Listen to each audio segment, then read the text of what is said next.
All right, sorry I'm a little late today. Let me check the audio real quick. Apologize if I held anybody up, but work comes in the way, and we always have to take care of business before we get to oftentimes pleasure, business before pleasure, right? So my apologies. Let me go ahead and check the audio real quick, and then we'll go ahead and get started.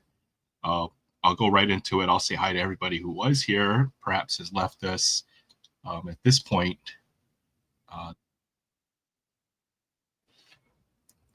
But sorry, Jay.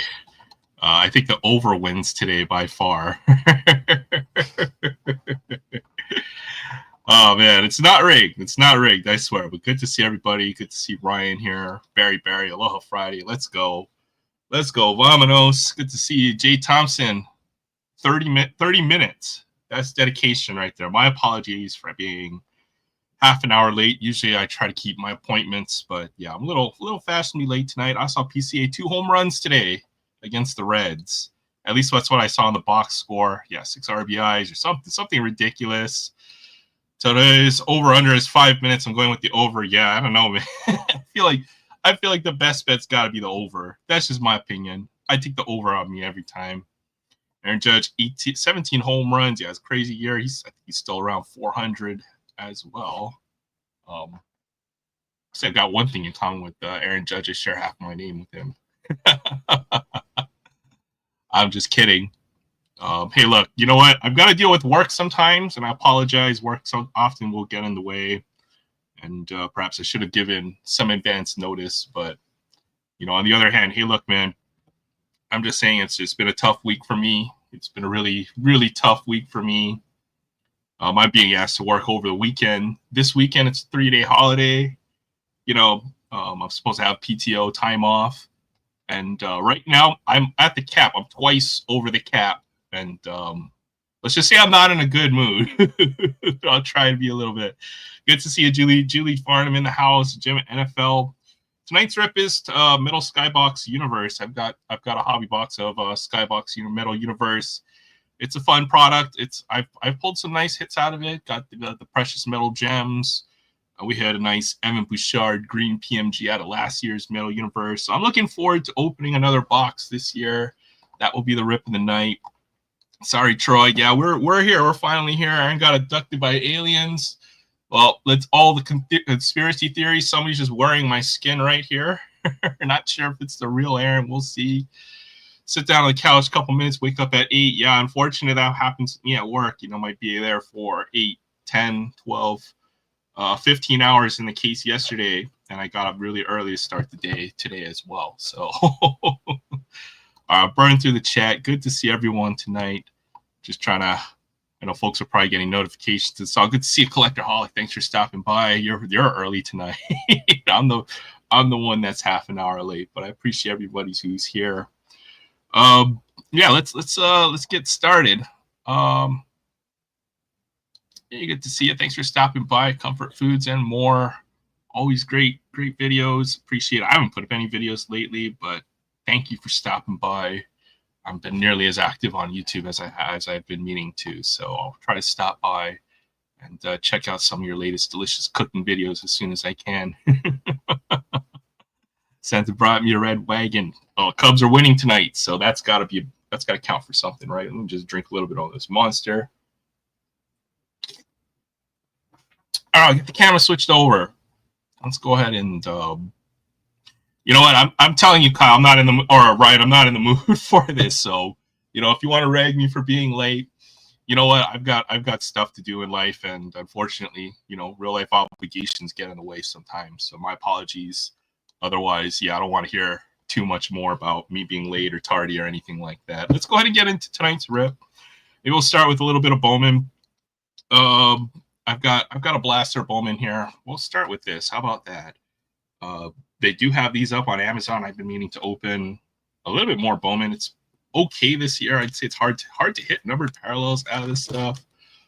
Let me show a few of the singles, I guess, that I've picked up this week. I got a few pretty nice ones to add from my pickups. Got this nice Austin Riley for $1. Blue Mojo parallel. Let's drop that. Let's see. Paid $1 for this card, so pretty nice one here. This one's number 150. I like Austin Riley. He's one of the other rookies that kind of got me into the game. So nice card there. And picked up the James Wood in the 53 design, I believe. This is from this year's archives. I guess this is still his rookie card. He was in Series 1 as a rookie, so nice little pickup of probably the favorite for the NL Rookie of the Year. Next up, I picked up this Matthew Tkachuk Silver Outburst. So Panthers still in the playoffs against the Hurricanes. Going to be a heck of a series. Nice one there for a couple dollars. Do like the Silver Outburst cards. These replace the French variations. Nice pickup there. And then I did pick up this very nice Prism Blue Sparkle. These are numbered. And this one's numbered 76 of 96. So pretty cool parallel here. I'm not sure what this comes out of. This might come out of maybe the first off the line or one of the other boxes that they have. But nice numbered parallel of one of the greatest defensive players of all time, Dick Butkus. All right, let's go ahead and get started. Yeah, as I mentioned, tonight's rip will be Metal Universe. Maybe we'll just do Metal Universe for now, since it is a feature. I know folks, yeah, it'll take a little bit to rip through boxes. I'm already late, and we've got to get back onto schedule. So here we go. Skybox Metal Universe comes a little bonus pack from my LCS National Hockey Card Day pack. It'll be fun. First off the line, does that really come out from first off the line? Because if that's the case, then yeah, that's something I won't be opening here on the channel. I thought it was a pretty cool pickup for a couple dollars there. I'll throw that one up on the back. A little bit of a juxtaposition to see a really shiny card with a vintage name like Dick Butkus, but I think it's nice that they put those types of cards out there. Tonight we'll be looking for Macklin Celebrini from this hobby box here of Skybox and Metal Universe. Nice Celebrini rookie moments. This is the promotional you get on National Hockey Card Day if you go to your LCS, and they threw in a little bonus pack there for me. So we'll save this one for later too. I might send this off to like Alex or something if he's never opened one of those. In return for him sending me some Tim Hortons stuff, I thought it was really nice. Hey, what's up, Yoda? Good to see you. Aloha Friday. Thanks for stopping by. Good to see you. All right, yeah. Let's get started, and we can go ahead and get this panel started as well. I know a lot of folks have been waiting long enough on me. Let's look a little bit at the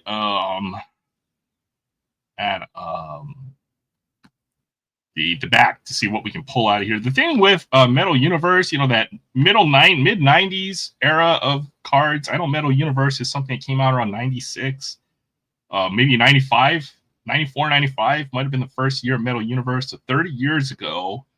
And, you know, wasn't one of those first cards that had all like a foil board or metallic finish. It was kind of crazy in the mid-90s. You know, you had Chromium, a.k.a., you know, Topps Finest, Topps Chrome. You had Upper Deck doing stuff like SP, I guess kind of what you call, you know, the modern designs of cards all kind of come from that late 90s era, in my opinion, when you see die cuts, you know, the chrome stuff, everything we know now as the current hobby of sports cards. So I've always been a big fan of the Fleer Metal set. It was Fleer Metal back in the day. Skybox bought Fleer, and then they became Fleer Skybox, and Upper Deck bought them, and now Upper Deck owns all these brands. So it should be a fun rip. I think we have a 1 in 2 chance of pulling an autograph. Autographs and autographs, red, blue, PMGs combined to fall 1 out of 15. So either autograph or 1 PMG, which is the Precious Metal Gems. If you are a basketball collector, one of the most desirable cards of, for example, Michael Jordan, I think his most valuable card that's sold on the secondary market would be that red. It's either a red or green Precious Metal Gem. It's from this set. They've kind of added those back as throwbacks, retros. So, all right, let's go. TTM addresses will be posted soon. on my community wall with high success rate returns. That's awesome. I hope you've been getting some great TTMs. Love to see what everybody in TTM community manages to. You never know who some folks get to sign their stuff. It's kind of crazy, like the stuff. I've heard of successes, overseas, some famous football players. Like somebody has a Neymar. I think Zach has a Neymar TTM. You know who that is? The most famous soccer players I've seen. So TTM community, I've really got to put the time and effort eventually into a TTM game. Hey, what's up, DK? Good to see you, DK. Appreciate you stopping by Aloha Friday. Yeah, let's we're gonna go pretty quick through this. Metal Universe. I don't know what the design looks like this year. They usually have retro inserts. I didn't even read the back to pack to see all the other ones. Counterpiece, Downing, Blast Furnace, points per game, 1 out of 8. Z-Force is another skybox set that came around late 90s. Some of those late 90s inserts are, we consider some of the biggest chases in the hobby. I see a green parallel. This might be, it's a green PMG. I'm not sure. We'll find out. Brock Besser. Alexander Barkov. I don't know if anybody's watching the playoffs, but it's been a pretty fun one this year. Steven Stamkos. Jacob Slavin. And you know what? With that white bottom, that could be our autograph right off the bat. Arshdeep Bain. So one rookie in the back. That's our autograph right off the bat, and we'll see. And, anytime you're seeing green or red, it's always a good sign. This might be a green PMG. Oh, Connor Bedard. That's pretty dope. Search engines insert. Okay, so not a green precious metal gem card, but it is a Connor Bedard card who was a Chase rookie from last year. I would say he had a little bit of a disappointing sophomore year. He did not hit. I think he only equaled about the totals from last year, but Blackhawks aren't a very good team. Usually when you see a white box like that, that would be like where they would sign a card. So I got pretty excited about that when I saw that little box there. Looks like that would be a perfect place to get a signature. Maybe if Bedard were to ever TTM, that would be a great one to send off. So cool insert there. Search engines. Third pack left row. Going to be fire. We'll rip that one next. We'll find out. We'll see. Nephew and niece live 130 miles away from me. I don't think you can. If you're 130 miles away in Hawaii, you would be on a different island, I think, or in the middle of the ocean. Pretty small place. Jason Robertson, I know he's in the playoffs. The Dallas Star of the Dallas Stars, and they're playing against Edmonton tonight. Batherson, Jake Neighbors, and it looks like another one of the same insert. No, either that or all of the inserts are green this year. Silver shots of now the #1 goal scorer of all time, Alex Ovechkin. Cool insert there. So do like my hockey. I know it's not for everybody. Akil Thomas, if you've never watched the game, I totally get it. If you didn't grow up with the sport, it can be a little bit hard to follow. I think when it comes to hockey. But I've come to appreciate the sport a little bit more over the last couple years. And all right, let's go. I have a Kobe Bryant autograph, TTM autograph, live TTM autograph. See, that's what I'm talking about. Some people have gotten autographs from some pretty amazing folks. Obviously, you can't get a Kobe Bryant autograph anymore. So that certainly will be a card, especially or a TTM that you'll treasure. One, he signed it for you versus him signing a sticker. And then just sticking it on the card or something like that. So yeah, definitely that's awesome. That's an amazing card if you've got a Kobe Bryant autograph. I like watching hockey. Still don't understand. Yes, exactly, Jay. That's exactly how I feel about hockey. I don't even understand how they play this game, but all I know is they try to put in the net. I don't know any of the rules. They have icing. What the hell is icing? Why do they always do the face-offs and all this stuff? Like, there's a lot of rules in hockey I don't understand. I know they have like they have lines. It's kind of like soccer in a lot of ways. There's a silver shot to Jack Hughes for the Devils, and a rookie Pierre Dubé. I don't even understand hockey. It's such a fast sport. They had the whole thing where they used to highlight the puck on the screen where they put the little like almost made it like a glowing fireball with the highlights. I mean, the one thing I want to do is try to talk with Danny at some point. Hockey Stick Talk Nation. He's a hockey coach, so I'd be interested because I know the strategy of other games like football, basketball. It's a little easier to grasp, but I don't understand the strategy of hockey when it comes to line changes or how you set your team up. It's a lot like other sports, right? Like baseball, there's a strategy. You know how you set your lineup. You're supposed to have your fastest guy lead off. You're supposed to have your best hitter hit second and third. You're supposed to have the guy with the most power hit fourth. There's strategy when it comes to hockey. I'd love to understand the strategy of the sport. Guess what? Yo, is wrong with that fire was a dead. Well, you know what? There still might be something else in here. Alphabetical Martin. I don't even know how to say it. I wonder if they have it where it spells his name on that insert. It looks like they like green on the insert, so I'm not sure how much I like that. I like to see a little bit more color in my metal inserts or metal design. If you've seen like anything like 94 clear metal basketball, it had almost a cartoonish design with the way that they did the player portraits and stuff. So I wish they would go back. This one, they've got a little bit more of a space theme, but the problem is the foiling on this really washes out the colors, but they are pretty nice when you see them in person. They're just a little hard to see on camera. Sergachev. There's an Austin Matthews for the Maple Leafs. Peterka. Points per game. Roman Josi. I wonder if that's how many points he scored. 1.04 points per game. So probably about on pace for about 85 points if I had to guess. And there's one of the better rookies, Matvei Michikov for the Flyers. I think maybe the second or third best rookie you want. Obviously, you want Celebrini, Lane Hudson.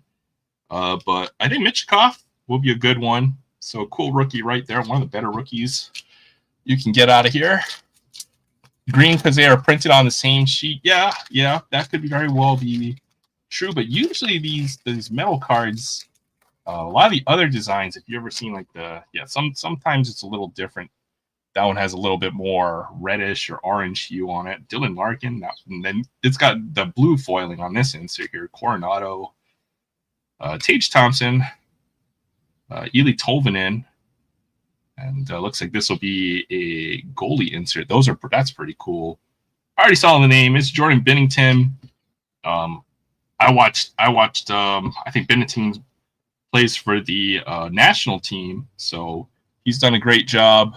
See, that's what I'm talking about with the inserts. That one's got like almost like a galaxy, but it's got all kinds of the orange and the blue. So sometimes, these metal cards can. This is what I'm kind of looking for. This what always caught my eye with these cards when they had metal back in the mid '90s and stuff. Ponomarev. All right, let's see. You're not guaranteed an autograph out of every box of these, but fortunately, hockey's a little bit more reasonable when it comes to price. So it hurts in the wallet, but didn't kill my wallet. I suppose to buy this box for tonight. When it comes to hockey, I should read the book Hockey for Dummies. I hope, you know what? If you find a book like that, DK, let me know because I want to read it too. I don't give a puck. Yeah, exactly. I get it for some folks when it comes to hockey. It took me a while even for me to appreciate the sport. Kyle Connor, what a great season for him. I think he led the league in goals this season. Devin Tays. And, another Connor Bedard. On the Z-Force, that's a sweet card right there. So it looks like if this were last year's Metal Universe, we would definitely have had a good box, pulling a good amount of Connor Bedard stuff. This one's numbered at 399, 393 or 399. So possibly we got the end of the print run. Z-Force, not a metal set, but they do throw a lot of these throwback Fleer and Skybox designs in here. So pretty cool. Connor Bedard. Where's Dan when you need him? I'm sure he would be really happy about all these Connor Bedard cards that we're pulling here. There's our first numbered parallel for the night. And you know what? I mean, Connor Bedard is like, what, 20, 20 years old this year now, and he'll be entering his 3rd year in the NHL. So still be interesting to see what he does with it, over the next few years. Perhaps not the generational talent that some folks considered when he entered the league, but somebody who certainly will have staying power in the NHL. I think it's a little premature to call him a bust. Oh, hey, what's up? What's up, Will? Good to see you. I see something gold and die cut. That looks pretty ridiculous. So hopefully that's a monster hit. Kaiden Goulet, Kevin Fiala, Ryan Strome, William Karlsson. I see some kind of gold die cut, so that could be a crazy insert. You do get some pretty crazy stuff. Cutter Gauthier, another good rookie, one of the better rookies out there in Series 1. And, all right, I just see the edge of this card. That looks pretty crazy. I'm curious. I don't know what this is. It certainly is very gold and shiny. It is a liquid gold of Jack Eichel, and I don't even know how to describe. It's not even a card. Look how bendy it is. This is crazy. I've never seen anything like this, but a liquid gold insert. Type of insert certainly feels that way. It's certainly different from anything else that I've seen. Gold bullion, 1 out of 80. Liquid gold and dark matter cards combined to fall 1 out of every 120 packs. So something I guess you would get out of every four boxes or so. That's pretty crazy. How bendy that is. That's insane. It's almost like a piece of paper. It's got, it's a plastic card. I don't know. It's not acetate. I've never seen anything like that. That's kind of crazy. Liquid gold insert. I always love the Fleer and Skybox inserts from the past. So it's a pretty cool one. That one, we don't have to worry about the corners because there are no corners on that card. Hey, Fabian, it's good to see you. Bonjour, Fabian. Hello, all. Beautiful insert gold. Yeah, I don't even know what that is. That's crazy. I've never seen anything like that. There's some cool inserts in here. Dawson Mercer, Bjorkstrand, Eklund, Farabee, and looks like one of the Skybox premium throwbacks. Rutger McGroarty. That's the most hockey name I've ever heard. Maybe not. But very fitting he's on the Pittsburgh Penguins. That's the most Pittsburgh name I've ever heard, perhaps. Rutger McGroarty. This is a Skybox Prospects. So even though it is Metal Universe, they seem to throw in a lot of different inserts from the history of Fleer and Skybox, which is pretty cool because I've always thought Fleer was my second favorite card company growing up. It was always Upper Deck, Fleer, Topps, and then Skybox in that order. Bradley Nadeau, rookie. Hey, Julie, good to see you. Metal is, I always enjoy Metal as a rip. It's always fun. They always have crazy inserts in this set. This liquid gold card is absolutely ridiculous. I've never seen an insert like that. It's not a gold foil. It's like gold plastic or something. I don't even know how to describe it. It's almost like a gold decal. Crazy insert. Jim's made some new videos since April. Definitely go check them out. Thanks for stopping by, Jim. Always appreciate you. Connor McDavid. Always have a space theme. I guess that's what's Fleer. Fleer Metal Universe. I get it now. It only took me 29 years to understand that one. Fleer Metal Universe. Okay, I get it. Connor McDavid, probably the best player of his generation. Mason McTavish, Evangelista, Anders Lee, and another crazy insert. This looks like another one of those Z-Force cards. Alexander Barkov. And this one's not numbered. And we pulled the numbered Connor Bedard a little earlier. I'm curious to see what the difference is. And I guess it will be the foiling. If you see one is like almost a gold hollow foil, and the other one, this is the base version of the card for Alexander Barkov. Skybox Z or Z-Force never really was I never felt it was a popular set. They had Z Kling. They had all kinds of crazy, but it was a very colorful set, which I appreciated. And there's one of the rookies I was looking for, Lane Hudson.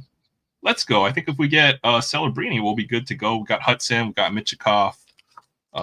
So good to hit a couple of the good rookies. I'm not sure how big the checklist. I'm guessing it'll be a 50 card rookie checklist and a 100 card base veteran set. Probably a 150 or 200 card set. So okay, I'm not bothering with penny sleeves. We got 4 more packs.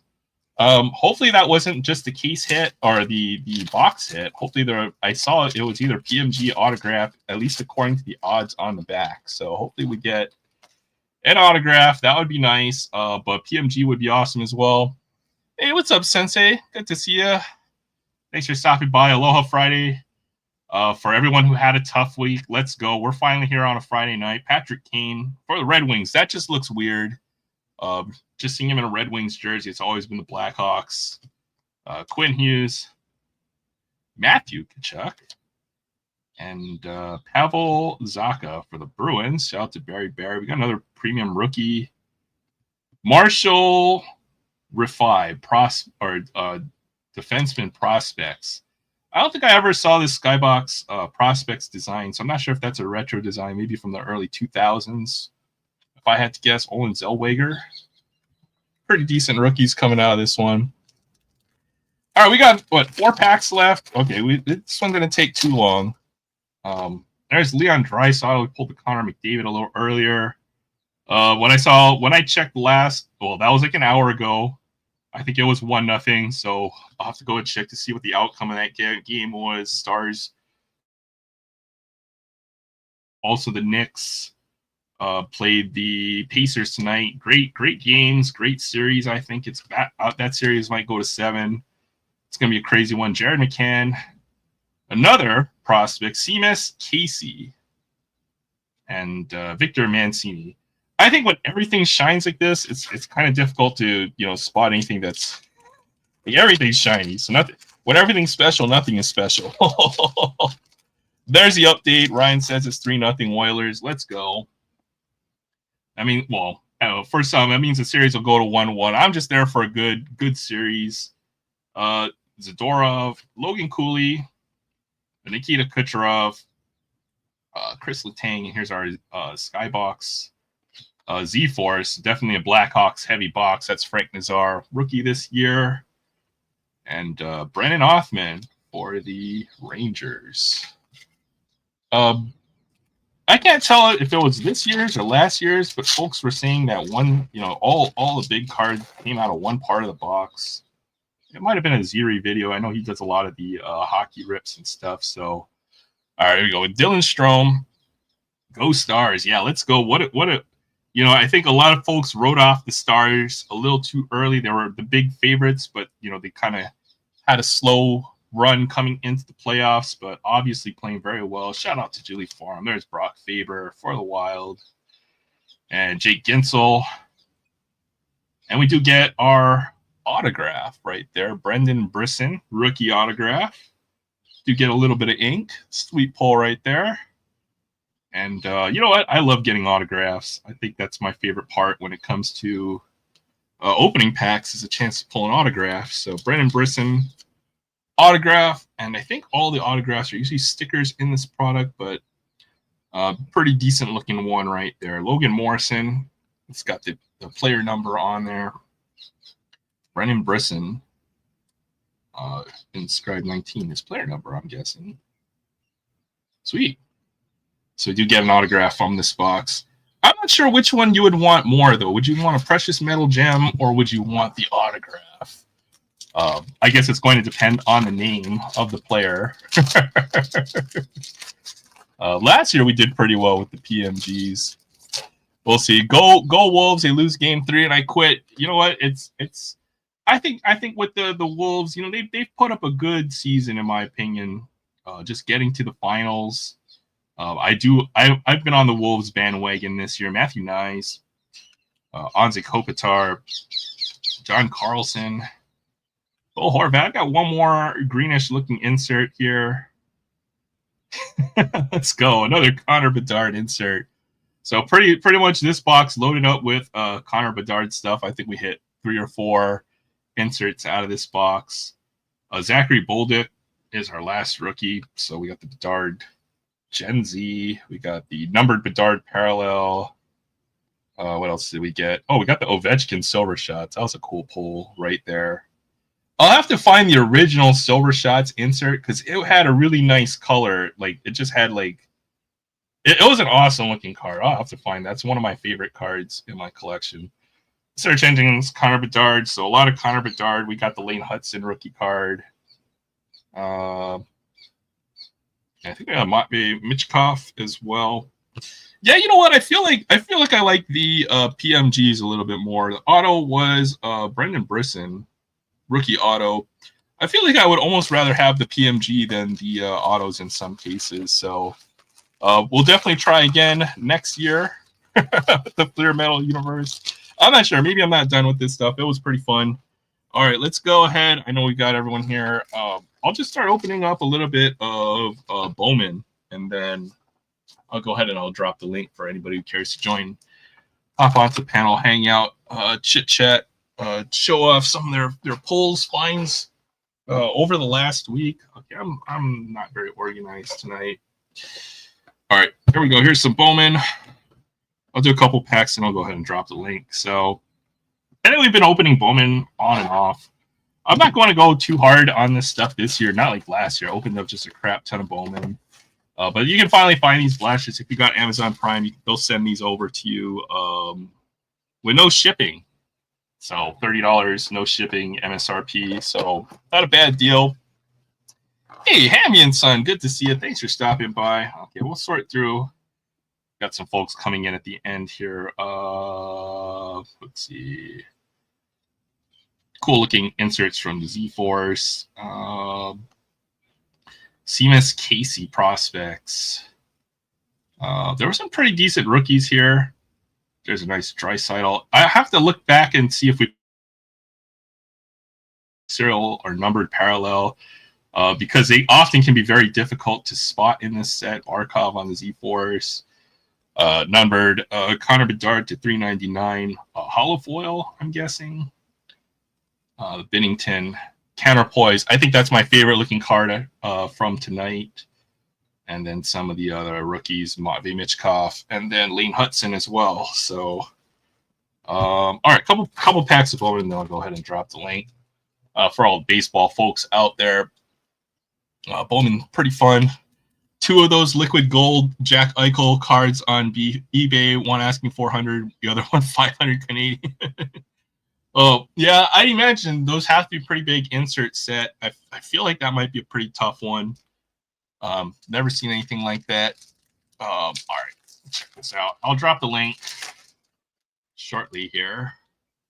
You know, some folks want to see some baseball, but all right, first pack. I think that's a numbered parallel out of our first pack of cards. And you know what? I'm hoping that's a veteran, and I'm hoping it's a big one. Hope that could be Shohei Ohtani. I've got a Ray Wave in here as well. So I think this pack, hot pack. Good thing we decided to open one.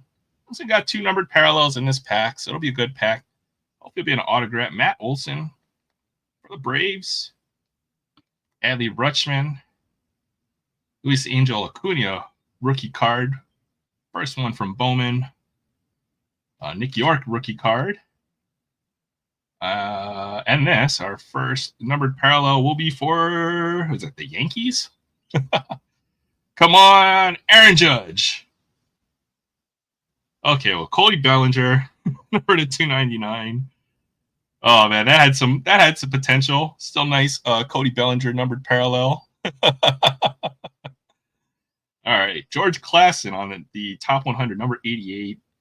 With this set, the lower the number, the better. I suppose if you get the number 1 prospect, that's what you want. But if you're number 88, it's still good. You're still in the top 100. But yeah, from the collecting point of view, got a Ray Wave back there. I think those are numbered as well. Asbel Gonzalez, Tink Hence. Is that a rookie?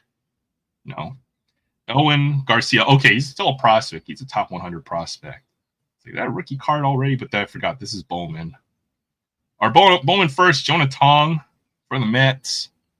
And our Ray Wave prospect. So not a first for the, gosh, why can't I think? Red Sox right there.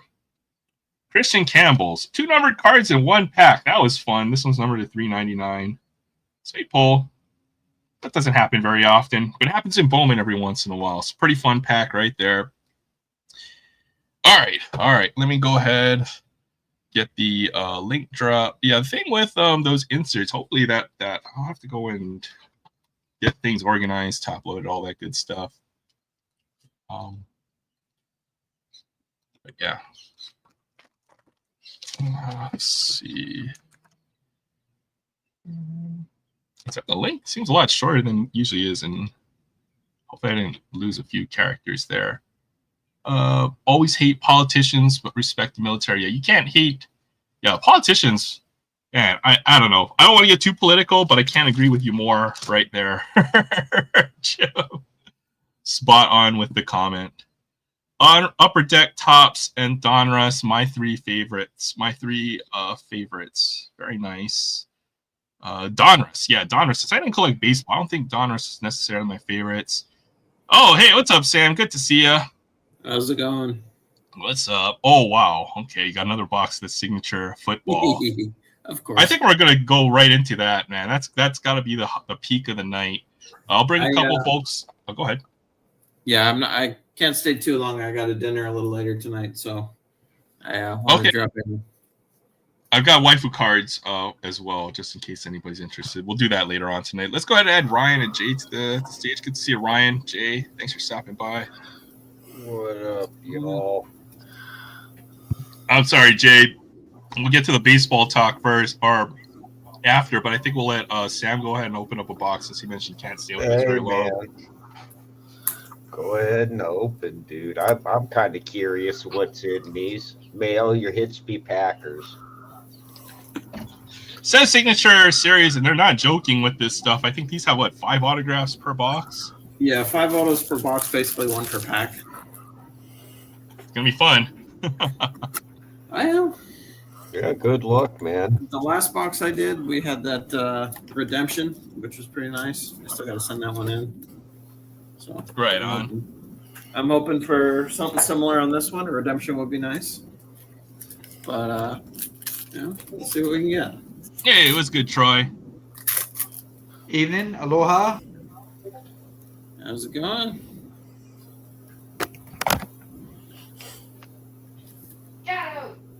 Oh, sorry. Let me put you back on the big screen right here. All right, T.O. Here's somebody else in the backstage, but I'm not too familiar with who that is. If that's anybody we know in the chat, feel free to put in the chat who you are, and then we'll add you. Also asked to show your camera as well, at least so we know who that is. Sorry, go ahead. Show your camera as well. Brooks. Yeah, first auto. No. Packer. Hey, there's a Packer. Jordan Morgan. Was that rookie? There we go. You know, we do have a habit of speaking things into existence on this channel, so this might be a Packer box. Oh, I'd love it. I'd love it even more if it was mine. Can you please move? Barry Sanders. Ricky Williams. Where's my cold water?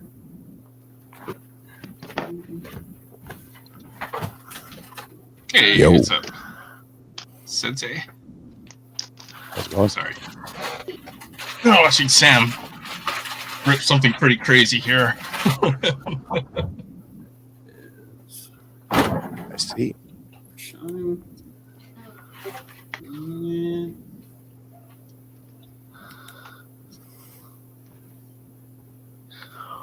Malik Neighbors. Neighbors autograph. That's a pretty good one. You did good on my fantasy football team this year. That is on card too. Oh, hey, that's pretty rare when it comes to football. Yeah. I guess for football, not a bad looking autograph too, I suppose.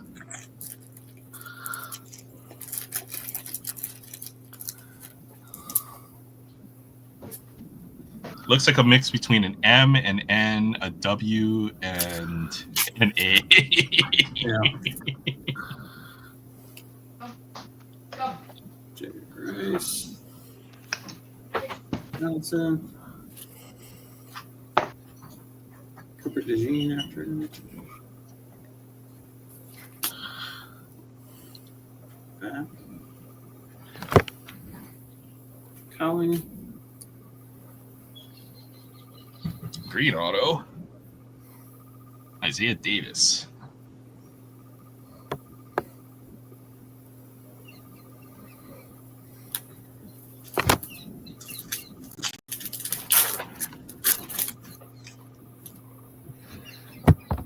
Lewis. They have a retail of this stuff. I saw it at the LCS, but I passed on it.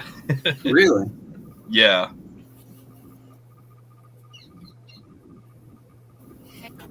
Oh, hey, look, there's a Raider. Carter Raider. Brown. I don't know who that is, though. How long is he going to be a Raider? Oh, hey, look, another Raider. Yeah. Tim Brown. Tim Brown. And the autograph. Ooh, nice color there. I don't know what that color that is. Roman Wilson to 25. Okay. That one on card too? Kind of looks like it. Yep. Yeah. It's just nice. On card. Topps putting some on card stuff into their products.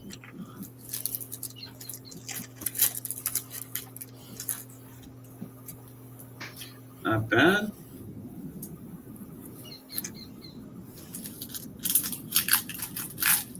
Yeah, the autograph checklist for this is massive, of course. Aikman.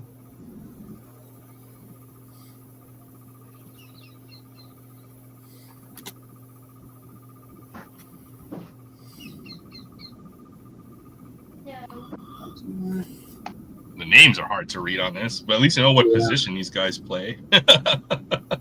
Chelsea. It's like a legend autograph. Yep. Mark Rippon. That's not a bad one. I don't think I've seen Mark Rippon sign. Yeah, that one is a sticker, though. Yeah, I'd imagine. Hey, what's up, Rex? Good to see you. That's also out of 25. It's not bad. 2 low-numbered autographs out of this, and at least one good rookie autograph Yep. there with the Nick Neighbors. Hey, what's up, Christopher Works? Good to see you. Thanks for stopping by. Sticker Yeah, autographs are ass. I agree, Maiden. I pulled one tonight. My box. of Y'all are cards. leaving out right there. That's got to be the case hit for. I mean, it's a Packer. You don't get no better. I agree. What's up, Rex again? Rex Freestyle Rips. Good to see you, Rex. What was I ripping? I ripped some Metal Universe. I've got some waifu cards, and then I've got Bowman for a little bit of Bowman for a little bit later on tonight. Rex was live last night, so it's good to see him on. Who was that? Mandarich? Was that really? Who was no, the Packers auto was I think Jordan. That's not Warren. Tony Mandarich, is it? If it was, that would have been pretty cool. I'd still be bitching if it was Mandarin. The Incredible Bulk.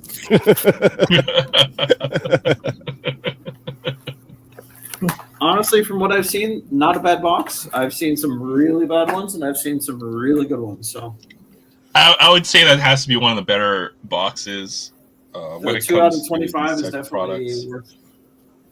I mean, it's better than most. Yeah, for sure. Rex picked up some Bowman blasters. You know what? Amazon has Bowman blasters for $30.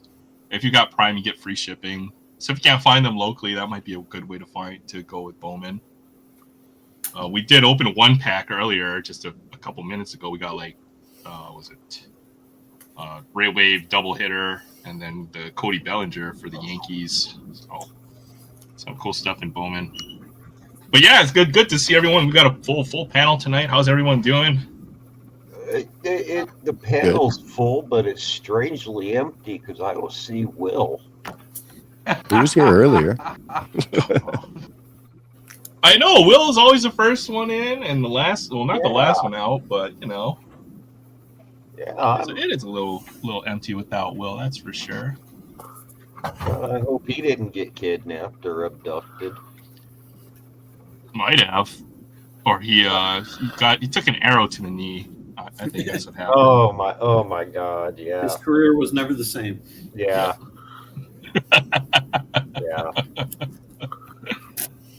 Oh man, how was everybody's week? I know it was a tough week. It was crazy this week. First one in, first to fall asleep. Yes, exactly. We can't give Will too much crap about falling asleep. It is late for him when he does pop in. I always do appreciate when he does stop by. Retired from collecting our 820 cards in my 2 books. Yeah, you know what? If that's the collection, sometimes at some point you're gonna have to decide to, that will be all that you have, and I'd imagine it's a good collection. Will is in another live right down YouTube Road. He's a busy man. Well, there you go. He's got bigger appearances to make. Yeah. No, because I'm still here. Hey, can y'all hear us? So, world of baseball, Jay. How are the Cubbies doing? What about PCA tonight? How about that? 2 home runs tonight. A grand slam, man. And wouldn't you know it, I was watching my Cubs game and they were down, and PCA hits one over the wall, and bam, my freaking signal drops until I'm for about an hour and a half or so. I come back and we're winning 11-6. I know it was 6-2 for a good amount of time, so it was 8-6 when I saw. Well, the last bit I saw was the first home run line drive, and as soon as it crossed over the yellow line, my signal cut. He's so good, he broke your TV. I mean, I'll get mad at him if he does it again. I gotta have something to yell at during baseball season. If it's not the Cubs, I don't know what to say. Well, take it out on your TV, but it's a good win for the Cubs tonight. Stars. I'm guessing they're going to lose tonight, but they came back in game 1. No, they already lost. They lost 3-0. Oh, okay, game's over. They're down 2 goals going into the third period for game 1. They crushed that game. Right. So. And they won by 3. Yeah, I don't understand. 5-goal period. 5 goals in the third period. That's crazy. Even Winnipeg, when they played, I think the Predators, they scored like 2 goals in the last minute or something. It was crazy. It's like one of the craziest things I've seen. So hockey can be very exciting if you're there at the right time. You've got the Mets playing the Dodgers right now. They're in the top 10th innings. They went to extra innings. I think Ohtani's getting close to being able to pitch again. Maybe a couple months away. Cunha played in his first game this season. He hit a home run on his first pitch. Yeah. I think I saw 467 feet. Crushed it. It's crazy. Well, he still got it. So it's always fun to see. Anytime I see these superstar type of players. Not only because, all the cards of them that I have that, but, just good to see. It's good for the game of baseball.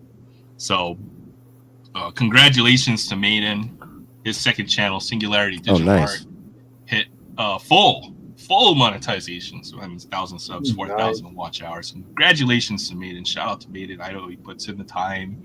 He puts in the work to get those channels going. So I'm glad you finally got there. And restart. You need to get that card. So what do you think about the Cubs' chances this year, Jay? Well, based on my experience as a lifelong Cubs fan, not a chance in hell. Ouch. But, it looks like it's going to be one of them seasons where they break my heart at the very end. Was it different when they won the championship in 2016 or 15? I can't remember which year. Yeah. It was the first time in my life as a baseball fan I had absolutely no clue what the hell to do. I'd never been in that situation before. I mean, as soon as they won, the first thought in my head was, okay, great. Now what? I didn't I know know what to you can't be self-loathing, just like all those Red Sox fans when they won a championship, you know, early in the 2000s or what, 2 championships. You know, it's like, oh, we're cursed. We're such a cursed team. My Red Sox have always failed me, and then they finally broke their curse, and now they have nothing to complain about. Oh, they got plenty to complain about. I mean, we broke our curse, and all I do is bitch about my Cubs. Looks good this year. I like it. I mean, Win. they've got a lot of good young players on that team. There's a lot of surprises when it comes to major leagues. Obviously, the Dodgers will be the big favorites, but looks like they will still have some competition this year, I suppose. So, I mean, we maintained our dignity against the Dodgers. Everybody else we've pretty much had no problems with. So that's good. Troy, how are you doing tonight? Doing all right, I suppose. Diamondbacks didn't do so great.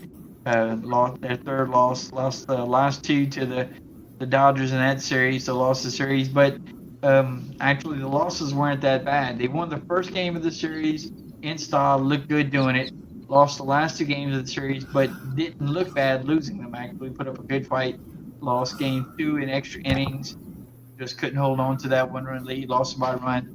And then that last game of the series, Ketel Marte hit a home run. The score was 1-0 for a bit, and then in one home run they put up 3 runs, and you know it battled all the way out. But so the losses weren't that bad to the Dodgers. I didn't actually watch the Cards game tonight, but they lost it too. First game of the series against St. Louis. I was actually hoping to go to St. Louis this weekend to see him play, but I got shot down. If it's any consolation, I legit rooted for the Diamondbacks today. So wait, I missed that. I legit rooted for the Diamondbacks today because go Cubs. Yeah. Yeah. I got you. You know. Yeah. We the other team in St. Louis, you Cubs fans hate the Arch fan. Oh yeah. Right on. Good to see a Tiff Lava Shark in the chat. Let's go, Tiff. I've got some waifu cards tonight to open up. I see Aries World in the chat. Good to see you guys. Thanks for popping in. At least no one is a Rockies fan. Wait, are the Rockies still a major league team, or what's going on with the Rockies this year? They're a major league something. I don't know, exactly what you'd call them. They're losing as a team. They try to move the team to Florida this year, or what's going on? I don't know. I don't know. I think they have the fan base. I don't see them ever pulling out of my high. But, I don't think that's going to happen. I know one Rockies fan, and he's probably having fits right now. So, I mean, they're making the White Sox look good from last year, and that's hard. Not by much. And the White Sox, with Benintendi's your best hitter, that you've got a real problem. Oh boy. Whatever happened to that Lou Bob guy? He's always hurt. Him, and they traded Eloy Jimenez. Well, Mike Trout's always hurt, but you always hear about him. True. Mike Trout was probably the best player of the last previous decade, so. Yeah. Mike went a long time before he was hurt all the time, where he was the best player.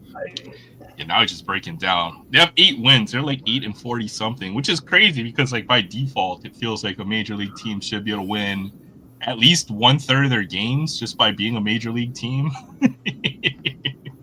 It seems.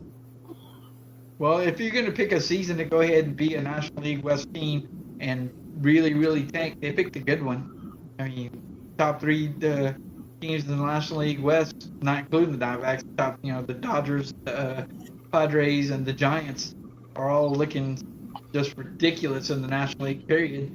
And the Diamondbacks aren't that far behind. They need to rig their stadium so that their hitters can hit a little better or something. I don't know what they need to do. They need to fix something in Colorado. Pipe in thicker air. Get their balls, get their baseballs. I don't know, rig them up or something. Almost misspoke there. Soak them in 5-gallon buckets, so they're full of water. Yeah, something's not right. I don't know, there's a bunch of teams that you just forget about in the major leagues that they exist. Oakland A's are actually closer to 500 this year than they have been in previous years, which is a surprise. The Angels, man, they can't put it together. They seem like another one of those bad tough luck teams over the last few years. But surprising, got a lot of young teams. The Central Division typically known as the weakest team or weakest divisions, but you've got the Royals and you got the Tigers who are playing really well this year. So, and of course the Cubs. Can't forget the Cubs. Oh, there we go. The Rockies have 9 wins this year. Let's go. The Orioles, I think, have been probably the biggest surprise when it comes to baseball. But I looked at their team pitching. I think their team ERA is like 5.5 or something. It's pretty bad. They might have one of the worst pitching staffs in the major leagues when it comes. You can't win games when you don't have a good pitching staff. Yeah, but if they can go ahead and put some pitching behind all those young hitters, eventually the O's are going to be the team to contend with. They should be, but that's the other thing. The other half of that equation is the fact that it seems like all of their young players are in a slump this year. So, and that can happen, but I mean, I still think all they really need is the right piece in the clubhouse, right? The right guy to put them all together. Basically, a manager like Craig Counsell, even something like that would happen, and they'd take off. So they're just waiting for that one right piece. I like all the teams. I'm not diehard about any fan, even French clubs. Yeah, I don't get too emotional either, Fabian, except when the Raiders break my heart every year. But I'm used to that. I'm used to it. I'm a basket case baseball season, so. And football season, so I'm like the exact opposite. I think it's a little tough for French fans, right? I mean, you've got at least Paris Saint-Germain is just so dominant in the French league. So when it comes to soccer, it's kind of hard to root for other teams. So, oh hey, what's up, Surfer? We got Surfer in the house. Good to see you, Surfer. I guess since you're here, Surfer's like headed on airplane. He might be at the airport, but I'll do one of these packs for you, Surfer. Thanks for showing off the mail day yesterday. I'm glad you liked the cards. I saw that dirt card. I realized that I had to pick that up and send that your way. So I don't have any football, but I do have some waifu cards tonight. Don't ask. This is like HoloLive. It's like the Japanese Idol. I saw the back of the box. Like, okay, well, this looks interesting. We'll do a pack out of here. Guess they're Japanese. This is Weiss Schwartz, which is another TCG game. I know we've always seen Pokemon or One Piece, but Weiss Schwartz does a lot of different anime series. So, yeah, a little bit lewd, I think. But I definitely wanted to check out some waifu cards for all the anime fans out there. Oh man! Hey, Surfer. PSG has all that oil money. I'm surprised they didn't buy the league. Well, you know what? I forgot what it is, but is it like the Qatar League? They have like their own Qatar football league, and like they bought all the good players. It's ridiculous, like for their own, and they transferred them all over to go play in Qatar. So they pretty much do own all the big teams now. Well, it's good because they finance a couple sports. They finance both soccer or football and also boxing. All the big boxing fights are always in Dubai or some of those Middle Eastern countries. So at least we they're the only ones who can put up the stupendous amount of money to finance these very high-end sporting events. So I guess we have them to thank for that. I'm not sure. Well, I mean, I can't blame the guys for playing for stupendous amounts of money. If they want to come throw money at me to go kick a soccer ball around, I'm going to do it. Yeah, DK poke. I'm not even going to lie. I will happily sign that contract. These cards are awesome. What can I say? I mean, look at the beautiful background, the sun and the clouds and the beach scene. It's just absolutely amazing cards right there. They look 12. That's true about pretty much every anime character. Goodness. Oh man, that's crazy looking. What is that? Summer Splash Party. Yeah, this is anime. Anime is all about this. This is why it's so popular. I'm not sure. That might be like an SR or something. I'm not sure. That's pretty crazy looking. And Yeah, it looks like Sailor Moon. that was it. 4 cards in the pack. All right. I had 6 packs in this box, so there we go. Got some nice shiny cardboard. I feel dirty looking at these cards. You and me both. Shout out to Alex, who's asking for the waifus last week. And guess what?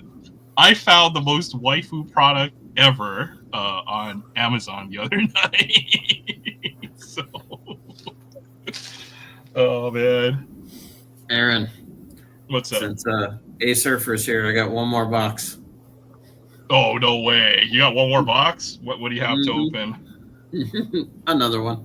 Oh, okay. Oh, Well, I sweet. guess it's. Sweet. Get to see I want to another sing the Packer DJ and autograph. Rips jingle. Yep, pretty much. With his fingertips.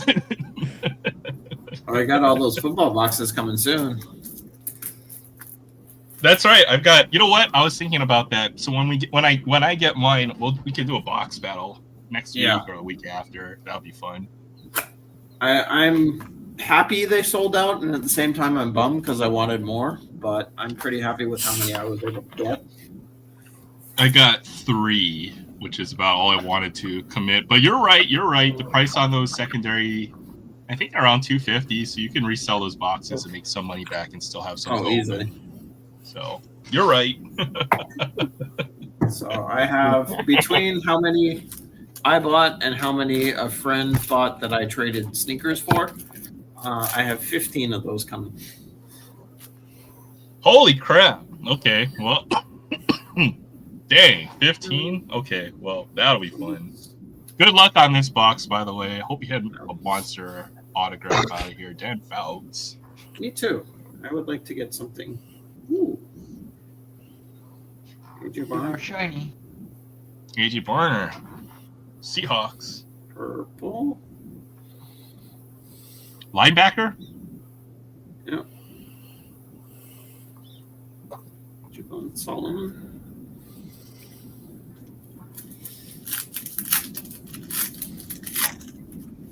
So I don't think I'm going to open all 15, but I can't believe you bought 15 of those. It's freaking crazy. I can't believe you're not opening all 15. Or they're Well, not that's the getting other open. surprise. I'm sorry, I'd rip through them things like I was a Tasmanian devil. ooh. Oh! Oh, Ooh. Oh, let's go! Let's go! Hello. That's what you were looking for the whole time, and you finally. That's what I've been looking for. I've heard of that guy. All I need now is a Bo Nix. Well, there you go. There's your abs. That's on card too. That is on card. Even That's better. That's absolutely sick right there. What a pull. Okay, James sell the Daniels rest of the autograph. boxes on eBay. Yep. No, I didn't buy 15 of this ones. That's a lot of money. Congratulations on that. That is absolutely amazing. Let's go. Got the Jaden Daniels autograph. Wow. That's killer. Wow. Bit of the night. That's crazy, man.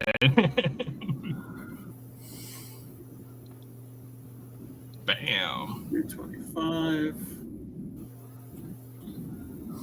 Josh Newton. I'll take that. Yeah, it doesn't even matter who else is in the. All those packs are like bonus packs right there. I think. Yep. From this spot. Let's see a bonus. That would be freaking awesome. Oh, if I got a bonus, I'd be ecstatic. Best box ever. 10 Faust. That's nice. Shiny. Ray Lewis and Terrell Suggs. That's a great combo right there. That was a scary pair. Yeah. How many non-football related incidents do they have between the two of them? What is this? Draft year 1982. Who was a? Oh my God! Oh, Owen Tippett. Andre Tippett. 19, Andre Tippett. Yeah. 1982. Wasn't that draft class? No, I was 83. I'm thinking with all them quarterbacks. Yeah, I think that was John Elway, Dan Marino. Elway, Montana. Yeah. No, Montana was like Montana. 81. 81. Oh, sorry. 81, I think. Marino. Yeah. Jim Yeah. Kelly and what's his name for the Jets? What was his name? O'Brien. Yeah, Ken O'Brien. And O'Brien. Yeah. Edwards and last auto. Nate Wiggins. Nate Wiggins. Sweet. So how does it feel that you finally beat football cards this year? It's nice to finally get one. Yeah. Yeah, there you go. There you go. I think I have an old starting lineup of Andre Tippett. That's freaking awesome there as well. I love starting lineups. So that's definitely what I've been trying for. That was football. That's a nice pull. If that was an out of 25 or an out of 100 or something like that, that would have been absolutely insane. I think there was some Donruss. I think Tiff saw some cards at the at Target. I went to Target last night. They finally caught me trying to buy more than 4 items, and I feel like they almost tried to ban me from the store. I felt like a criminal or something. At Target? Yeah. Sir, you can't check out more than 4 items. I was like, these are the single blister packs. I could go run over there and buy 1 item off the shelf, and it would have more than this. And they're just not hearing it. I was like, okay, whatever. But they have all the crazy people, I guess. That was a Target that had that viral video of people rushing you're the popular, shelves. that's why. Yeah, so cracking down on it. I still have a couple starting lineups in my closet. I've got, I think I've got Hakeem Olajuwon, and then I've got Mike Mussina. Those are my 2 starting lineups that I've got left. Aaron, did you end up ordering those one-touches? Yes, I did. I bought, so what was it, like 20-something one-touches for $10? It was crazy. Yep, they're out of stock now. Yeah, I think I got 2.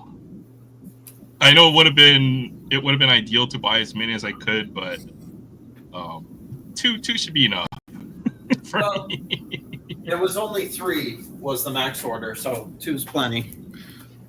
I bought 100,000 penny sleeves for like $60 off at Amazon. Oh, so that's what they look like then, huh?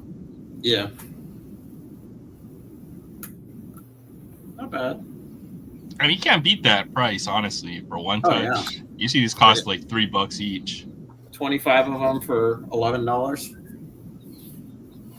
So you get the whole case. The whole case was $11. I think Amazon's gonna hate me this week because you can only buy 2 Bowman blasters at a time. So they pretty much have shown up at my door, and then like next week they're delivering 10,000 count penny sleeves and then those one touches. So they've got to carry those up my stairs and then drop them off at my door. So they're probably gonna go pour some sugar in my gas tank or something. Yes. You don't want to know the amount of things I've ordered on Amazon.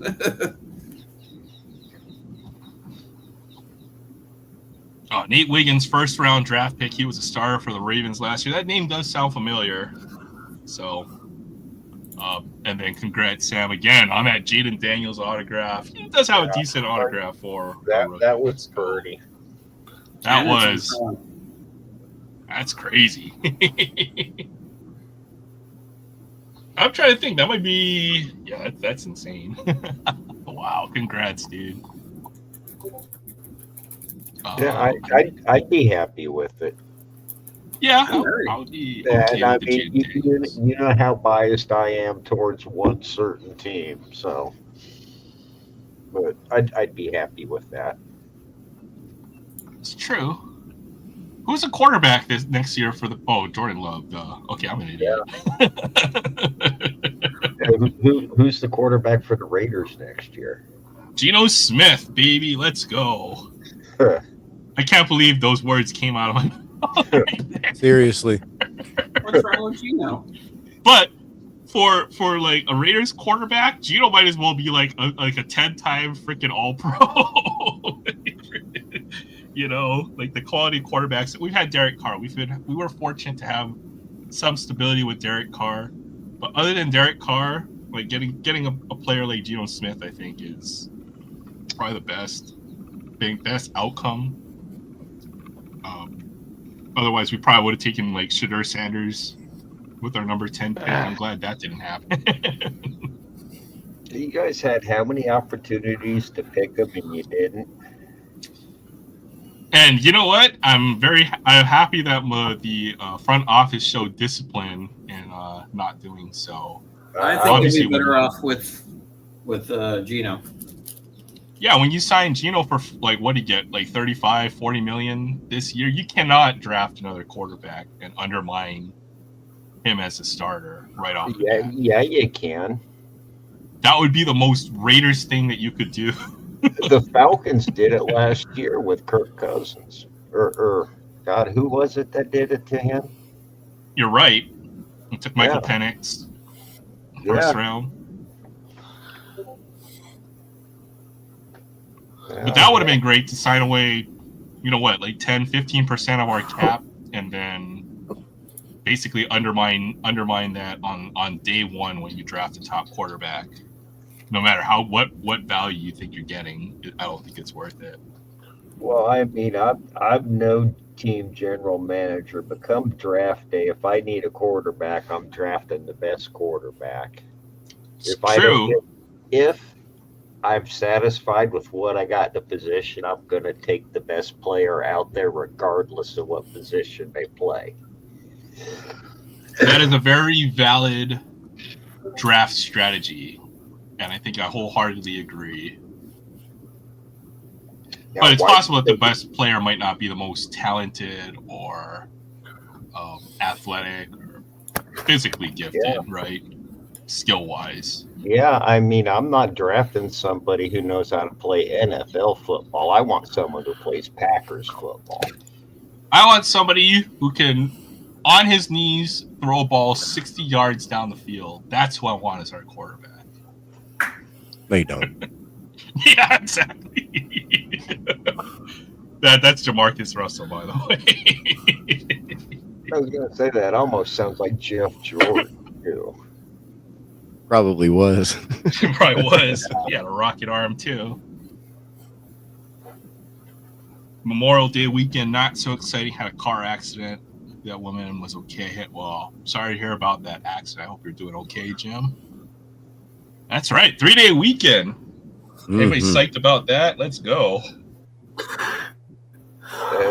At my age, it takes something bigger than a 3-day weekend to get me excited. Two home runs from PCA today. Didn't do it. I don't know. I only barely got to see the one stupid freaking computer signal. It's always a replay. No, I can't do replays. I already know they won, and I'm going to be freaking out over them.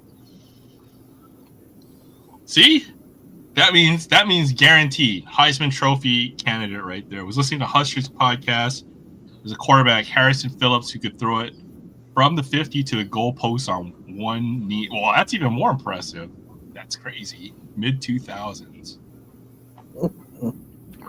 Kind of weird for the Huskers because they're not necessarily known as a passing team, especially in that era. Maybe lucky to throw the ball more than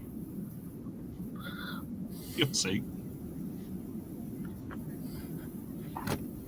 Mid-2000s. Was it the starter? He left the team. I missed that about football, where you had teams that would only run the ball, and then you just had different types of offenses, and you knew your team, ran a certain offense. I think Hawaii ran the spread for years, like 20 years after it went out of style, all the way into like the mid-90s or something like that. So it was always fun because, right when they're about to nail, I think the Huskers also known for running that same spread option long time ago. It was always fun because right as the quarterback was always about to get hit, he'd pitch it off to the next guy. It was just fun to watch. Hey, what's up? Adam's card closet in the house. There's TT Yeah, Master himself. What is going on? Yeah, spread option, and then Hawaii has only ever been a good team when we run like the most extreme offense. So it's always fun because that's the only way we can compete as a small market school or mid-major team, I guess. So then we went from the triple option, which is pretty much run only, to the other spread, the run and shoot under June Jones, which is the most pass-heavy offense you can run. So it's always fun to watch Hawaii football. Now we played. I don't understand why Hawaii don't have a better football team. They got the best recruitment pitch out there. It's freaking Hawaii. Oh, okay. When it comes to recruiting from Hawaii, there's a lot of talent here, obviously. Here's the one reason, Jay. Mormons and BYU. So BYU gets half of the Hawaii recruiting pool because they're usually a lot of the Samoans or Tongans or Polynesians, are very Mormon. So a lot of them go to BYU, and then the rest of them get recruited by all the other big schools in the country. So schools like Oregon State, Just Alabama. Questions. Would you rather play 30-degree and snow, or you want to play in Hawaii? Oh, have you ever seen our football stadium? It's like barely looks like it's like our old practice field. It looks like a freaking high school stadium. It's insulting. Because Aloha Stadium is falling apart and they're going to tear it down in the next couple of years. Hell, in my high school days, we didn't even have a stadium. In fact, my high school team made Sports Illustrated for the longest losing streak. So, That's insane. oh yeah. They God, what was it? They lost 51 straight conference games, 72 straight overall. Sounds like my adult basketball league team that I played for a couple of years. We're called the Free Ballers. We didn't win a single game in like 3 seasons. It was fun. Yeah, Ari, that was here in Des Moines. That was North High School. Basketball school, man. Basketball and swimming. We couldn't play any other sports. I'm going to have to find my Free Ballers jersey, Aries World, because it's that construction yellow. The one that they wear out in the, so they don't get hit when they're working on the side of the road. The safety jacket yellow, and then it had the matching pants. What was that, Sam? Day glow green. Yes, like more so than whatever the Seahawks green that they have. Oh God, they're yellow. That was that color. And I found the matching jersey shorts for it. It was freaking awesome.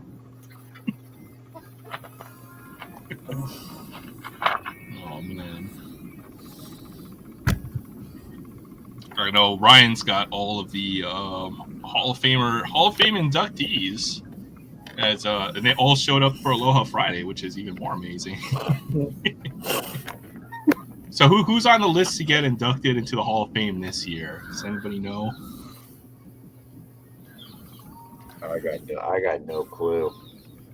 I haven't looked at the list this year either.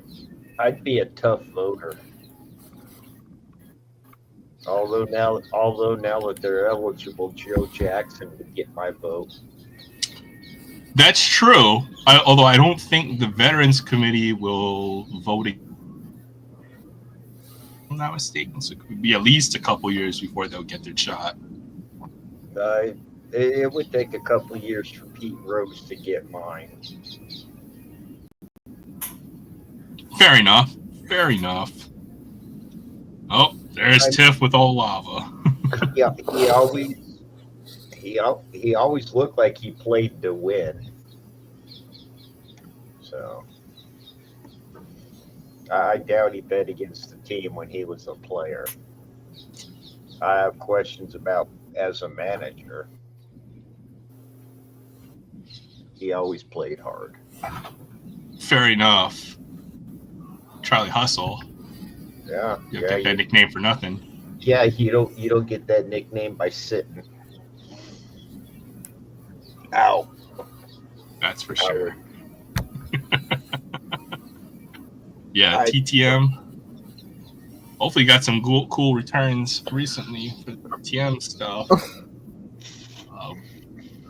I know at some point I've got to get with John Burgess, and then he mentioned coming on at some point, so hopefully I'll get a chance to do that in the future.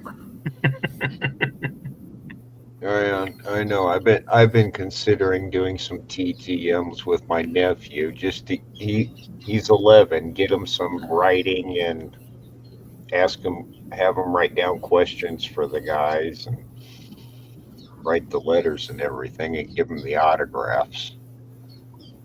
See, that's actually not a bad idea, because then he would have to learn about the players that he's TTMing. Yes, as well. yes. He's always asking me about. He likes old cards. I created a monster just by showing him some old ones.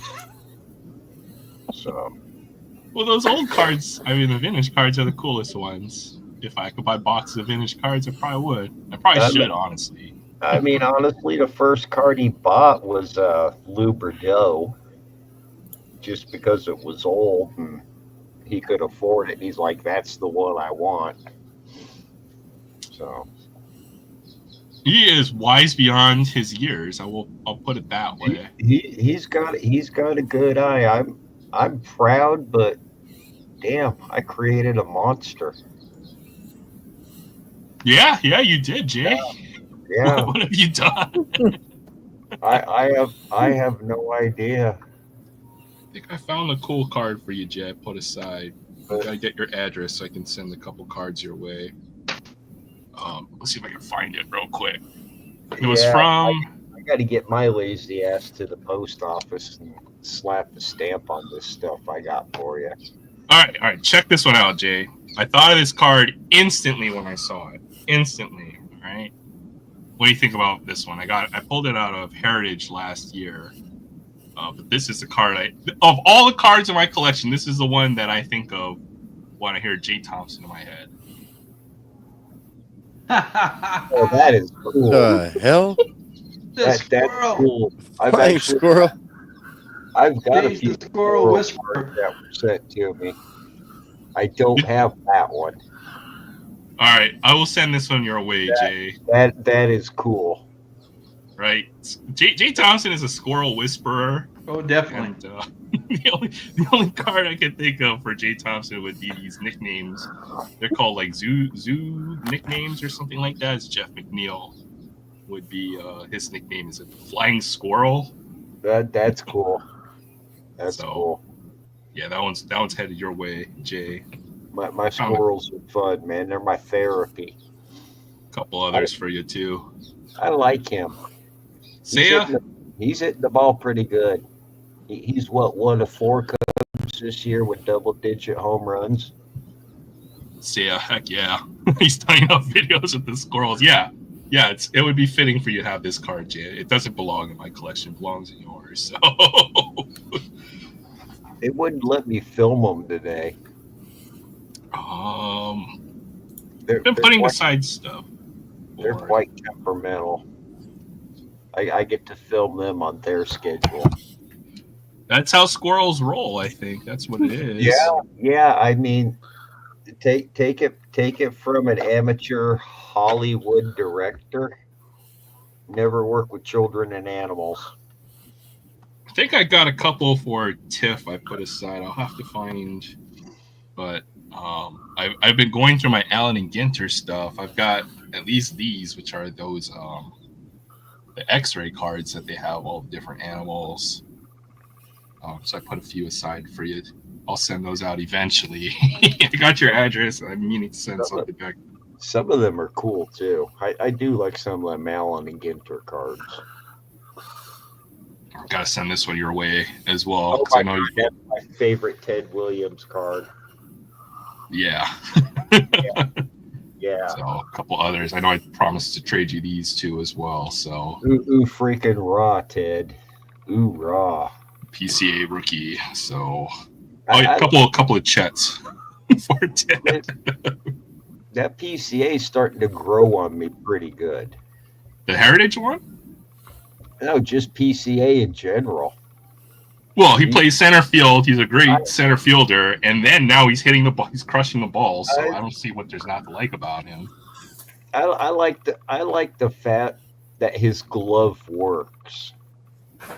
Yeah, that's the other part of his game, right? I mean, Yeah, his glove, his arm, and his legs. I don't know. I just like he's starting to grow on me. he looks like does he have red hair? He looks like a ginger, so he almost looks like he has no soul in those cards. If you look at them carefully, is he a true ginger too? I'm not sure what color his hair is because he was always dyeing it. I mean, just the way his complexion, he looks like a ginger, which means he has no soul, right? So that's what they say. But my nephew, he has a soul. I mean, I got a lot of them in my family. Both my sisters gave birth to redheads. One of them married a redhead. So, well, there you go. That's usually how it comes, right? yeah. I mean that's fine. I don't care what color their hair is. I picked this one up at my LCS the other day. Dick Butkus. Pretty cool one. I kind of like his. I got one of his starting lineups. I got a few of the old school players. I got a Vince Lombardi one. Oh, Lombardi. Yeah. Named the trophy after him. He's got to be pretty good, right? Yeah.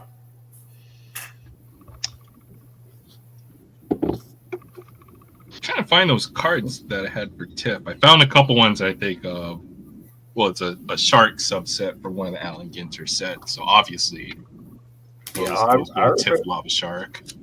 I remember a few of them shark cards they had. They had them in minis too.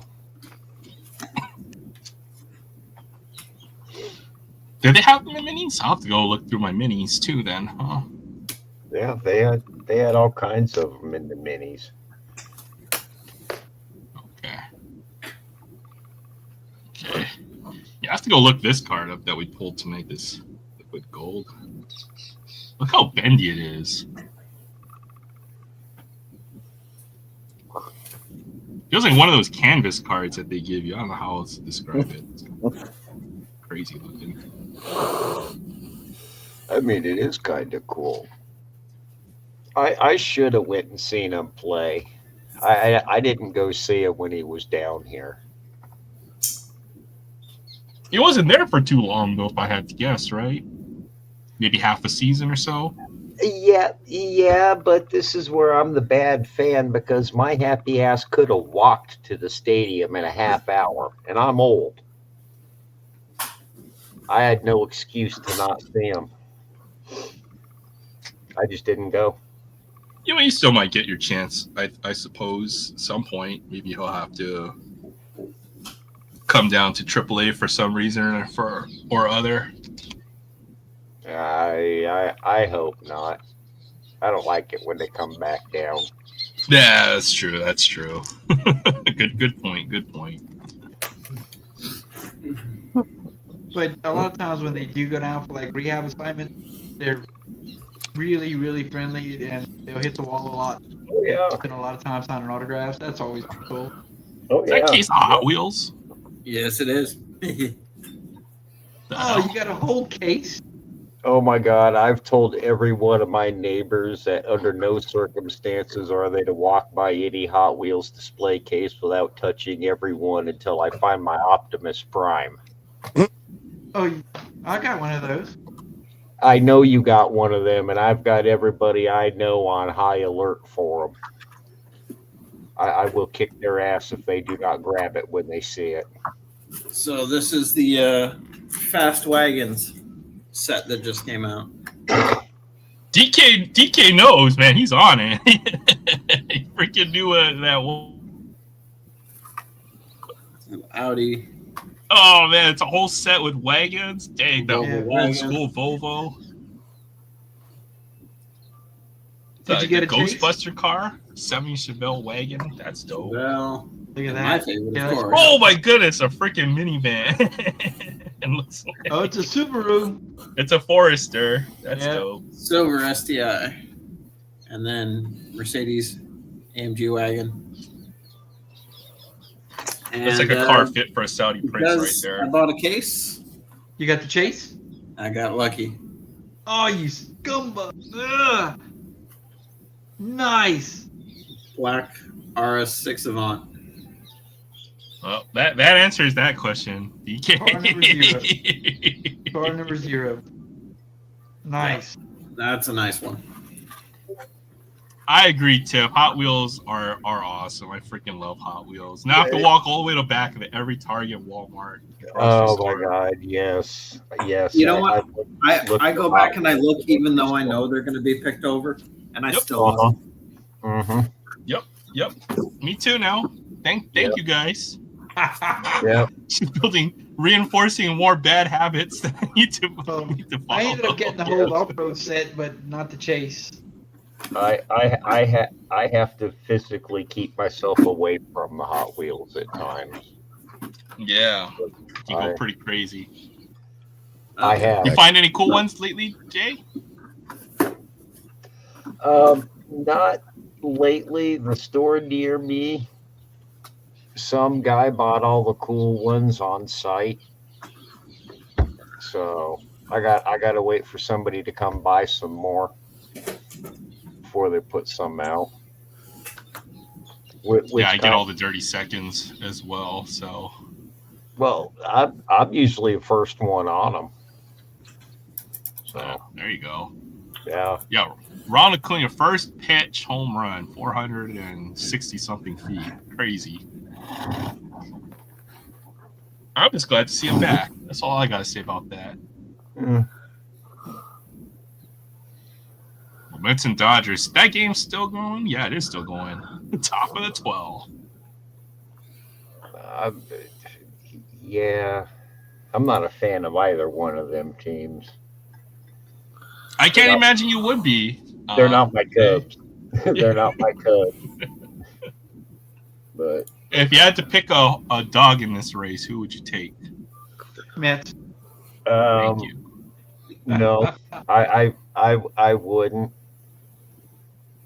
And the only reason I would pick the Dodgers is because the Dodgers aren't the Mets. Saying I'm picking the Mets because they're not the Yankees and the Dodgers want to be. Oh, believe me, I wouldn't pick the Yankees either.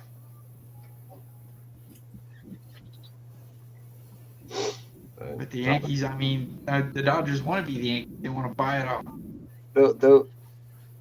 The Mets, Yankees, Dodgers, and Cardinals are probably my four most disliked teams out there. Interesting. The Cardinals. Oh, that's right. They're your Yeah, division. because he's a Cubs fan. Yeah. Yeah, the Brewers get are rapidly coming up that list. The who? The Brewers. The Brewers. Brewers. Chicago and Milwaukee. Yeah. I imagine any team in your division would be on your least favorite teams. Obviously, No. the Chiefs. Yeah. Chiefs aren't in my division. Oh no! When it comes to my favorite teams, but then again, I don't have like a baseball team or even a basketball team, so I'm a bandwagon fan. I get to pick a team every year for those sports. And yet you pick the Raiders every year. The Raiders are the only team that I truly am a fan of. Same with any Hawaii Rainbow Warriors or Rainbow Wahine are the teams for basketball, football, volleyball. So the Tigers really have the best record in major leagues right now. Detroit's, I mean, they're playing awesome. They're playing out of their mind, and the Dodgers play in such a tough division. I can't imagine. It's like a bloodbath in that NL West every year. So I know all about that one. Oh my goodness. Who do the Tigers have to compete with in that division? They got the Royals, Twins. Twins, White Sox, Indians. There you go. I think the Indians. Or Yeah. Guardians or whoever they're called. Whatever they are now. Yeah. Damn it, I'm old. It's still the Indians. It will always be the Indians just for the movie Major League, right? So. Well, I mean, they're kind of one of them local teams to this area. That's true. I mean, it's crazy because you could be part in that geography, and then you could theoretically be a fan of any of one of six teams, depending on what. Right. I'm surprised there's not more Cleveland Indian fans around here than there are, because we had that Bob Feller from not too far from here. True. Yeah, I mean, shit, my grandma and grandpa went to school with them, kinda. There you go. Tiff's got some favorite teams: Dolphins, Bobcats, and Vikings. Bobcats. Oh, Montana Bobcats. Is that the name of their football team? The Bobcat. It used to be a basketball team, but it might be the mascot for Montana, I'm guessing. There you go. Ryan's got his favorite teams. You can have 4 favorite baseball teams, man. No, just kidding. You can have 4 if you want. Yeah, you can have as many teams as you like, no matter how wrong you are. Yeah. Yeah, there you go. Montana State Bobcats. That's what it is. Like Charlotte Bobcats? They're not even a team anymore. And they were like the worst basketball team. I think they're so bad they had to rename the team. Back the Hornets, right? I don't even know. They move around so much. Yeah, the history of that, because the original Charlotte Hornets moved to New Orleans and they became the Pelicans. And then the NBA decided, well, Charlotte is too big of a market for us not to have another NBA team, so they gave them a second expansion team, which were the Bobcats. And then the Bobcats were so bad over like the first 10 years of their franchise, were like, if we continue to go as the Bobcats, we're only going to be known as a losing franchise. So they renamed themselves back to the Hornets. So the original, it's like the Browns, right? Where the Browns moved to Baltimore and became the Ravens. And then the new Cleveland Browns are not the original Cleveland Browns. I mean, but they are in some way. They are in some way because they got all the records. They leave Baltimore, or they leave Cleveland and win a championship like 2 or 3 years after they leave. Yeah, but they left the history behind in Cleveland. True. Because their owner didn't want to. They wouldn't get a new stadium was the big deal. So there's videos of them ripping down like seats out of the stadium on the last game, and fans are pissed when they left. If I was a Cleveland Browns fan, I'd have been pissed that they were leaving any one of the teams. I'd be upset if any of my teams moved. Yeah. I would. I'd be hurt. It would be a personal attack on me and me only. I know. What if the clubs were to leave Chicago and move to Hawaii or something? Oh my God! No. Game over. Or what if they move to like another neighboring city that needs it? No. Or they're like the Nashville Cubs or something like that. No. That's where the White Sox are going. There you go. Well, I mean, both of those teams have tradition, Which in itself would be kind of sad considering how long the White Sox have been in Chicago. But it ain't going to be the Cubs moving. I can't see either of those teams moving ever. I'm no White Sox fan. I am against them moving, but if it comes down to them or the Cubs, White Sox got to go. They got Fair enough. Yeah, Fair it's enough. like a true Cubs fan. Only a true Cubs fan would say that. Yeah. Oh, I don't feel I'm alone. Dang! I see Will in the panel, but I've got 6 people already. So I gotta get going soon, so I'll step out. okay. Thanks for coming on, though, Sam, and sharing those 2 boxes. Yeah, man. Yeah, I'll see you guys next week. Cool shit, man. Are you coming back? Is Sam coming back, or are you going for the evening? I got a dinner I gotta go to tonight, so I gotta get ready soon. Yeah, we'll see how long we last tonight. But yeah, if not, good to see you. Thanks for stopping All right. See you guys. Whoa. We'll probably be here by the time the way it goes. I got some stuff to show. Oh yeah, for sure. What's up, Will? There he is. Will's in here. Oh, I heard Will have a bigger. Obviously, he appears on a lot more famous YouTube shows, and it's just an honor and pleasure to have Will show up here. Grace us with his presence here. Yeah. Kidding, Will. How you doing, Will? I'm tired, but I'm here. no, you're not. No, It's a state of drink some mind. caffeine. Shake it off. Caffeine.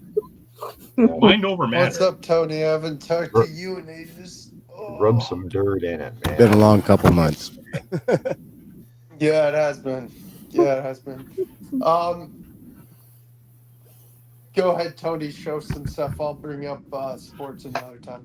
I have no words. Chit chat a little bit. Good to see you, Robert Springs, and I saw DK Bobcats' best player was Amiko Okafor. I was about to say Jaleel Okafor. Kemba Walker. Oh no, Kemba Walker was the best Hornet. Kemba Walker, and they had a couple other good ones. No. Hey, what up, Chance? The best player in franchise history didn't stay there. Okay, it's here. I'm trying to think who you're thinking of now. What's up, Chance? Alonzo Mourning. So here. Okay. Fair I was enough. talking to my coworkers like maybe 9 years ago. Well, the Bobcats, the expansion Bobcats, the second iteration of the Charlotte team. So Aaron, you're gonna laugh.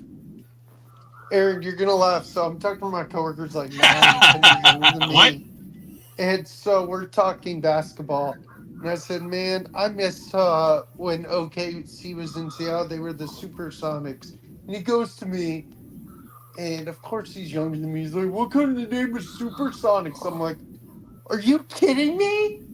I mean, I'd rather be the Seattle Supersonics than the Oklahoma City Thunder any day of the week. I don't know. Thunder's a cooler name, but I don't know. Supersonics is pretty cool too. Any team name that doesn't end with an S, I have a problem with. So Thunder, Lightning, Red Sox. Yeah. Okay. There you go. Oh, that means you like the Chiefs. Aaron, how could you? No I'm kidding. Yeah, Will. That's totally what that means. Yeah. Based on the definitely. value of that Wink, wink. one letter. Yeah, I have to There you I have go. to look over my rivals list now and see which one have S's and which one don't. I want to see Tony what got the Sensei same. has What's up, because Tony? it's probably picked up at least a couple of big things. Well, Gems. this is a ComC order that I started in sometime in December. Finally put something together to send something out. Nice. 72 Sunoco stamped.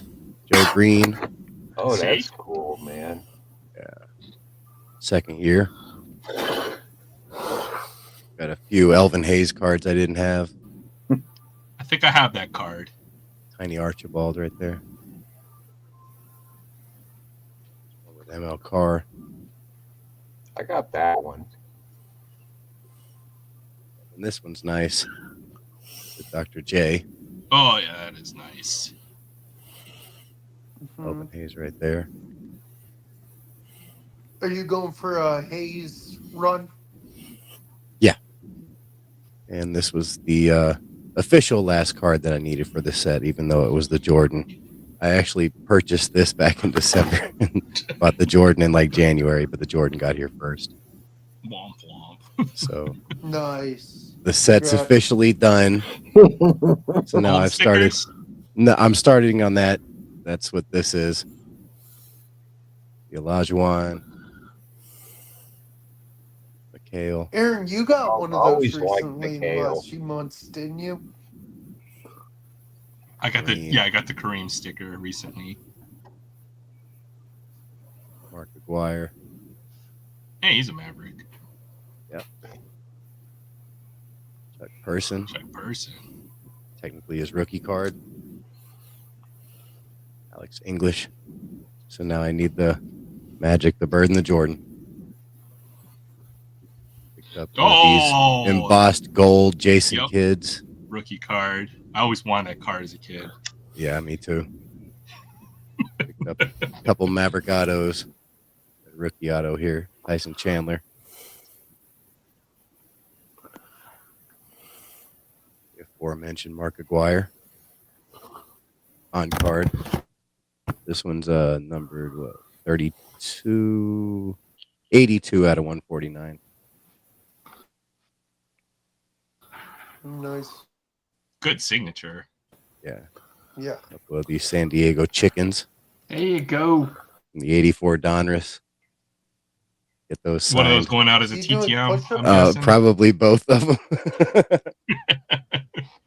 Picked up some Jason Robertson rookies. Marquee rookie. Yeah. OPG Rainbow. What will be Platinums. in score of the game tonight, Tony? 3-0. Oilers. Oh, Another one.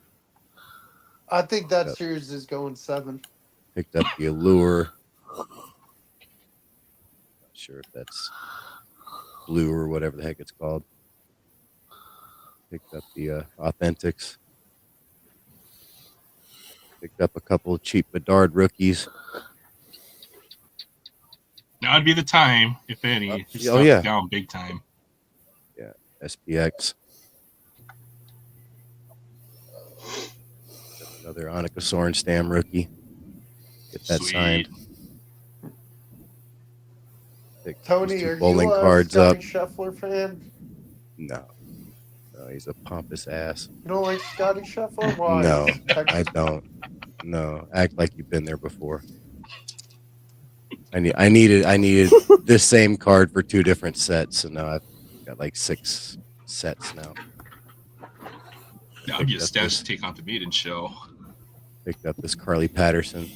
She's local. She won the gold medal in, I want to say 2006 all around gymnastics.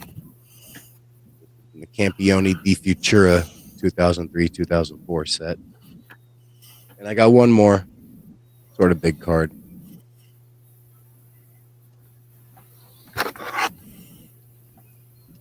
Jay, I'm surprised you're awake, to be honest. I am too. Oh, That- Oh, that- nice. that's pretty. The Ricky. It's very, very, very well centered. It might be a 6, but the centering on this is gorgeous. So No, yeah, that's all. It's got Yep. really nice eye appeal. That's a sick Yep, card. Tony Yeah. just ended the show. It's all over, no, folks. no, the Jaden Daniels auto ended the Yeah, show. Jane Daniels would have pretty much been. I don't Was that- that was the I'd top still roll downhill rather from have there. that card because I am a Ricky Who Henderson. had Oh, you and me Jaden both. Daniels? Who had a Jaden Daniels auto? It was a Sam hit, pulled one really. tonight. If you were here Yeah. earlier tonight, you would have seen it. No, I'm just kidding. Yeah, That you've was seen him crazy. pull it. I would have bought this sooner, but unfortunately he passed away, and then you have to wait for sort of the, he just died. Everything's going to spike to sort of die down, and then I found this one for a reasonable One of my price. favorite Picked it up. ESPN. Did you guys hear Around the Horn ended today? Yeah, but I mean, that show had kind of lost its appeal 5-6 years ago. The whole ESPN thing kind of lost its appeal. That too. I had my eye on a Cepeda rookie card for the longest time, and then he passed away. So I'm waiting for that period to kind of end. Yeah. It really doesn't take long. I mean, kind of like when Willie Mays passed away, you expected the market to spike, but what actually ended up happening is the market ended up flooded with his cards. Yeah. And so, after a couple weeks, it really sort of dies down, and it's really probably the best time to buy it because there's so much of it out there. So just kind of got to be selective with it because there's still going to be the people that are trying to get that premium for it. You just kind of got to weed through that crap. Yeah, I've had my eyes on a Moses Malone rookie card for a while too now. Yeah, that would be a good one to get too. So yeah, that's what I got. Oh, much Ricky Henderson only rookie. What a card. pick. Yeah. Pretty much Gee. the only cards I've purchased this calendar year. So I have an envelope. Other I'm than at- Yeah, around the Other than horn. that, If it's Georgia. not Kornheiser and what is the other dude's name? Wilpon, then I don't care. Oh yeah, let's see what Troy's got. I'm gonna have to shut down for that because my phone's already at 10. oh, nice. So, I don't even remember what's in it, but it's probably some more of those that I showed last night. The turn back the clocks. eBay. Oh, it's a single, and it is the turn back the clock. It is card number 96 from the 2020 Turn Back the Clock series. That's going to be Steve Carlton. Nice. Lefty. Love it. For July 4th, 1979. Pitted against the division rivals Mets, Steve fired 4 hitless innings before allowing the first Mets base runner in the 5th inning. However, the stingy left-hander kept the bases clear for the rest of the contest, firing a complete game, 1-hit shutout to beat the Phillies to a narrow 1-0 win. Should never be forgotten. He's got 3 or 4 Cy Youngs, I think. Oh yeah, he was good in his time. He's just one of them that held on a little bit too long. And that's part of this.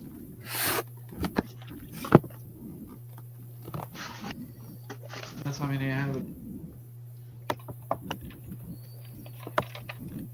I'm trying to get the first 100 card, the first set from 2020, and it's not an 87, but it's got that wood grain border. It's a 200. I think it's a 215 card set. So I'm trying to get just the first 100 for now, and then after I get the first 100, I'll work on the remainder of it. Number 96, and that's really all I've got. I was gonna go ahead and had that put aside for our Free It Friday, but I don't know if we're gonna make Free It Friday. You want to do it now? I'll go find a car. We'll rip one open. Do it. You can do it. Do it. Oh my god, you guys are mean. Jay's gonna leave though if we do Free No, Friday. he's got to stick around. He's got to stick around because I mean, this is an extra I got. that would be one that would go on my shelf because it's not a car. It's like a delivery bike. It's a Honda Super Cub, which is a really well-known motorcycle from back in the day. And not only is it a die-cast casting of a Honda Super Cub, it is a Hot Wheels treasure hunt. Oh, Oh, yeah. Okay. Finding my car. Finding my car. Be right back. Let's go. Let's do it. oh, I don't understand.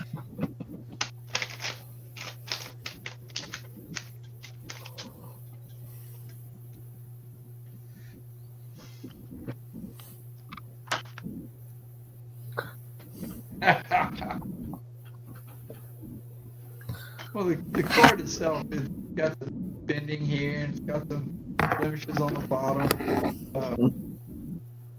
Well, I'm sure at your age you've got some extra bendings on the bottom too, and ain't no one ripping you open just for entertainment. They do it all the time.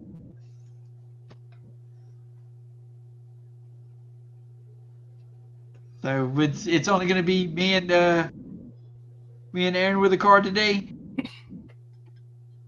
That ain't gonna be me.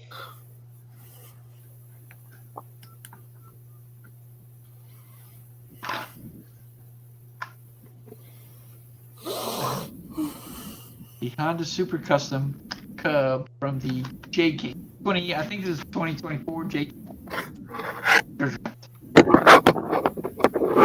All right, Troy, you ready for this? Let's rip one. Let's rip a car open. Let's go ahead and do the old. And I'm down to 9%, so I got to get it done and shut this thing down because I'm about to kick myself out.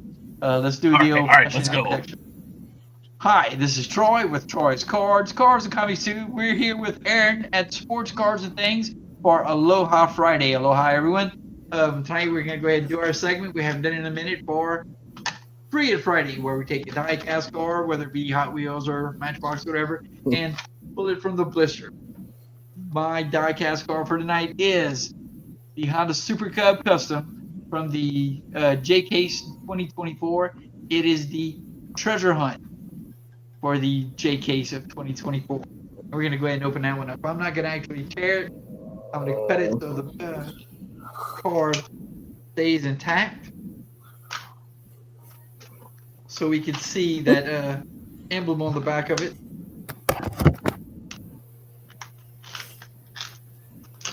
All right, here we go.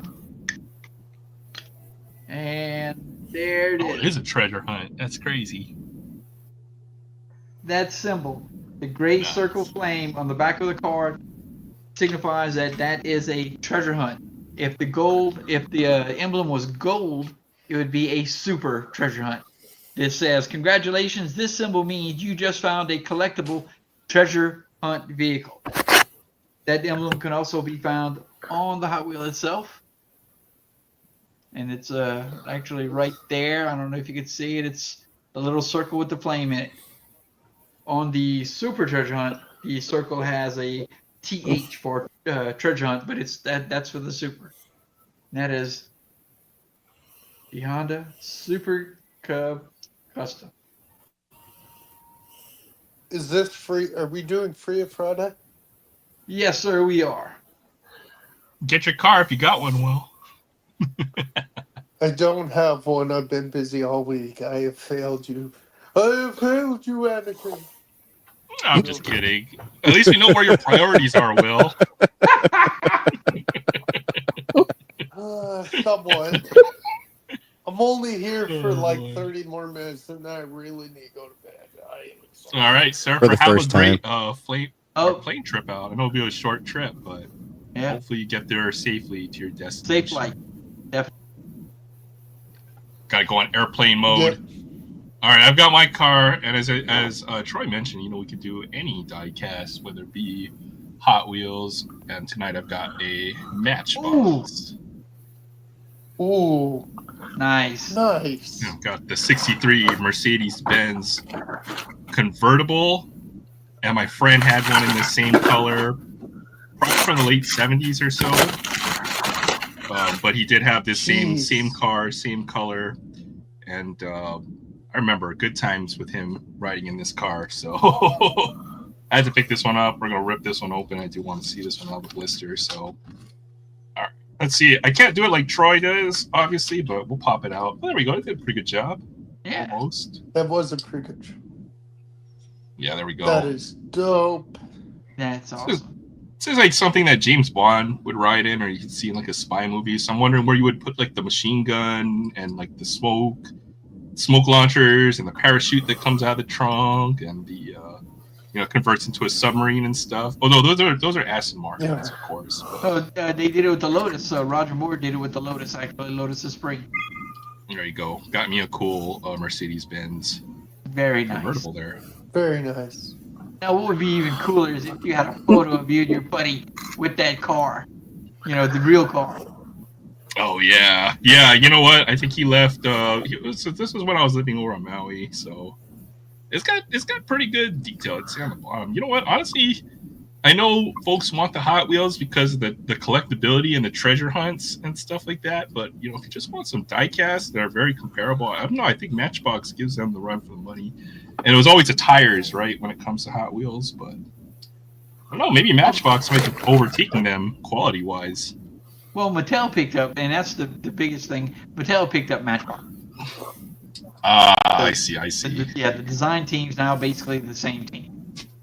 All right. Well, maybe I'll become the Jay, Matchbox how about collector. Hey Jay, how All right, about you unbox these the up. pink one? I'll Okay, unbox we- you, Will. All right. There you go, Troy. Diecast Free Friday on Aloha Friday. Thanks a lot, Aaron. I appreciate it. Thanks, everybody, for watching. All right. Hey, what's up, Chris? I see Chris in the chat. I'm gonna see that Stacy Keebler poster that is famous. Absolutely legendary. Oh, he changed his username. Chris Gets Out 101. Chris has a new channel. He's focusing more on lifestyle and health and stuff, which is good. So go and check out his new channel. Chris Gets Out. Sub him up. Follow what he's doing. I'm Gotta be healthy, man. Yeah, I know. We gotta Wish I'd learned that younger. stop drinking all that soda. Chris. Yeah, next week, Right. Stacy makes a return. Chris, I just subbed you. I've I just actually been subbed you, my good sir. considering not drinking as much. So I gotta start figuring a way to put some water in my system. Pepsi has water. I know. You know what it doesn't have? that. It doesn't have what plants crave. Right? I know. I'm gonna need my Brondo, but How much electrolytes does that Pepsi have in it? it has enough to keep me going. That's go. all I need. For sure. Yeah, for sure. All right. Take care, Jim. Yeah, have I a great just weekend. subbed Thanks you. for stopping by. But it is after midnight, and I don't want to crack open a new one, so I gotta go to bed. Yes, How you can do. you sleep with all that caffeine in your system, man? I can't drink soda. I'm getting to the point I can't do it no more. Oh, No sleep. it's easy. I used to be one hell of a freaking meth addict, man. I can sleep through anything. Okay. Oh, Very TIJ. Very dull. Very dull. Now, go away, y'all. I'm going to bed. Good night, Jay. All right. Take Bye, care. Jay. Yeah. Later. Good night. Yeah. Jeff's got a new video Yeah, I'm Definitely right go check behind out him. as well. Thanks for sharing that with Yeah, I us. don't Tip. have I'll have to much check that out. longer either. What's new with you, Will? You pick up any new comics? Comic book day? New comic book day? No, I'll have some more next week. I couldn't go this week because work was busy as hell, but next Wednesday I'm off, and then I ordered some, so there'll be some next week for sure. Okay. You always pick good Yeah. good comics. I always like the Oh. covers you pick are always top notch. Well, this is one of my favorite ones because you can guess why. Look what the horse is doing. Eating? He's looking at the woman's. Oh my yeah. goodness gracious. the Cowboy's gun is placed in a very ambiguous way, so I couldn't tell. I couldn't tell what exactly was going on there, but since we're in the internet and it's pixelated, I'm just gonna have to use my imagination on that one. That's very Thank you, Will. Of all the comic books to share on Aloha Friday, that's the one that you pick. And that's a classic Jonah Hex, right? I noticed it. I saw it right away. I know what's up. That horse is going to the glue factory, by the way. Aww. That's so depressing, man. Welcome to Good, real life. great one right there, Will. Thanks for sharing that with us. Coffee time at 1:06 a.m. But you know what? If it's Friday night, I'll probably stay up late like I always do. So. Oh, I'm going to bed like 30 minutes because I got work. But luckily, tomorrow's a short day of work. Yeah, this might end up being a little bit of a shorter stream. That's fine. I go back and forth, Fabian. When it comes to Coke or Pepsi. Over here they have Walmart, and then because soda is getting expensive, like a freaking 20-ounce soda is like $3 now. Like I know, so right? At work, like it's expensive too. It's like $3? Yeah. Yeah. It's ridiculous. So I just drink Dr. Thunder. It's a cheap soda from Walmart. It tastes like Dr. Pepper. It's good.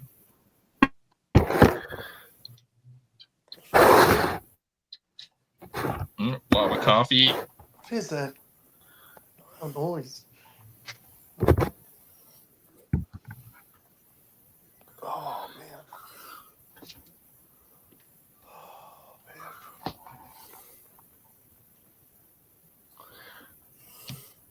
Dude, how about these NBA playoffs, Aaron? Crazy, right? They're crazy. Dude, frickin' Knicks are down 2-0. Thunder written off for dead. Down 2-0. And they're winning 2-0 in their series now. They look like they're pretty much they look like a lock to go to the finals this year now, right? You know what's crazy? I've realized about all four of these teams, their most dominant player, I would say, is a guard. You got Halliburton, Ant, Shea, and you have Brunson. It's the way of the modern NBA, right? Where centers no longer dominate the sport. Yep. It's all guards. Yep. No matter how good Nikola Jokic could ever be. Well, he doesn't have a supporting cast. That's the other reason. He has MPJ and Jamal, but they're not. They're decent. He doesn't have a single All-Star on his team. No, which is shocking because I thought Jamal would have been awesome. Yeah. Well, maybe Aaron Gordon was an All-Star. Aaron Gordon actually resurged. Okay, I take that back. Not a current All-Star. He's obviously got Russell Westbrook, who will be a future Hall of Famer, right? So, but what? Yeah, none of the you need a guard that can basically score 30 points a night. It seems. Mm-hmm. You're kidding Along me. with Sorry. No. Along with like three other guys who can shoot the ball, right? And get you about 15 points. Hit three pointers a night. My Yankees lost to the Rockies. That's just pathetic. That is. Well, what? We lost to the Rockies. Did they bring up the AAA team to play in their place or something? Yeah, it seems like it. Name three Rockies, current Rockies. I can actually. Chris Bryant. Ryan McMahon, and I'm trying to think of another one. Don't tell me. Ezekiel Tovar. Who? Tovar. I'm kidding. Good, actually. Yeah, Tovar's pretty good. Pretty good. Well, he's got probably the biggest contract other than Chris Bryant on that team. Aaron would hit 60 home runs for the freaking Rockies because they're bums. See, DK, this is my soda hack now, okay? When I go to McDonald's or any fast food place, I'd never go through the drive-thru ever, okay? Because I will get out of my car, I'll go inside, I'll order my soda, and while I'm waiting at the soda fountain, I'm getting my $1.50 worth of soda at that soda fountain. I get like 3 freaking large sodas while I'm there. And That's you know awesome. what? I wait because the drive-through line is so long. I wave to the guy who I would have been behind in the drive-through as he's still sitting in his car waiting for his order. Well, I walk out of the place. I got my fill of soda and I got my food before the guy in front of me. So, that's what I do. That's my new soda hack. I've been doing it for the last few years, but even works better now. Now that soda's like $4 for a freaking 20-ounce bottle. That's just stupid. Well, we're Seriously, in, $4. Tony, when does It's expensive. when does summer start? I mean, technically today, but I got to go into work on Tuesday and Wednesday. So really for what? Clean your room? training. Oh. Well, Ginger's last Wait, day it's summer to of say. Tony time, huh? Huh? It's summer of Tony time, huh? Yeah. Yeah. It was funny. I think it's been it's been like 2 years, but I remember it used to be Hector's live stream, and then we just come on every day and just hang out. For Yeah, Okay. dude, I think Yeah, I'll Eric, do that you and over I the were summer in if for somebody's like around. 9 hours one day. Huh? Oh, good times. Yeah. Well, you gotta start with the live stream and then just kick it or something. Figure something out. Yeah, I'm gonna start to live stream some more this year. It's I mean, weird you already because are.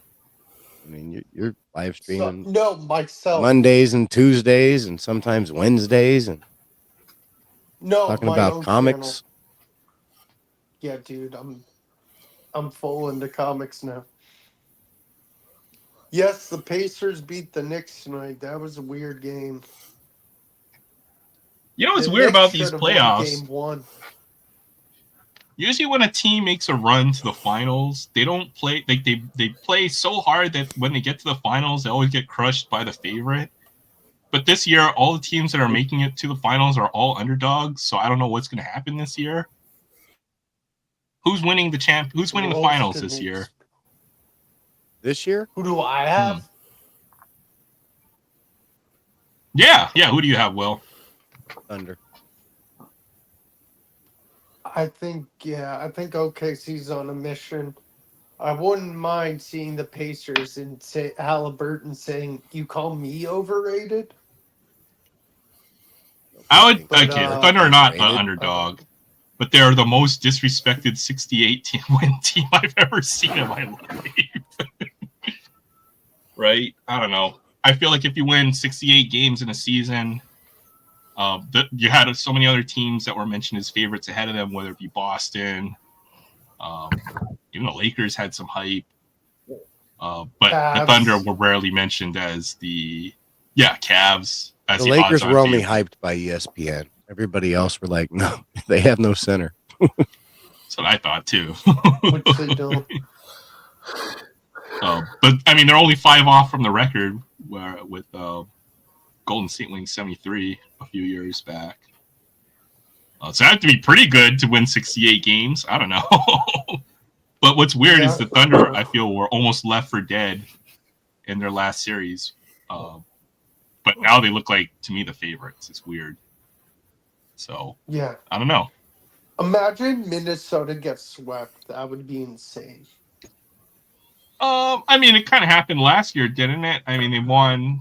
They got to the conference finals. By the time they got to the conference finals, they looked pretty gassed to me last year. Looks very similar. A repeat of last year as well. Julius Randle can't carry that team. No. And if Anthony Edwards is going to shoot 1 for 9 from 3, then I can't see them beating the Thunder. No. So it's going to take. They're going home though, so that makes a difference. I think. Yeah.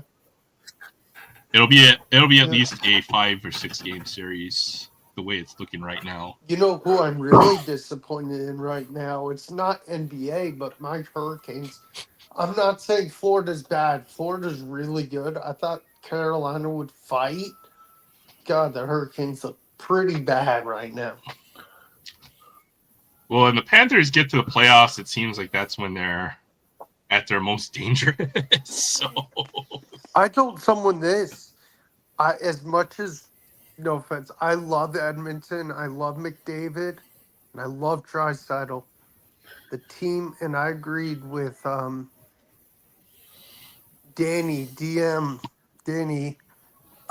Dallas is on a mission to win the cup this year. they better, because I mean they've pretty much, they're not all in. They might have a couple more years where they have a window. Oh, they're definitely not all in. But they have several years left. Yeah, They have a young core just locked up. Rantanen. I see. I think they're in good Dude, shape. did you see the guy today with the otter mask? That was awesome. There's a fan wearing the otter mask for Ottinger. I was like, that's dope. Hey, Will, do you know this guy Dean by any chance? Says he's a friend of you. He's tried to come on, but unless you're going to share your camera or mention in the chat, I unfortunately can't let you on to. Never heard of him. Yeah, sorry. Nope, never heard of him. Pacers. DK says the Pacers. I wouldn't be surprised. They're a good team. They've got. Yeah, Aaron, don't let that guy in. Never. No, of course not. Unless we know, unfortunately. I mean, it's an open panel, but we've got to know you, or you've got to see something in the chat. You've got to know who that is before we let anybody on. Else we have another. What was it, Pink Rocket incident? Oh goodness! No. That's disturbing. Yeah, we're not doing that again. Pacers. I mean, Halliburton's playing out of his mind, and he's got a good supporting cast as well. Very underrated. Oh yeah, Pascal Siakam, who scored like 30 something tonight. That 2018 draft is looking better and better every year. I know, right? Yes, I mean, it you is. got Brunson, Halliburton, Luka, Trae Young, even Shai the Gilgeous-Alexander. secondary guys, SGA, Mikal Bridges. Like that draft is loaded. Yeah, absolutely loaded. I may last an extra 30 minutes. I'm gonna go get some lemon. It took all of the mojo from that 2019 draft and sucked really it did. into that year. Oh man. My mom worked with a medicine man who was from Rocky Boy Mountain here in Montana. He made his tea. It helped us get better when we were sick. And special herbs were in it, huh? I imagine the Indian, the Indian tribes must have had some medicinal tricks up their sleeves. But that sounds good. If you're called the medicine man, I'd imagine you got to have some good stuff there. Oh, man. Yeah, SGA and Jalen Brunson just really, really make that draft. That's crazy. I mean, Trae Young was considered, maybe the second best, but not the way it's looking right now, since he's not on a winning team. No, right now, I mean, SGA is the one with the MVP. Yep. Hypothetically, you could say he's better than Luka. I would say so. Yeah, accomplishment wise. Plus, he's averaged 30 points a game for 3 straight years, and his stuff is still pretty cheap. I should have had my chance. Had my chance to buy a couple of SGA rookies, and I probably should now. You can still do it. I was looking. There's a couple optics up there for like $12.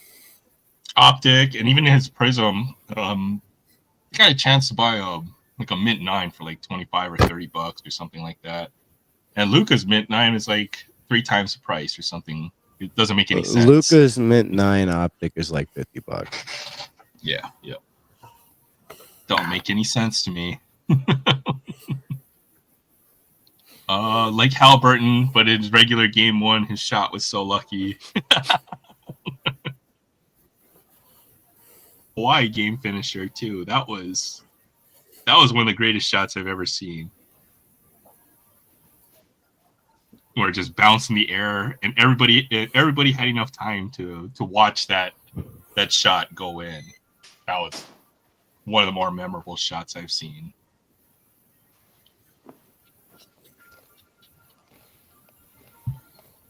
I forgot Halliburton was a 2018 rookie too. That's insane. Halliburton's 2018 too.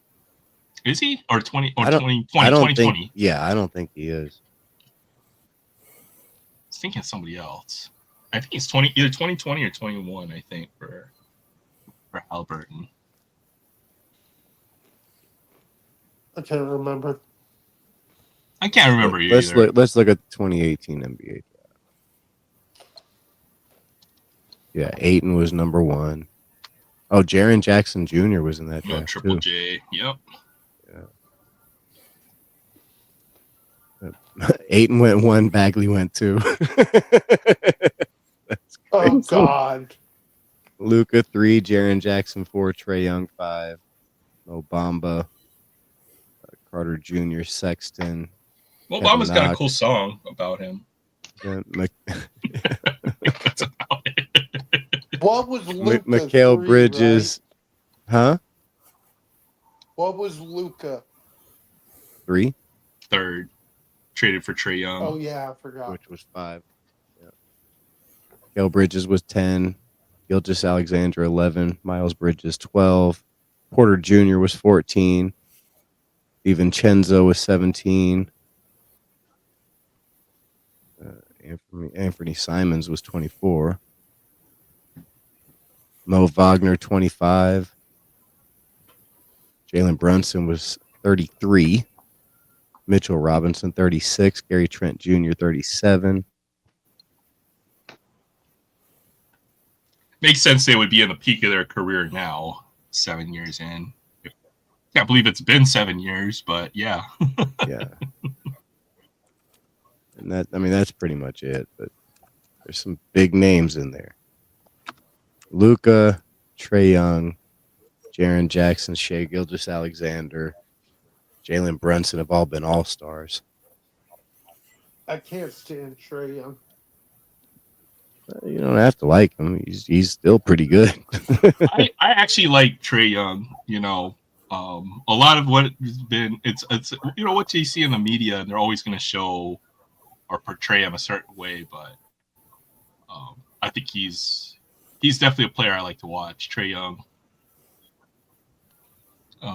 Who's the biggest steal in the NBA draft is a good question. Ever? Ever? Yeah, that's a good one. Isaiah Thomas, Kobe. 60. The last pick in the draft. Which Giannis. Isaiah Thomas? The Celtic Isaiah Thomas. Oh, okay, that Isaiah Thomas. I was thinking like Dennis Rodman or something. But I mean, he was a second round, but he was an early second round. Rodman. I mean, you're talking about the biggest steal. It would have to be like Ben the Wallace. latest in the draft, maybe a third round pick or something back in the day when they had more than 2 rounds, or somebody that was like undrafted. I mean, Ben Wallace made the Hall of Fame. He wasn't drafted. That's right. He wasn't even a draft. That's why I was that's why I had that list of folks who weren't big draft picks. There's been a few. Jokic, second round pick, mid second round pick. I mean, Jokic might be honestly the most underrated still, right? He could have 5 MVPs this if not for him losing one to Embiid and then this year to SGA. Yeah. So Yeah, he's revolutionary. He really is. I mean, I don't even know what to say about Nikola Jokic. We might be People are saying he's basically Arvydas Sabonis in his prime, and we never got to see that. I don't know if Arvydas Sabonis ever would have been this type of revolutionary player, even if he played during his peak. Because Jokic is like the complete player. So was Jokic has- Sabonis. So was Sabonis. And you listen to people like Pippen and Jordan talk about him, and that at least for me, hearing people like that talk about him puts him on another level. Yeah, I've always wanted to see what Arvydas Sabonis would have been if he didn't get here. You know, with At two like 32 broken years knees. old with broken knees. Yeah. He was moving like, planted in concrete or something. He's still. It was like watching the player in slow motion. Everybody else played around him at like NBA speed, and then Sabonis would just do some crazy stuff. Yeah. And he could kind of jump too before his knees went out. I mean, he could get a little bit of air for a big guy. Yeah, if you watch any of his old FIBA highlights, absolutely. Yeah, he might have had like a 30-inch vertical, which is a lot for a guy that's 7'4".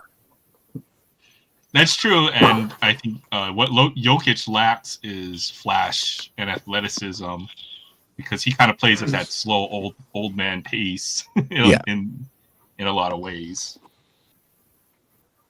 I watched Luka before he was in the NBA. I watched highlights of his Real Madrid stuff. I was enthralled with him before he even entered the NBA. I was like, damn. Well, Luka was a EuroLeague MVP. as like what, age MVP, 18? All-Star, champion. Obviously. I even have a Luka Maverick shirt I bought a few months ago. It's my favorite player in the NBA. Yeah. I mean, I'm still a fan of Luka. I like his game. He can score. He's fun to watch. When he puts a team on his back for the last few years, he's been amazing. Sorry, Will. It makes me think, imagine if the Clippers never traded SGA, him, Kawhi Leonard. Oh, my God. Who did they get back in that trade? Oh, Russell Westbrook. It was the Paul George trade. Oh, okay, Paul George. That's what it was. It was Paul George for Shea Gilgeous-Alexander. I think Gallinari maybe, and like 3 first-round picks and 2 pick swaps or something.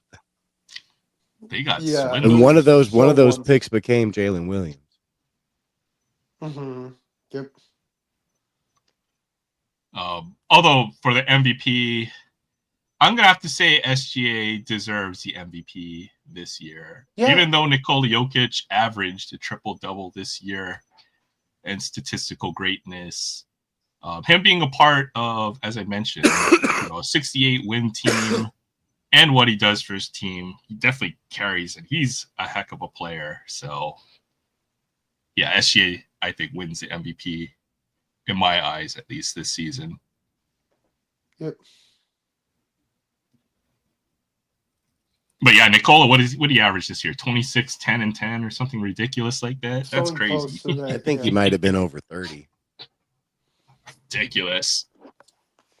Yeah. Average a triple-double.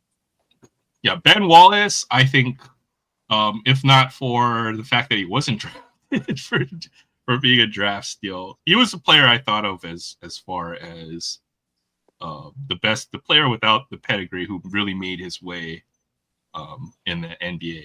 And he played in the right era, too, that early 2000s. Oh, yeah. Like, go watch some of those old Pistons, Pacers NBA playoffs, and they're like late in the fourth quarter, and the score is like 65-63 or something like that. The Malice and the Palace. What the heck league am I watching here? Yeah. Completely different game now.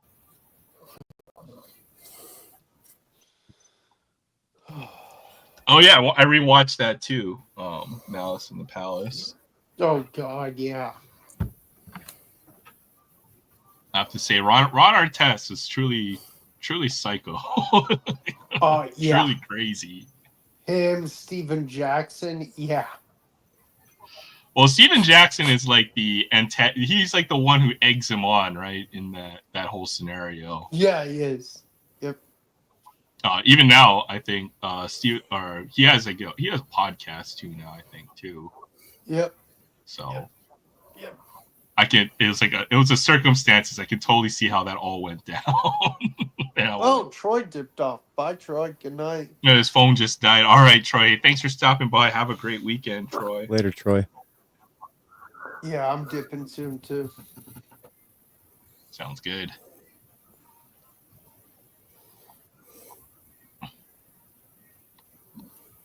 Ben Wallace. Yeah, Ben Wallace also went to a kind of small, all African American college. It's called Virginia Union.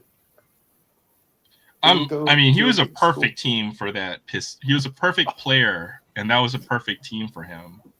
Yep, him, Rasheed Wallace, Rip Hamilton, Chauncey Billups, Tayshaun Prince, and the best player of that team, as you can tell by my ironic voice, Darko Milicic.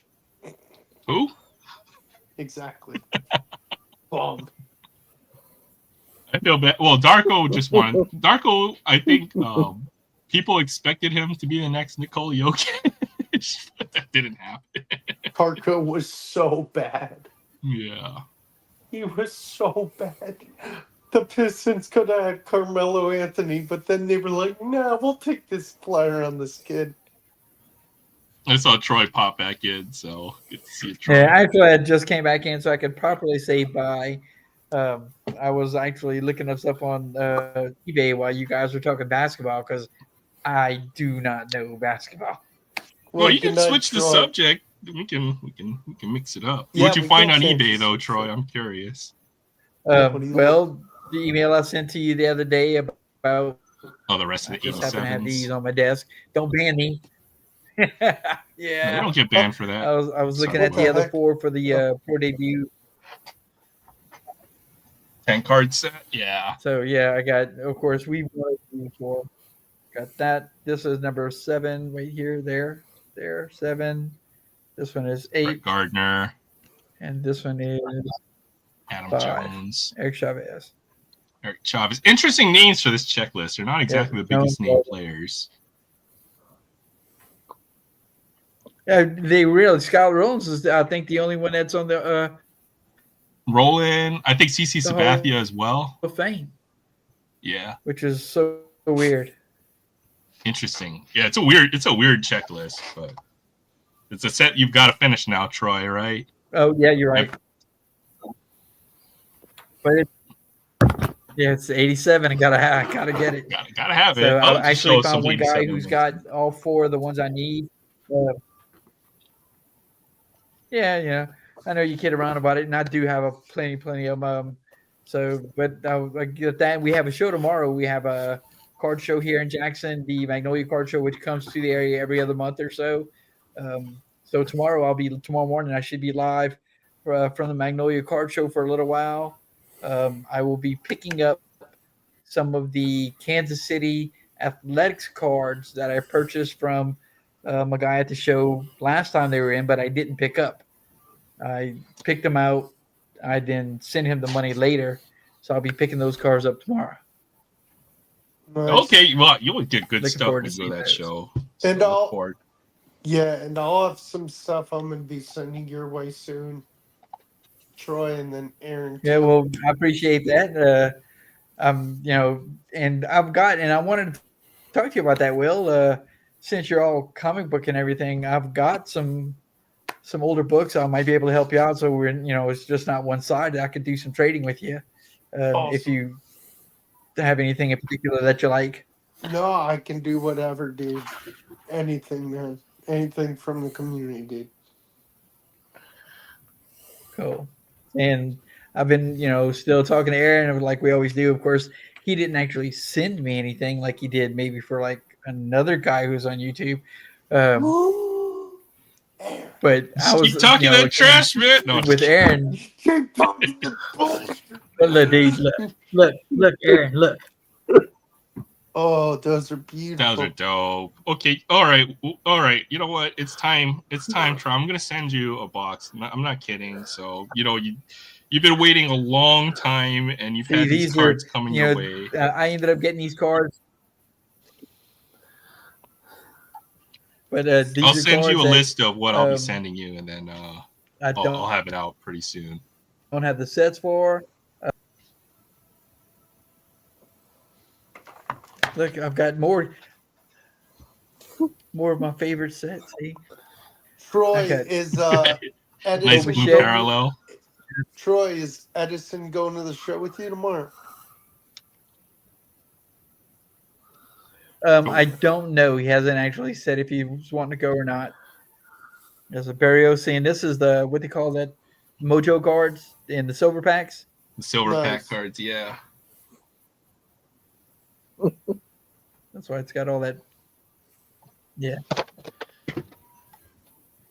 Sonny Gray. Saying these aren't yeah.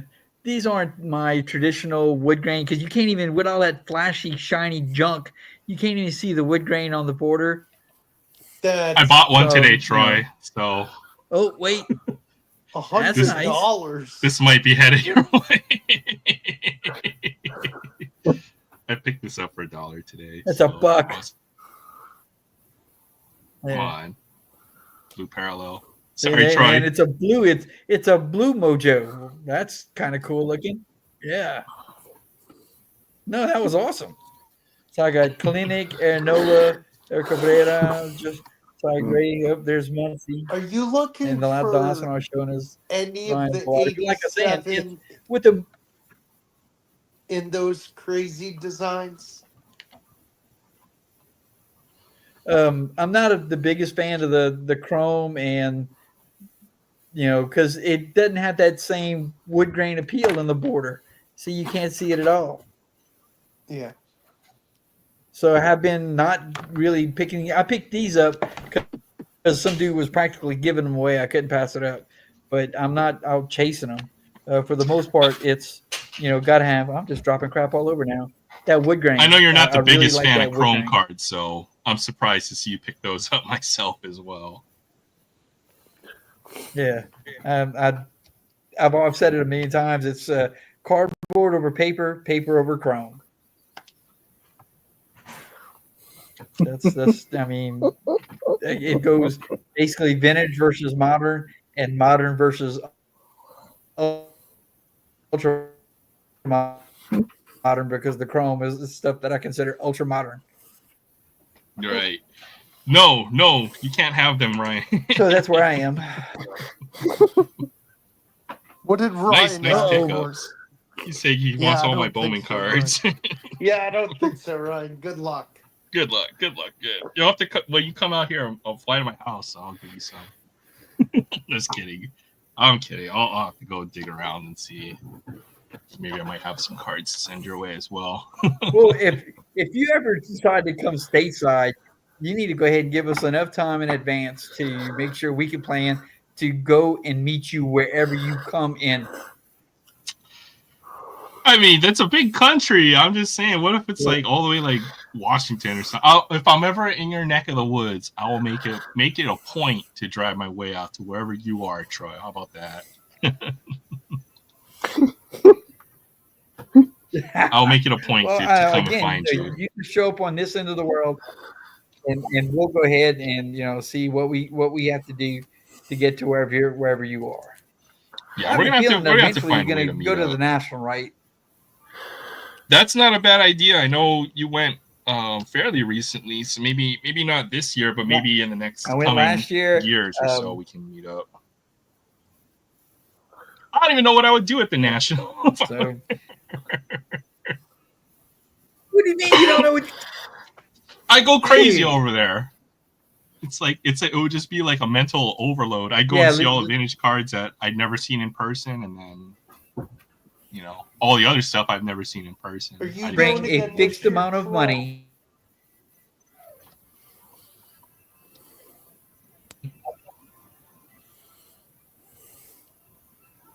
Okay, he Get is there. lagging. Troy's in slow motion. I Look, he's love meditating. He's showing us He- the Tai Chi technique. No, I'm just kidding. it. Credit cards at home. Wax on, wax off, Bring up, money. down. Shows you my picture. Down, Down. down. Oh, there I am. I'm just kidding, man. So did I freeze? Yeah, for a little bit. I just, You went into slow mo. you're in like a one frozen Master frame. Sensei There you go. Troy. Troy's back. All right. You were showing the proper technique of the chest pass. Elbows in. You gotta have your elbows in when you make that chest pass. See, I know. Yeah, I my know. machine's doing glitchy stuff now. So I'm gonna go ahead and get off before I totally freeze up again. But again, you guys, look for me in the morning, sometime tomorrow. As far as being at the live at the Magnolia Kart Show, I'm gonna try to set up there. It won't be first thing in the morning, and I probably won't do the whole show. Do that probably sometime around midday between 10. Will's probably going to be at work selling lawn and garden at Lowe's. If I'm awake, proper. If I'm awake, I'll try to stop by to see what's up because I always love to see the card shows. But if Will's at work, Alright. you just go find that garden shed and go hang out there so we can hang out. I know, right? For real. But yeah, thanks for stopping by, Troy. Later, Appreciate Troy. you. Thank you for teaching us the proper chest pass. And jump shot. Yeah, keep your Jump. eye. Never take your eye off the rim. I keep that elbow in, and then your balance is important, and your feet should point at the rim. The technique. Well, not all NBA players always break the rule because they played so much. Some of them have hideous jump shots. All right, that so I'm going to work. say goodnight. Aaron, thanks a lot. Thanks for letting me Good on. night, Troy. All right, Troy. Take care, man. Check out Troy's channel tomorrow when he goes live at the card show. It'll be interesting to see his setup and his whatever he picks up there at the show. Looking forward to it. Well, I'm going to dip out too, Aaron, because it's actually getting late. All right. Sounds good. I'll be here longer next week. Good night, everybody. All right, Will. Take care. Have a great week, man. You too. We'll talk soon. All right. Yeah, keep your eye on the ball. Otherwise, you don't want to get hit by a speeding pitch. I see Barry. What's up, Barry? Good to see you. I don't have any Bruins stuff. Well, we might have pulled a couple Bruins tonight. We'll have to go look through. Yeah, that's right. Happy birthday, Will. Never forget. I forgot I picked this card up as well. And this is a Joe Montana card. My personal greatest quarterback of all time. It's got 69, nice, of 99. Joe Montana. Saw a couple shiny pieces of cardboard, so decided to pick those up. No Bruins? What are we talking about? The playoffs? Yeah, tough luck. I guess they'll be in rebuilding for a bit. I think the Bruins, Barry. Plus, they finally broke up that team with some trades as well. Maybe it says good night to Will. I've got the rest of this Bowman Blaster. Let me do this real quick. Hey, there we go. There you go, Ryan. Show up on the big screen for a minute. Although we've already pulled all the good cards out of this blaster. We pulled a couple numbered parallels out here. Let's see if I pulled any Bruins from that box we did earlier. To get most of those inserts sorted out. Z-Force, Premium Rookies. I don't remember this design. Counterpoise. That's what I think of when it's metal. But I don't know. They use green a lot for the inserts, which I don't like. Bellinger from earlier. Very Blackhawk heavy box. Where's Dan when you need him? We pulled an autograph. Golden Knights, Brendan Brisson. And a lot of Connor Bedard stuff, apparently. So the Z-Force, Connor Bedard. Oh, there was an Ovechkin pull as well. Silver shots. I'll have to find the original silver shots or silver insert of this set. I think I've got Scottie Pippen. Okay. Predators, Roman Josi. That looked like the Bruins for a bit. The colors. A couple more Bedard's there. Yes, I don't know what this is. I'll have to look this up. Kind of a crazy insert from Upper Deck. Liquid Gold, Jack Eichel. Not sure about that one. Joe Montana is my favorite all-time quarterback. You know, at some point, I think before I knew I was a Raiders fan, I definitely grew up watching the 49ers. I think we used to have VHS tapes where we recorded the TV, and my favorite cartoon was taped over like Super Bowl 24 or whichever one they blew out the Denver Broncos. So there's like 3/4 of that game, and then it's cut over to my favorite cartoon that my mom would play. So I have to watch like at least part of that game when they're winning like 45-10 or whatever the final score of that game was. I think it was 55-10. So, and then Montana went to the Chiefs for a few years, so I did have to watch the Chiefs for a bit with Joe Montana. So, yeah, it took me a while to realize why did I become a Raiders fan? It was probably that whole era with that early 2000s when I was kind of getting back into football as a teenager, or watching it rather. And they're probably the best team at the time, or one of the better teams.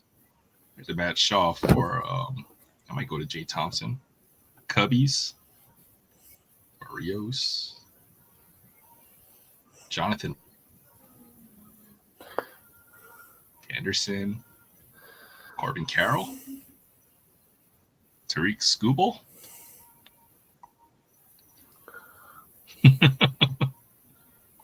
Oh man. Yeah, I forgot what cartoon. It might have been like a Scooby-Doo cartoon or something like that. Can't remember what it was. River Ryan, that's a name right there. Yeah, rookie. Forgot the Dodgers have a couple good pitchers that are really good rookies. Yamamoto was the year before. Tovar as well. Hope. I'm trying to find that. What was his name? Ichiro Kano Robinson or something. He's got a crazy name. A couple of Oakland Triple A's. Oh, Ellie De La Cruz. Okay. I'm just finishing up this Bowman Blaster. I think we had a. Hopefully, we'll get an autograph out here. That'd be pretty cool. This will probably be the last thing I open for tonight. I think next week we'll have a box battle between me and Sam. I've got some of the totally certified football coming in as well. He talked me into buying a couple boxes, so I think maybe I'll open one and then sell the other two, and then that will make my box like very reasonably priced. Rookie of the Year favorites die cut. And more Gary Gill Hill. That's a name right there. That's probably on purpose. Keaton Kendall. What kind of names are these? There you go. There's an Aaron Judge. What a year he's having. I think he's up to like 17 home runs. That's what Ryan said a little earlier. Oh, Jackson Merrill too. I think he's back from injury. A couple more packs here. These up. Let's rip. I know Ace Surfer's rips are always a little bit more enjoyable because he's always about the football. I always enjoy those, but baseball's a little hard with the names. Oh, nice rookie Sasaki. Greatness loading insert. So I don't know about Sasaki. He's not quite what he was playing over in Japan. So hopefully he still has a little time to adjust, but I think he'll be fine. Luis Delwell Joseph. Andrew Painter. This guy has had Bowman cards for like the last 6 years. It feels like. I think he's always been injured, but he's supposedly has some really good, or still one of the top baseball prospects out there. He's just been hurt a couple times, stopping him from getting to the majors. Okay, this name. What does this say? What is this spelled backwards? Barry. Itargu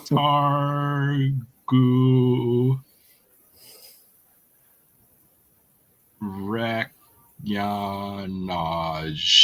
Okay, John Nager Ugarte. Oh, that's a crazy name. I tried to say it backwards, just. And Hyesung Kim now in the major leagues. I think he started the minors for the Dodgers. Over from the KBO this year.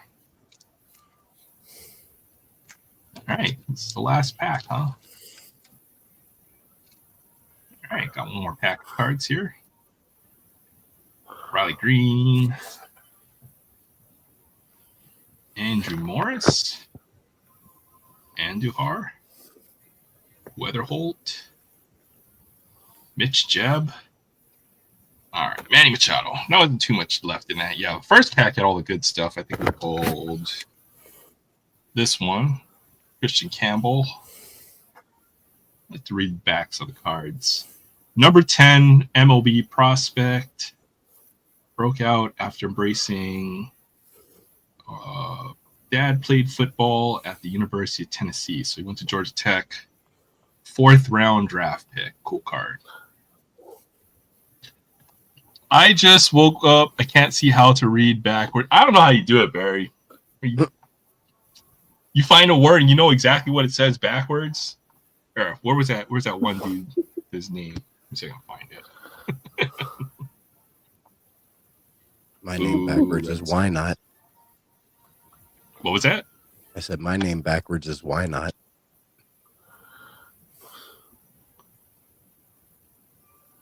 For a while, but you're right.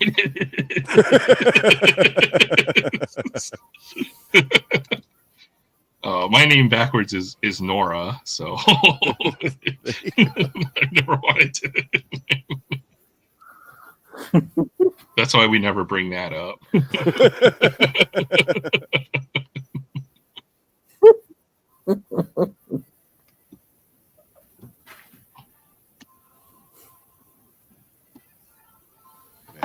I still like race car spelled backwards as race car. Yeah. Barry, what are the other ones that Barry has mentioned that are spelled backwards? That I know we know spam is maps. Maps. Wow. That one's been mentioned in chat. I don't know. Yeah, Nora, your new nickname. Yeah, nobody ever spells my name right the right way around, you know? Mayor. So, Mayor is Ryan's name. See, nobody even knows how to spell my name the correct way, so, you know. Aaron. Yeah. Hey, Aaron, where you at? Hey, Aaron. J. Quellen. Ulake. The best skit in history. Ulake. Hey, Aaron, where you at? Hey, Aaron. Yeah, I've gotten that one a few times. Go to O'Shag Hennessy's office. Oh, yeah. O'Shaw Hennessy.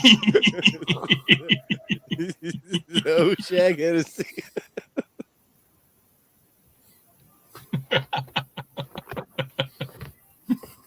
Oh, man. Whoever, They've done a few good skits, man. I like the one where came they're... up with that one. Yeah. Oh, man. I'm trying to think of the other good Peel skits. Oh, the one with the baseball caps, right? And then... They had the one with the slapping. in the locker room. Oh yeah, slap. Slap ass. Yeah, yeah. And they had the whatever the football all-star team or whatever with all the crazy names. All the crazy names. The other white dude with the it's like Jake Brown, whatever his name was. Yeah. Oh, you see that? There's like a gecko back there. I don't know if you saw him in the view, but he basically lives among my card collection, and I think he poops on top of the boxes every once in a while. Smart gecko.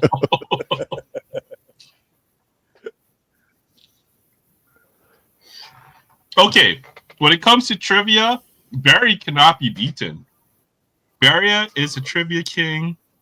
Aaron, you can start a trivia session. You know what? I was thinking about this, how to beat Barry at Tim's trivia session every Wednesday. And I'm going to ask Tim if I can be a guest host so I can ask some questions I know Barry won't be able to answer. That's the only way you can beat Barry. I've tried. See, like 2.5 years ago,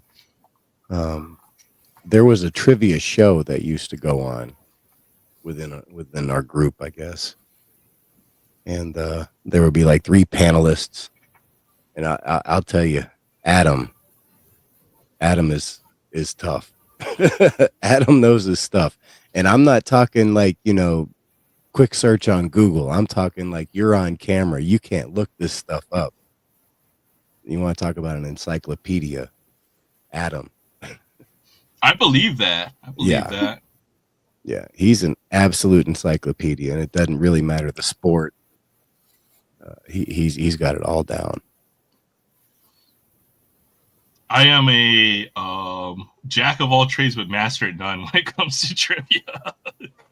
And Barry seems to pull all the answers. I think last week, or this last Wednesday, I was really trying hard to beat him, and then he still won. So he beat me 11-10. Nice. I'm gonna try. I'll try, Fabian. I think that will be fun. Maybe like 5 or 10 questions, and then see if I can come up with some cards to give away as a prize. I'm gonna ask all stupid questions, though. That's my problem. I'll have to come up with some good trivia questions. No war.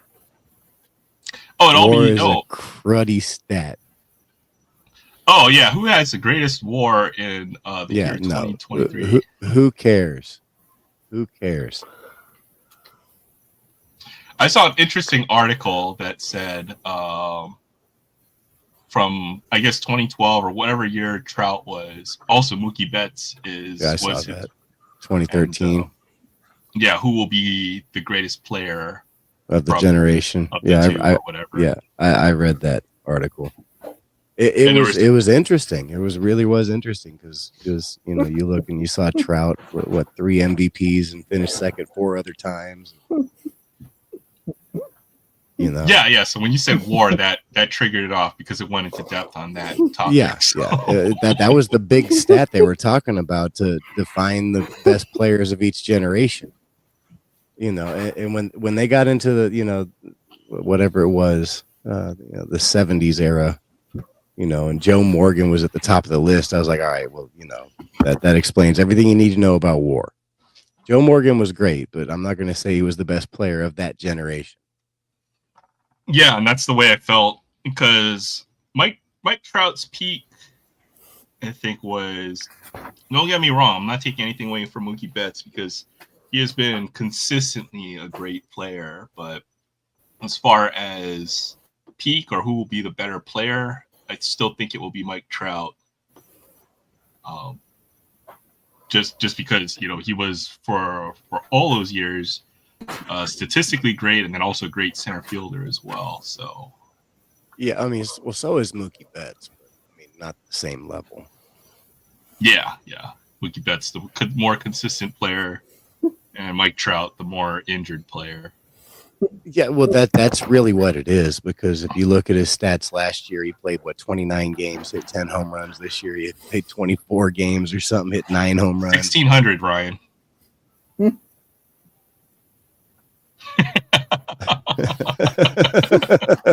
Don't test me. I know my math.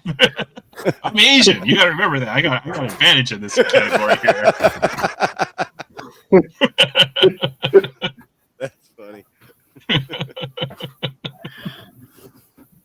But yeah, in general, I think I agree. I don't know. Mookie Betts might end up having a better career if he plays another 5 or so years at this level. But if he stays consistent, yeah. But I mean, at the ages they are, what, Trout's 32, so Betts is 31, or is it 33 and 32 or something?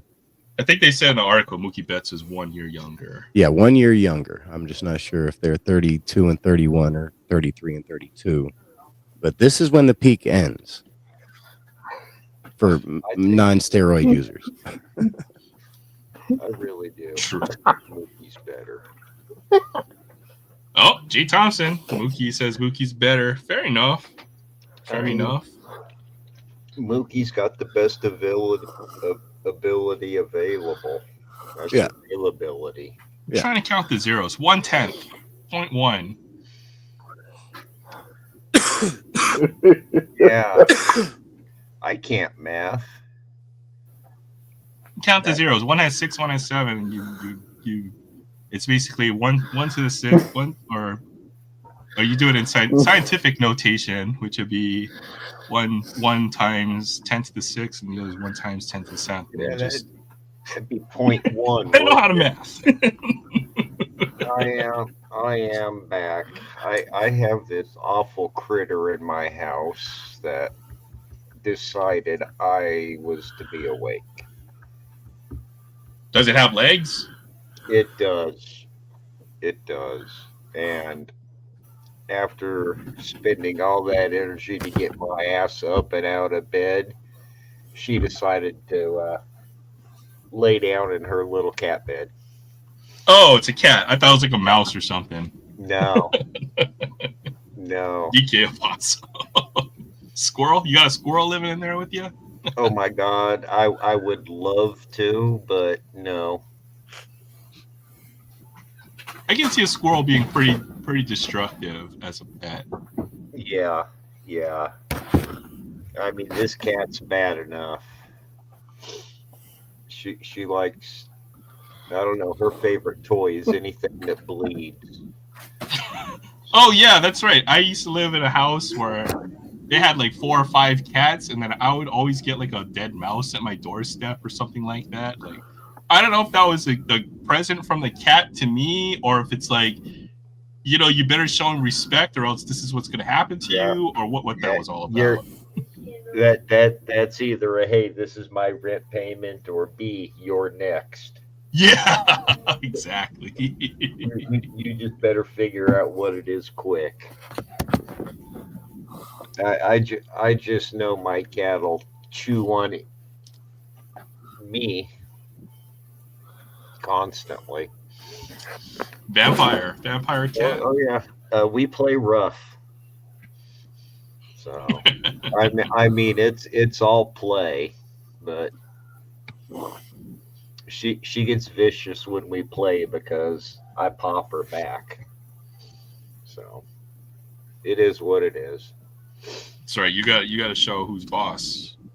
It's probably still the cat though. That's Probably.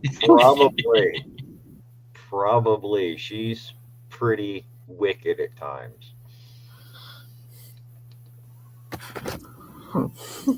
But that's okay. I raised her that way. So I ain't got no one to blame but me. That's right. Tiff has like a cat friend that she always shows on her live stream. What was her name? Was it? Gosh, I don't know. Cats are pretty flaky though. I've always been a dog person personally. Oh, believe me. If I had my way, I'd have a big giant freaking mutt right now. I would. I'd have something you could slap the saddle on and ride into the store. The bigger and dumber, the better. I got the yard for it, considering I'm in an apartment, but it's got a big yard. Yeah, okay. So, oh yeah, I got a huge front yard, huge backyard. So, and I'm trying to hardly. get this place put your trash out of here Huh. so we can move. I've always wanted a dog, Okay. but yeah, I can't. I don't think I can give it enough attention or take care of it the way that they deserve. Same with the cat, so that's why I don't have any pets. Oh, cats will take your attention. You don't. Yeah. You don't give it to them. You wouldn't want to see a cat just standing here all the time, right? Or trying to do stuff. I mean, That's what's going to happen. I'm used to it.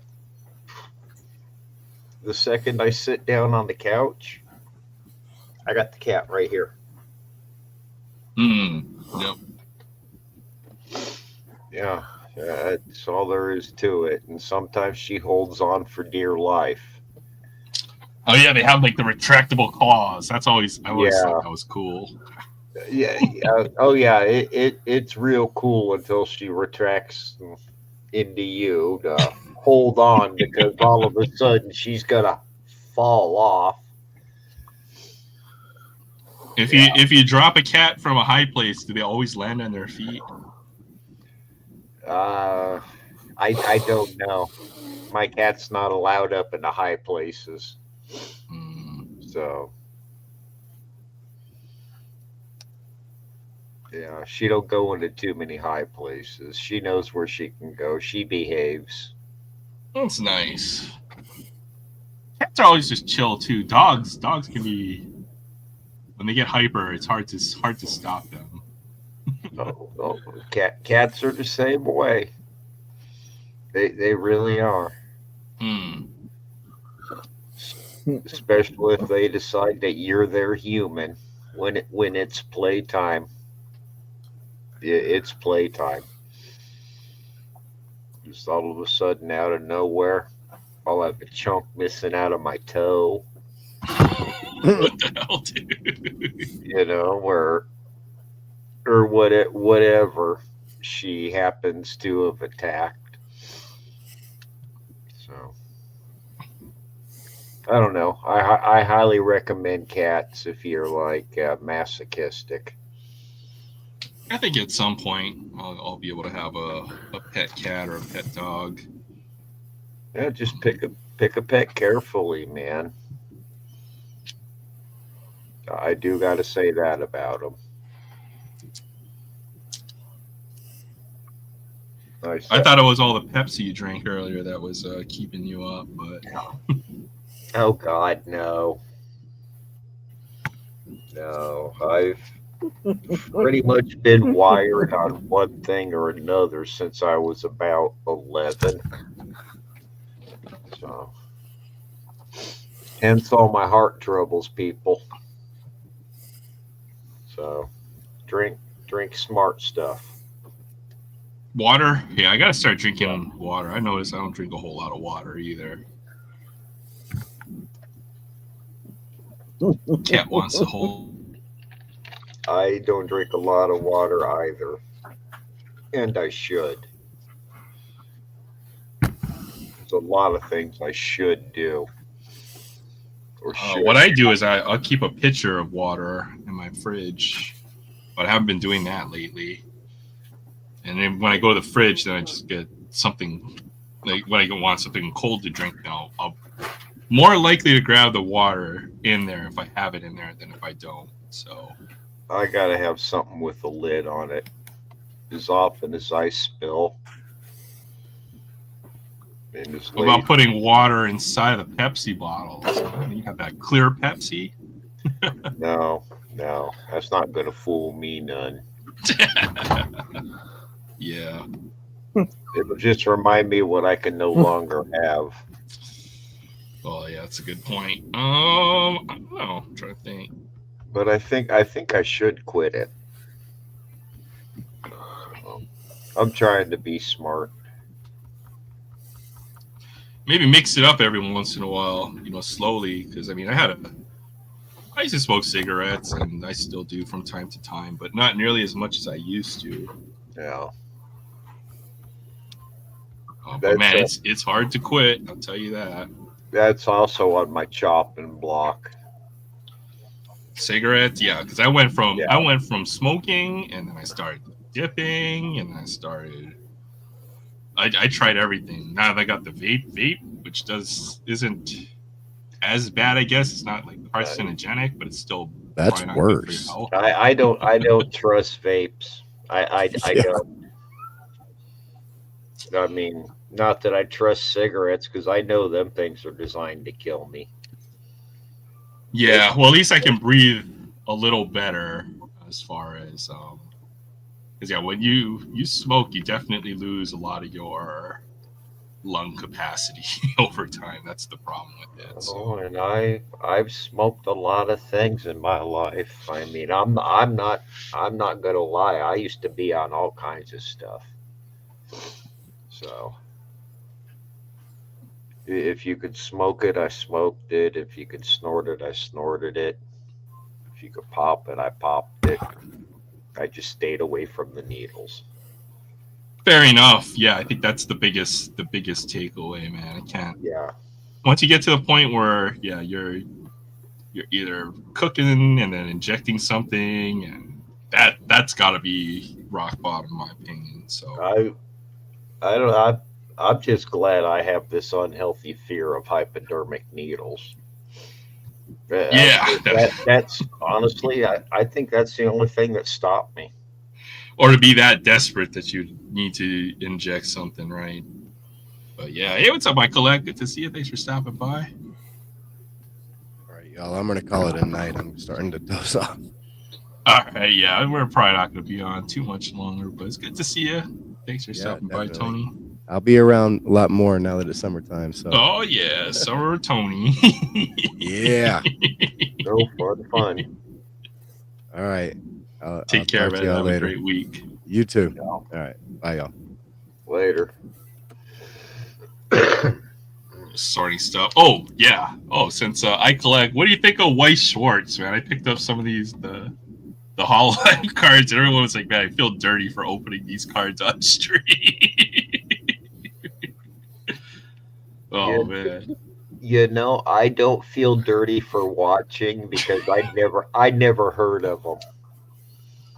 I think So Weiss Schwartz is maybe the third or fourth most popular TCG from Japan. I mean, it's always going to be Pokemon, then Yu-Gi-Oh, and maybe One Piece and Dragon Ball Z. Okay, it's not the third or fourth most popular, but then there's Weiss Schwartz, which makes everything else anime card related. So I don't know. I guess cartoon characters drawn like that aren't my thing.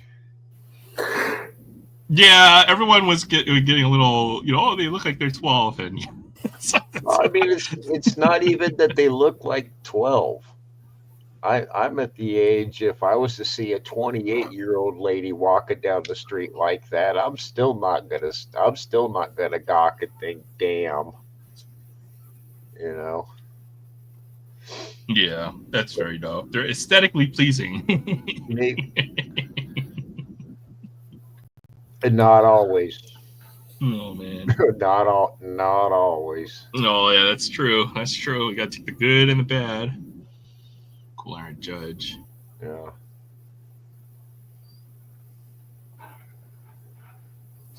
I mean, I don't know what to think of him.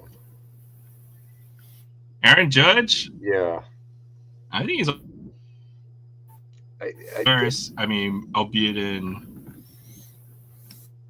he's got what? He's 63. He's on pace for like 60 again this year. I mean, on one hand, the man is a beast, and I am not in any way, shape, or form saying he's on him, but the boy looks like a walking poster for steroids. I mean, just That is a good how big point. he is, and I am not throwing any accusations to him about him, man. That I'm not. But the man is, I don't know how Scott Steiner put it, a genetic freak. He is definitely. I would. You mentioned. I mean, yeah, he is a freak of nature. He's like what, 6'7"? I mean, something. He's almost as big as me. I'm starting to think I should have played baseball. What did you play? Football, basketball? Oh, I was catcher. I played baseball. I just decided not to, Pursue I it. don't know, be any good. Baseball. I think it's hard to become good at baseball, and there's Well, so many people that fail at it. I went to one of them schools where baseball wasn't the priority, and neither was football. It was a basketball school. We sucked at all sports except for basketball and swimming.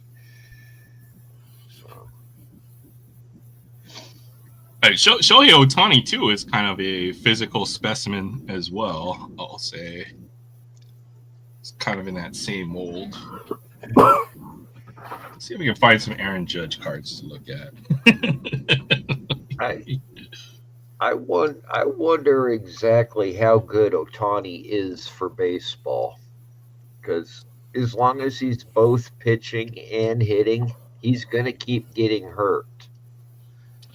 I can't see him. He shouldn't be a pitcher He, anymore. he's a good pitcher. I think he needs to make up his mind whether he wants to be one of the greatest pitchers or one of the greatest hitters. Not good, not just a good pitcher or a good hitter, and a good hitter. I think so too. I don't know if he can take the wear and tear. It's kind of the same if you're a catcher, right? Like catchers typically have so much other physical stress that they can't be the best hitters. Oh, I mean, as a catcher, I agree, and that's one of the things that if I could change in my past, I wouldn't do a damn thing about it. I would get right behind that plate. I had too much fun, man. You gotta be smart to be a catcher. I think so. They're pretty much the quarterback You on the team. You gotta be creative with your words. I will say that because I mean, not only are you dealing with the pitcher, you're dealing with your manager. You got that idiot standing behind you telling you your pitcher sucks because all he's doing is calling balls. That's true. You must have heard and seen it all as a catcher, I'm guessing. Oh my God, it was such a stressful position. I loved every second of it. Those Aaron Judge cards I had lying around here. How long did you play baseball? Just high school or Yeah. I played a lot of little league? No, that took time and that took money and parental time. So I played more backyard baseball with the other kids who weren't at practice at that particular time. So I was always stuck at catcher because nobody wanted to be the catcher. Oh, okay, that makes sense. I wouldn't want to be a catcher. You got a guy throwing a ball at your head. You got a guy who's swinging a bat over your head, like. Well, and then, yeah, the catcher didn't get to make all the diving plays. They didn't get to rob home runs. They didn't get to be the shortstop. Blah blah blah. I mean, the catchers they're like the punters or the kickers of the NFL. I wouldn't say that. I mean, the catcher directs a lot of what's going on or dictates so much of what goes on other than the pitcher. They do. They do. They do. Right? They're involved in pretty much every Yeah, play. they are. I would say so. God. Oh God, yeah. That don't mean the average person don't see them as just the kicker or punter, because all they do is just sit behind there and catch the ball. Well, they do so much more than that. They got to watch the base runners. You know, they got to do all that stuff, right? You got to keep the blue in check. They're often calling the game for the pitcher. You know, they need to know the situation at all times. Yep. They're telling make the right pitch call. They're telling the manager when to not touch his pitcher. They're looking at all the signs to see what the other team is doing, you know, offensively. Yeah. So, I mean, I think the catcher probably has the most responsibility, right? Yeah, all the other position players are just waiting for the ball to get hit in their direction. Or the average fan doesn't see the work the catcher does. No, I think that's why I say they're like that's why I say they're like the kickers or the punters. The average fan just doesn't know. Just don't care. Their job is to sit behind the plate and make sure the ball doesn't get past them.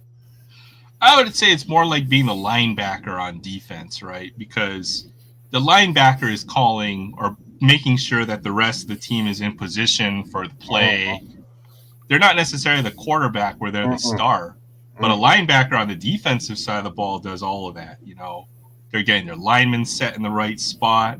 They're watching the quarterback. You know they're making all the calls on the field. So I would think the catcher has that responsibility. Yeah, you're telling the outfielders where to stand, the infielders, you're telling the pitcher what to throw, you're telling the manager to come get this guy, he's cooked, or to stay in the dugout, he's okay. You know, it's all kinds of stuff, and not to mention the freaking variable strike zone you got to deal with.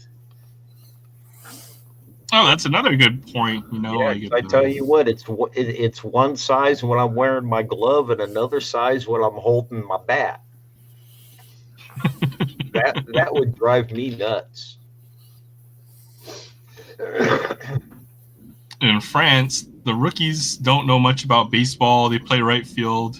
Yeah, that's what I think of whenever I had to play baseball or anything that resembled baseball. We just stood in where we're told to. Oh, you're in right field. Okay, I'll just stand out here. But yeah, you know, there's so much more. I never played baseball. I've only watched it. I've only played basketball and volleyball were my two sports. So I was terrible at basketball. Terrible. Me too, Jay. Terrible. I mean, by the time I got to high school, I knew not to try out for the team. And, well, like I said, I went to a basketball school, so we were state championship level. I wasn't even bench level for that team. Well, there's so many levels when it comes to basketball. It's not only do you have to be physically gifted to play basketball at a high level. I'm not physically gifted. Yeah. I'm too slow to play guard. I'm too short to play forward. And I don't have ball handling skills. I couldn't shoot. The only thing I could do is be a pest. So yeah. There's a position. There's a spot on a team for a player like that to be the pest. I'd be the guy on the team whose only job it was to run around the court and run your mouth until you get punched. Yeah, or foul the guy so hard that you know you don't want your good players to foul out of the game. So you got to give that foul. And you don't want your star player with a crooked nose either. So let's send the mouthy guy in. let him draw the foul. Yeah. Hey Jay, you're in. Go talk.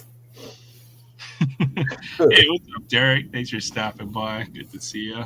What's up, man? Yeah, I was never if I had the ball, it was my job to give the ball to the guy who could score. Oh, You Yeah. know, or to hustle to get all the loose balls. My job was to dive on the floor and go get that ball, so Yeah. somebody else can go score it, not me. create the distraction. Yep. Yeah. Well, that's the problem with a lot of teams. The problem in baseball is you only get to hit, 1 out of 9 times. The problem with basketball, there's only one basketball on the court, so you can have 4 of the greatest scorers on your team, but only one of them gets to shoot the ball every play. So, Yeah.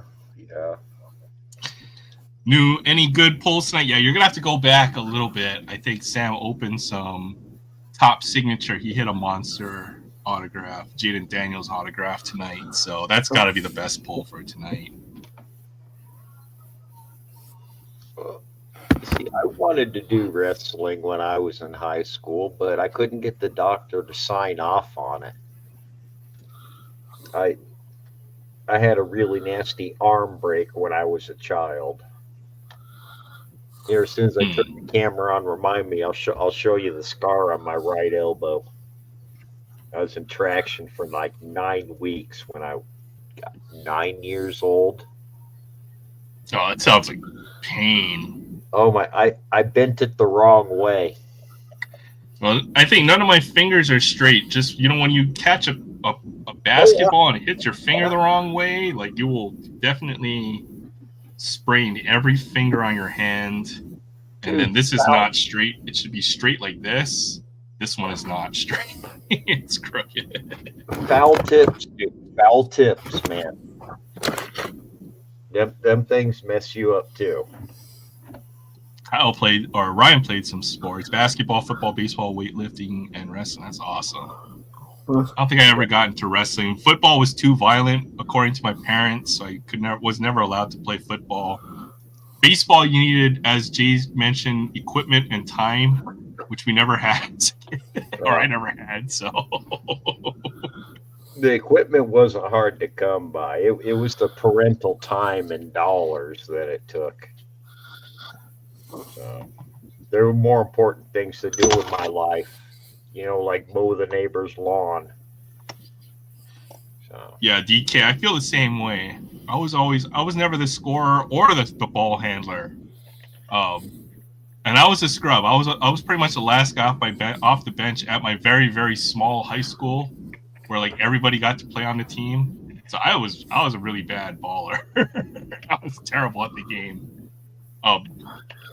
There was one game where like the entire starting lineup fouled out. So like I was the oldest player on the court on our team, and all of a sudden I had to shoot and then dribble the ball. Oh yeah, that was fun. Yeah, no. I dropped 14 points that game, so I not my would have done fouled out, man. Hell, if the entire starting team fouled out, I'd still be sitting on the bench bringing water. That's how talented I was. But for the size of our school, we had some athletes. Some of them played Division I football. The 8th grader, the kid who was like 3 years younger, who made varsity, played Division I basketball for a really small school. Oh, my baseball team that won 4 games my entire career. God, we had 1, 2, 3, 4, 5, 6 professional athletes on it. One guy even made the majors, but that was the bat boy. That's crazy, man. Yeah, the bat boy made the majors. Todd Sears. He's got, a 95 and 96 Bowman card, maybe 97. That's crazy. Played for the Padres and the Rockies. I gave my friend a Justice Sheffield card because he went to high school with Justice Sheffield. So yeah, obviously my friend's a little younger, but I was happy I found that card for him. Oh. Derek got the Jaden Daniels Panini Illusions. I like that card because it's got that nice foil board look. I think that's a great card too. You can definitely still collect some great cards, even if they're not necessarily the most valuable ones. That's a great one to pick up. I think I've got one of those somewhere. No American Football Club, but if I had played football, I would be on the entry list after the first hit. Yeah. I don't think I was ever cut out to play football. Yeah, as a stick boy, I resemble that. I'm not exactly a large man, so. Trying to think what position you would have been able to play. I would have been the water boy. If I was on the football field, I had the attitude of a linebacker, defensive end. I believe that. Yeah, for my personal safety, it'd probably be best not to even let me be the water boy, because I wanted to kill the guy with the ball, but when you don't hit 100 pounds till you're a senior, it's kind of hard to play football. It's true. He would be better than Mac Jones, so I say quarterback. Oh, that means Jay. You would be the quarterback. You know what? You're the catcher. You probably got a heck of an arm, or at least a decent arm to play catcher. Yes and no. That's where the whole scar on my arm comes into play. I could throw the baseball pretty accurately up about 100 feet. Perfect. That's exactly the amount of time amount of in the infield. Yeah, anything longer than that, I could either throw it near you really quickly or throw it right to you but slow. And dang, Surfer, you on Oahu for how long? I can get to the airport in probably about 30 minutes.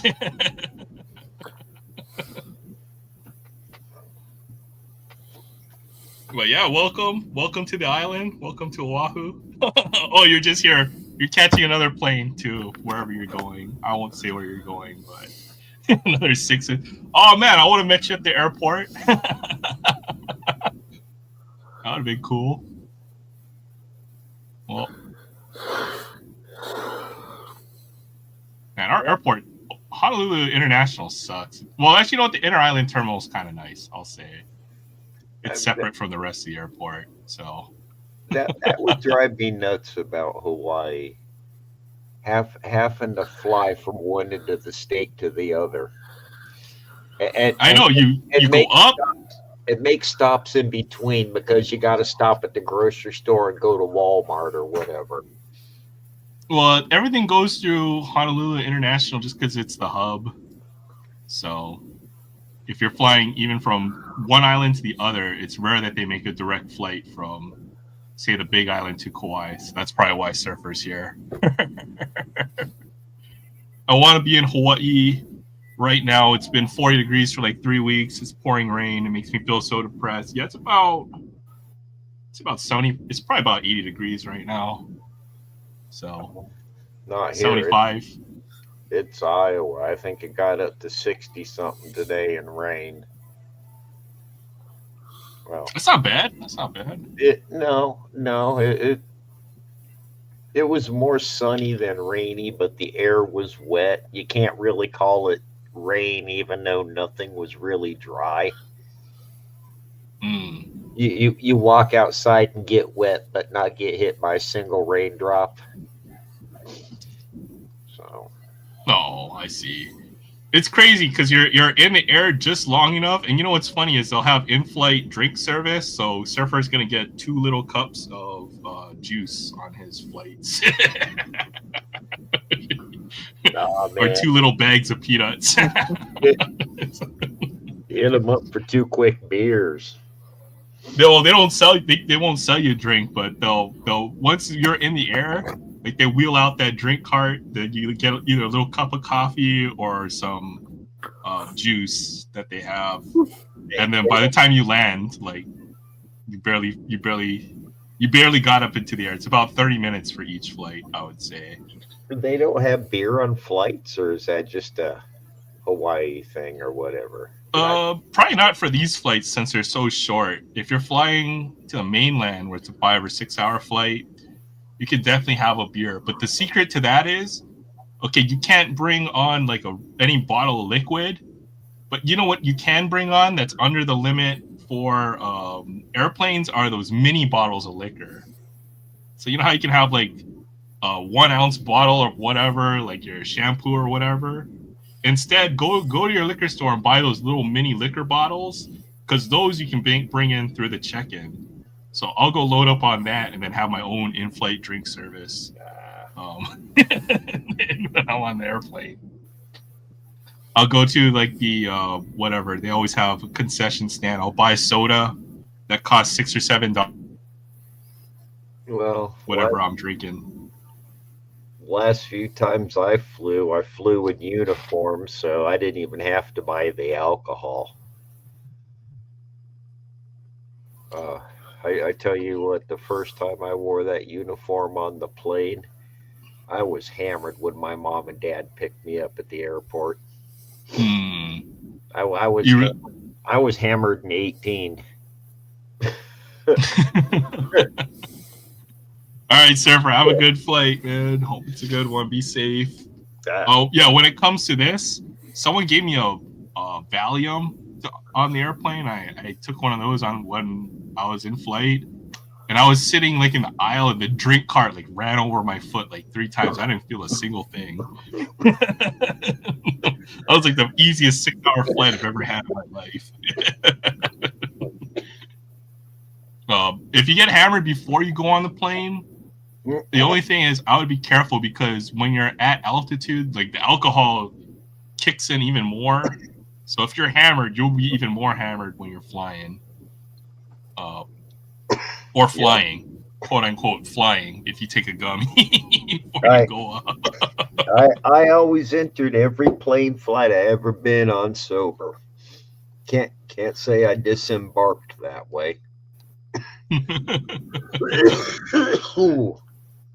The only way I found this out, Fabian, is I went to Las Vegas with some bartenders, and that was their secret thing. Pretty much, they had a whole Ziploc bag full of mini bottles for the airplane flight. And I was like, that was a crazy trip.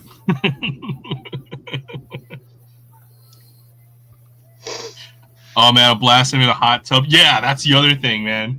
If you're in a hot tub or whatever, and once that alcohol really messes with you. Once you're soaking. Well, I'm at that age now. Alcohol just messes with me. Period. Yeah, I don't drink nearly as much as I used to, but oh God, no. I used to be able to be a champ. Oh hell yeah. Hell yeah, Mama was a biker. I knew my way in and out of a bar by the time I left for the Marine Corps. Good night, Kyle. Good night, Ryan. Good to see you. Thanks. Thanks for stopping by. Have a good one. Sorry I missed you on the way out. And that was when I hit the Marine Corps. They put me at the only base on U.S. soil where an 18-year-old could drink beer. So I was there. I'm pretty much done drinking by the time I hit 21. So lost all of its fun about that time.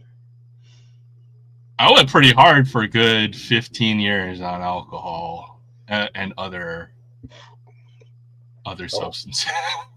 Oh, look, we got started young. Okay. But us kids didn't get in trouble for sneaking sips of beer. We got in trouble for not finishing the can we opened. That's right.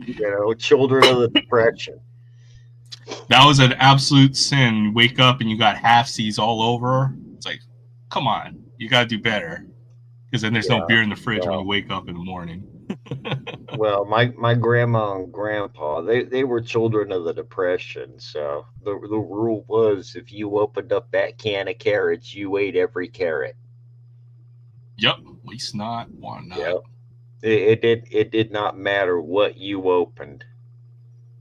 I'm still that way, you know. Like, I'll be Oh stale yeah. potato chips. I gotta finish those. I can't throw that away. Oh, Thanks, I Tiff. get I it. appreciate you. You're awesome. Kids nowadays, they do crazy stuff. Like, they get the freaking laughing gas, Oh my God. the whipped cream, whippets. You ever seen that? They got like the giant can of freaking whatever it's called. Yeah, I remember them. We're with the rubber balloon and all that stuff. Yeah, nitrous oxide. That's what Yeah. it is. They're crazy with that stuff. Like, they got the giant, like the ones that you're supposed to use for like restaurants or whatever. But what that does is, the way it gets you high is it like takes your brain's ability to absorb oxygen. Yeah. So, you know, pretty much will literally make you mentally not. Yeah. Maybe that's not the right word, but you know what I mean, right? It literally take your brain's ability to think. That's one of the many types of substances I did indulge in, but that's also been a long time ago, I can proudly say. Yeah, well, the way the kids are doing it, like, they just have it like it's like a bottle, you know, and they're just huffing it. It's like, it's crazy. Ain't this the same generation that thought eating Tide Pods was a good idea? What? You ever had a Tide Pod? Have you ever had the minty fresh flavor? No, I'm smart. You've never eaten a Tide Pod, Jay? Come on. Never in my life. Nor have I ever thought it was a good idea to smoke any sort of bath salt or whatever it is they did with it. Oh yeah, the fake weed. I forgot what it was called. No, the bath salt stuff. Yeah, the fake weed. Oh, Yeah. No, I had a guy pass me a joint one day. I took a hit off it. It turned out it was that fake weed. I handed it back to him, told him it tasted funny, hit the fucking floor. I was not happy. Well, the other thing that I think it's scary for folks nowadays is the stuff is either more powerful than it ever was. You need to be careful. Like, you just don't even know what you're getting in a lot of cases. Yeah, spice or K2 or whatever it was called. The fake weed. Yeah, whatever it is. That's. I mean, I have my one vice, and my vice ain't fake. So. Yep, just be Coors Light from here on out. Chill out, have a beer every once in a while, but I wouldn't touch any kind of hard stuff now because it's even worse than before. They're basically making synthetic stuff, right? It's not even like it's from a plant or anything in a lot of cases. Yeah. And stuff's super potent, super dangerous. Laughing gas. If I could get some laughing gas, that would be fun. I had to get some laughing gas and doing wisdom teeth. I was under anesthesia. I was talking about losing. Did I talk about losing front teeth earlier today? Okay. Anyways, I knocked out like my 3 front teeth, like right here, all 3 of them. I face planted into a bunch of concrete, and then I knocked out 3 front teeth over here, pretty much. But I got some pretty fun stuff when I was at the dentist. It still wasn't worth it though for losing your front teeth. And that's all kinds of like semi-legal stuff nowadays too. You can get it over, even you're at like the vape store or whatever. They got all kinds of shady stuff. I don't trust none of that stuff. Hell, I don't even trust modern medicine for hardly anything anymore. Well, I mean, let's just think about what happened recently, right? With even the modern medicine prescription stuff. You know, how many folks got addicted to that stuff and died from it? You know, Percocet, Vicodin, all that stuff. That's like worse than the legal stuff. You know. I let it be known to my doctor every time they say we're going to try give you this pill. The first question out of my mouth is, does it have a street value? And if the answer is anywhere near yes, I'm like, okay, try again. Give me I'd something. rather be in pain than take that stuff. Yeah, yeah. I don't want anything I can get addicted to because I know me. I used to love that stuff. I feel the same way. I mean, you can And see my addiction to sports cars. yeah, I Imagine mean, with, like, you know, something that chemically alters the chemistry of your brain, right? I'm confident enough in myself to where I'm not going to intentionally take it to get high, but I will unintentionally get addicted because I'll keep taking it as prescribed. I was reading about soda addiction. You know, like some person who's drinking, like, not you, but there are documentaries out there. You know, people are drinking like literally 6 liters of soda a day or something like that, and it's kind of crazy. Did you know in Utah they have a drive-through where you can only buy soda? Hmm. Apparently, it's something to do with folks in Utah, since they're not allowed to have Oh, any, you know, take blue other light. addictive substances. Yeah. They'll drink soda. They're addicted to it. Well, I'll tell you what, I'm straight addicted to Pepsi. I'm not even going to lie about it. Well, you see me with a can of Monster every Friday, or even during the day, you know, at Oh, work. that just drinking stuff will soda kill all you day. faster than Pepsi will kill me. So true. If I ever go to Utah, I only 5 wives. Oh man, I think I'm going to avoid Utah for fear of them trying to give me 5 wives. that sounds like, yeah, 5 times as much pain and anguish you're gonna have to Yeah, suffer later on. yeah. So I'm a marriage wars, and I think I've decided next time I decide I want to get married, I'm just going to find a lady I don't like and hand her a house and walk away. Probably cheaper. Yeah, Fabian. I mean, supposedly, I think caffeine is on that list, but I'm not sure how it works. I gotta go watch the rest of that documentary to see what's up. But you might be able to find it on YouTube. Utah soda addiction. I don't know. Oh, Tiff.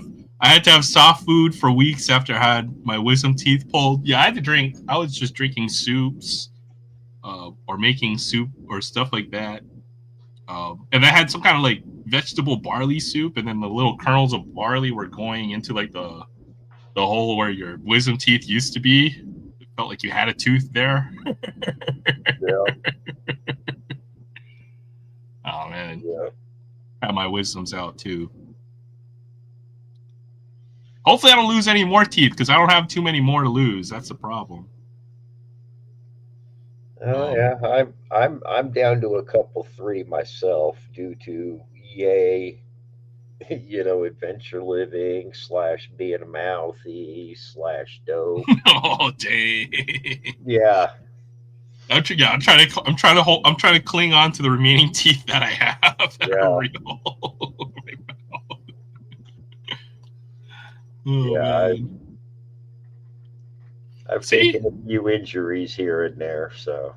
Well, you're a Marine. I can imagine. Well, Plus yeah, everything but else.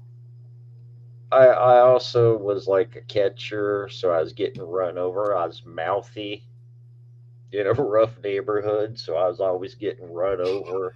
Fight. Oh yeah, yeah. You need very good health to deal with. Yeah, exactly. Fabian knows too. Fabian knows what's up.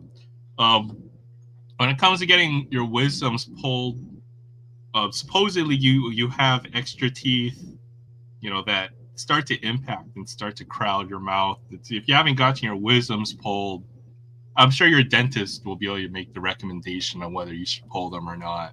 Yeah. But I'm not a doctor or a dentist, so No, I'm take a it for what it's Marine. worth. I could teach you how to remove them with a spoon.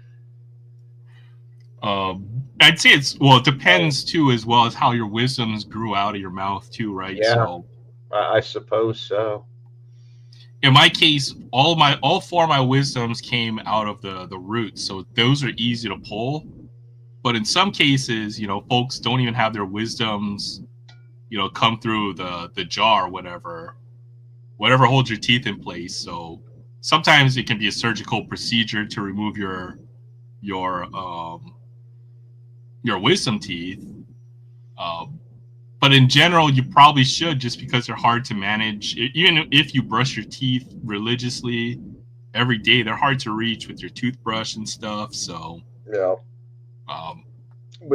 yeah, jack and some pliers, or how about a hammer and chisel, huh? Nope, I don't recommend either. That's why I say a spoon, because you can get under and pop it right out. A pair of pliers, you're going to squeeze it, shatter it, then have all kinds of little stuff to pick out that leans on the nerve. So Yeah, pop it out with a spoon. yeah, $4 if you put your wisdom teeth underneath your pillow. The tooth fairy comes and visits, so Yeah. you might get a pack of cards out of that. Daniel's rookie card, maybe. not at today's card prices. Yeah. You know. But yeah, you'll want to talk to your dentist the next time you're in, and then they make the recommendation. But as far as like the wisdoms that I had, as I mentioned, they're hard to take care of. So once they started getting a couple cavities and stuff, it was just better to just remove them, pull them. It's probably for the better, I think. It does make it easier if they have less problems. Like I had that thing where your jaw clicks every once in a while. Oh, my stepmom had that. It used to drive us nuts. That was a pain. Yeah, well, not like, but when you're talking and stuff again. So it's easier to have. She had it because then you'll be like. But, she had it really bad. I swear to God, it made it sound like she was crunching soup. Yeah. Yeah, and I mean, there wasn't really nothing she could do about it. You kind of get used to it after a while, and eventually it stopped right around the time she got her dentures. I don't know if that's some sort of coincidence or not. I always like going to the dentist because then you got to pick out a toy from the little toy chest after you did your dentist stuff. So I always look forward to that when I was a kid. That's what I thought of when you give your dentist chocolate every Christmas. I had okay. As I mentioned, I've lost my front teeth many times in my lifetime. So this one was that's a dental implant, so it screws in. I lost that one as a kid because we had to do like our little Christmas program or whatever, and then they put us out in the middle of that Hawaii summer heat or right before it. And apparently, if you lock your knees when you're standing outside for too long, you're gonna faint. Plus the concrete was so hot, it was like melting the soles of your shoes. So freaking concrete. So I fainted. I face planted. I lost my tooth then. And then I was playing basketball, and then somebody knocked it out. And then it came really loose, like it pretty much was falling out. And then my friends and I, we went to go eat sushi or whatever at one of those things where they got the rope, like got conveyor belt or whatever. It brings all the plates by you, and you just pick everything. Yeah. And then we're walking out of there. They told me, "Oh yeah, you gotta wait about a month until you can go to the dentist to get this." I was like, "What am I gonna do for a month?" I almost lost my freaking tooth down the drain. I got it just in time where I got to take the pipes out from the drain. It was caught in like the U portion, and then I popped it out. Boom! Out came my tooth because I would have been missing a tooth for like a month until I could go to the dentist. But yeah, I've always had it flew out of my mouth when we're walking down and my friend is like, "Did you just pick up your tooth off the ground?" I'm like, "No." It was bad. I had the freaking denture cream to like hold the tooth there for like a month. So even recently, the screw portion fell out. My tooth came out again, but I had the dentist cemented back in there. So, man, I think I've lost like 4 or 5 front teeth, but it doesn't look too bad. I never got mine fixed when they broke. I mean, I grew up on a BMX bike, Mm. you know, falling in and out of trees, playing football, getting punched in the mouth because that's what you do in the inner city. You know, Jay's from the wrong side of town, man. I I mean for Iowa, yeah. So I was no stranger to that type of stuff. I mean, I ain't claiming it was no South Central, but we had our fair share of gang violence and drive-by shootings and all that stuff. That's crazy, dude. Yeah, Can't oh yeah, imagine that. it was a fun neighborhood. It really was. You seen some shit. My I dad, think I was fortunate not to have to grow up in that, but props to anybody who made it through. That's all I gotta say. Do you remember the Got Milk commercial advertisements I used to rip them out of magazine? I haven't seen a Got Milk commercial in a minute. I forgot what they do now. They don't do those anymore. I don't know. It's not like I watch TV. So, Yeah, you only watch the Cubs, huh? well, I mean, I watch stuff on my TV, but it's not. I mean, 99% of my viewing is YouTube, unless the Cubs and Packers are on. Fair enough. I haven't had cable TV for like 20 years now. No, Yeah, I'm not that old. I just don't watch TV no more. yeah.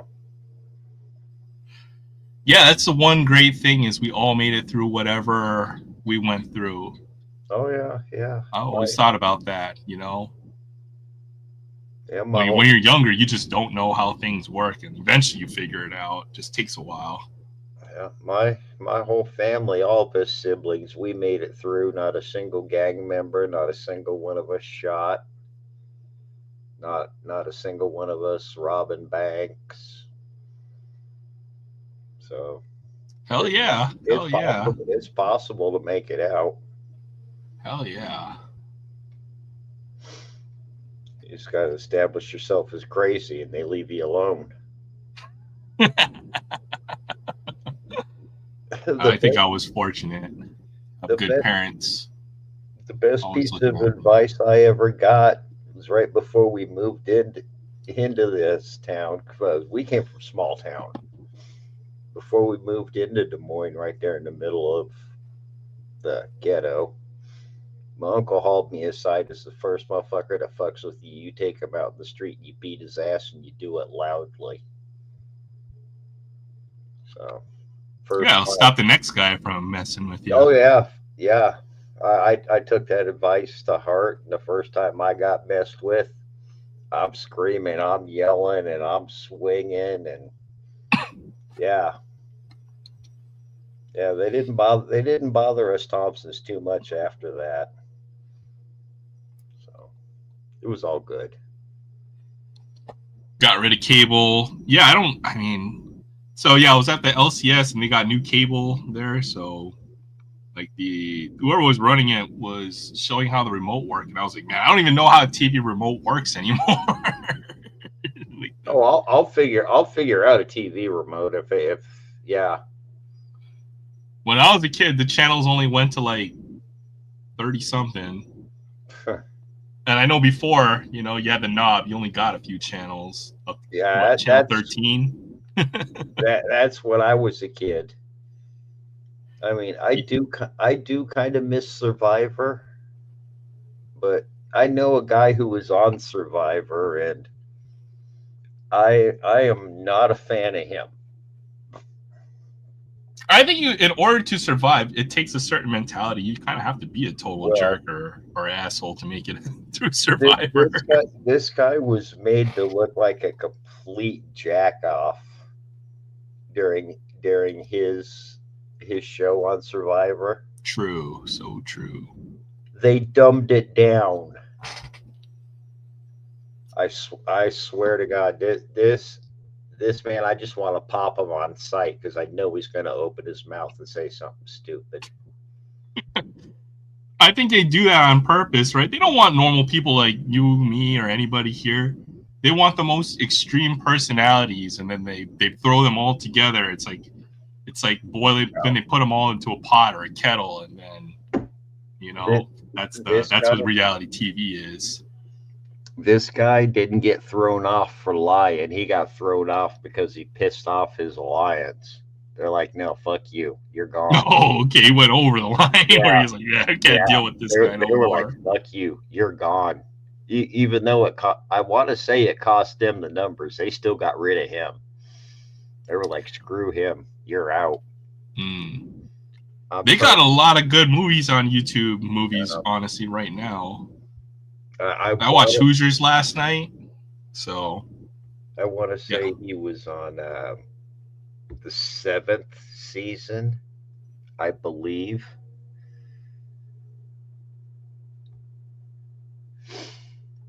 It's kind of cool, somebody who made it to Survivor. Oh, believe me, I wish I could say I didn't know him or have to deal with him. I'm trying to think if I know any famous athletes or anything like that. The closest thing I could think of is I went to 4th grade with these 2 Hawaiian twins, and they both played professional baseball. One made it up to the major leagues, so I got his rookie card. No, it wasn't Russell. Russell. It wasn't Russell. I liked Russell. I did. I liked him. I'll dig around and see if I got any paperwork with his signature on it. That's pretty cool. Yeah.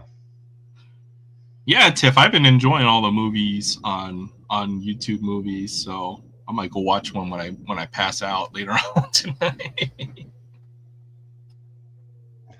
I mean, I always liked the bad guys on those types of shows, but oh yeah, you gotta have drama when you have reality TV. But knowing this guy before he went on and already not liking him and him knowing it and him not caring and him pushing buttons because sometimes you can because that's your job, or you can hide behind your job. So TV shows, it'll be so boring. You guys are gonna work together, huh? You guys are gonna think logically and make good decisions. That's no fun to watch. Yeah. I get it. There needs to be some sort of drama. You want the guy who's gonna screw up because you want to see how it ends, right? And that's why you gotta watch reality TV. Yeah. Yeah. Oh man, even some of the other ones. What I always used to watch was not Iron Chef. Oh, Hell's Kitchen. I loved Iron Chef, man. I loved that show. Oh hell yeah, Iron Chef. It wasn't a reality TV show, but I love Iron Chef. Oh, Big Brother. That's another good one. I never watched Big Brother. Big Brother. I liked Hell's Kitchen. Hey, what's up? Robert Springs, good to see you. Yeah, we're just chilling. We're just talking about random stuff at this point in the night. 3 a.m. Dang, you're up early. 6-hour difference now. It's 9 p.m. where I'm at. My friend pulled a Jaden Daniels autograph earlier. That was the big hit of the night. So congrats to him. Some people view 3 a.m. as up early. Others view it as up late, man. It's all about perspective. 3 a.m. for me would be late. 3 usually. a.m. 2 a.m. for me, which is right now, is late. Yeah. And I'm awake because my cat decided I'm awake. And haven't seen her since I got out of bed. Yeah, I used to be able to go pretty much drink all night and then Oh God, yeah. drink the next day and then maybe catch my breath on a Saturday night and then go watch football on Sunday morning. Then get home in the afternoon and then go to work on Monday. That was my weekends for a good many years. Oh God. Oh God. Back in the Marine Corps, it was get off work at 5:30. Start drinking at 5:35 because the E Club was that close to your shop. Drink until about 2 a.m. Wake up at 04:45 to get ready for formation to go on the 10-mile hike. Oh, puke your guts out. Oh no, God no. Show up, do your hike, get off for the rest of the day. Go straight to the E Club. Get hammered for half the amount of money. Then go pass out until about 05:30 the next day. Oh man, you're my boy Blue. Yeah, freaking old school. That movie's pretty quotable. There's a lot of good quotes from that movie. I love that movie. Oh man. God, I miss being young.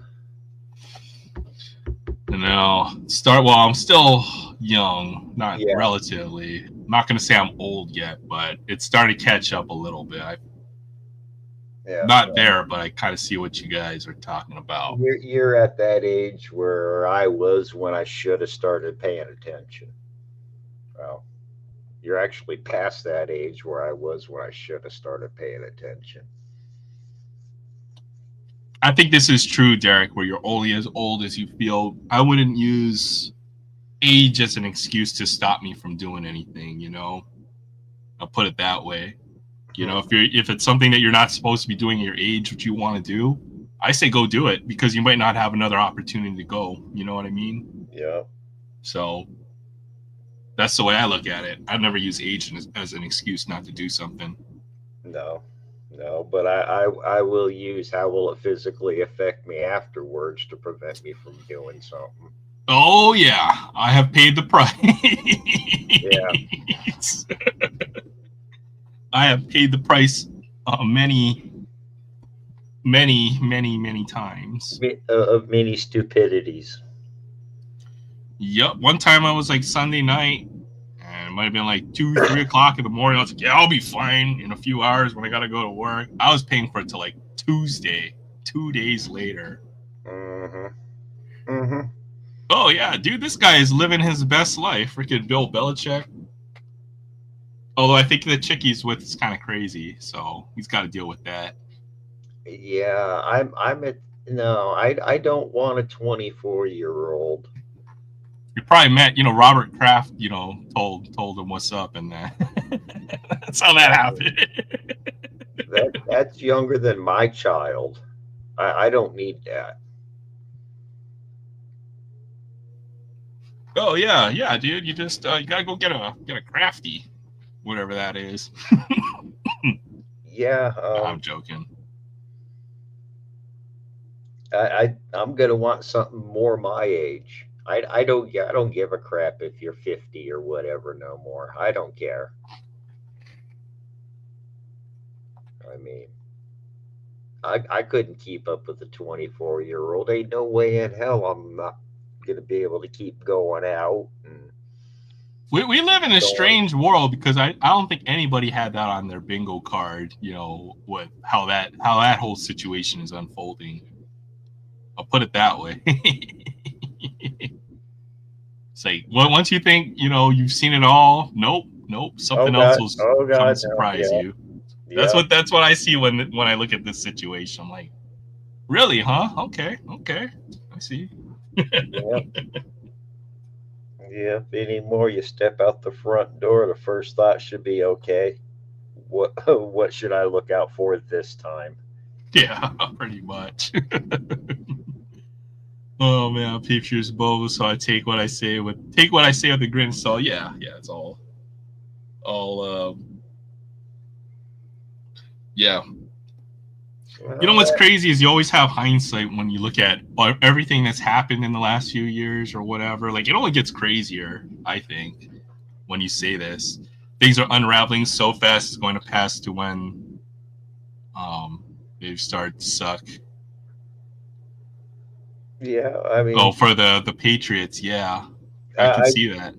I'd say I understand, but my team hasn't sucked for I don't know how long. We've had a couple years here and there. Probably around the time the Patriots weren't a great team. You know, that's been about a good 25-year run. Oh, really? Because we beat the Patriots when it. Oh, that's it right. You had was Favre the in the Super '90s Bowl. too, so Yeah, yeah, yeah. it's been a good 30 years since you guys have been bad. Well, we were actually a bit longer than that because we were starting to get pretty good until the Magic Man broke his leg. So Yeah, that's true. I think it yeah, ended around that one time. Did you ever see that documentary of the kicker who was just absolutely like coked out of his mind and he scored a touchdown? oh God, yes. It's the funniest thing I've ever seen, Yeah, man. yeah. You can see it too. What he's in that, like, man, he looks out of his mind. I forgot. I mean, the kickers of that generation were out of their mind, though.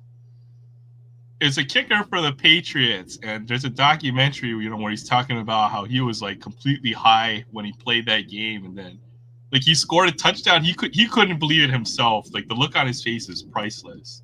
Well, he's I mean, he's doing his Lambeau leap into the end zone.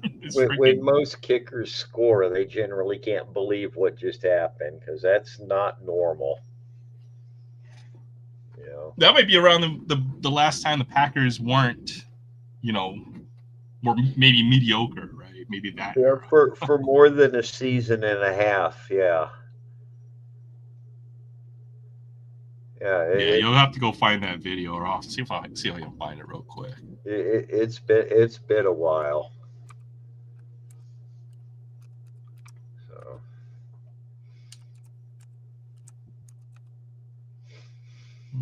Packers kicker touchdown.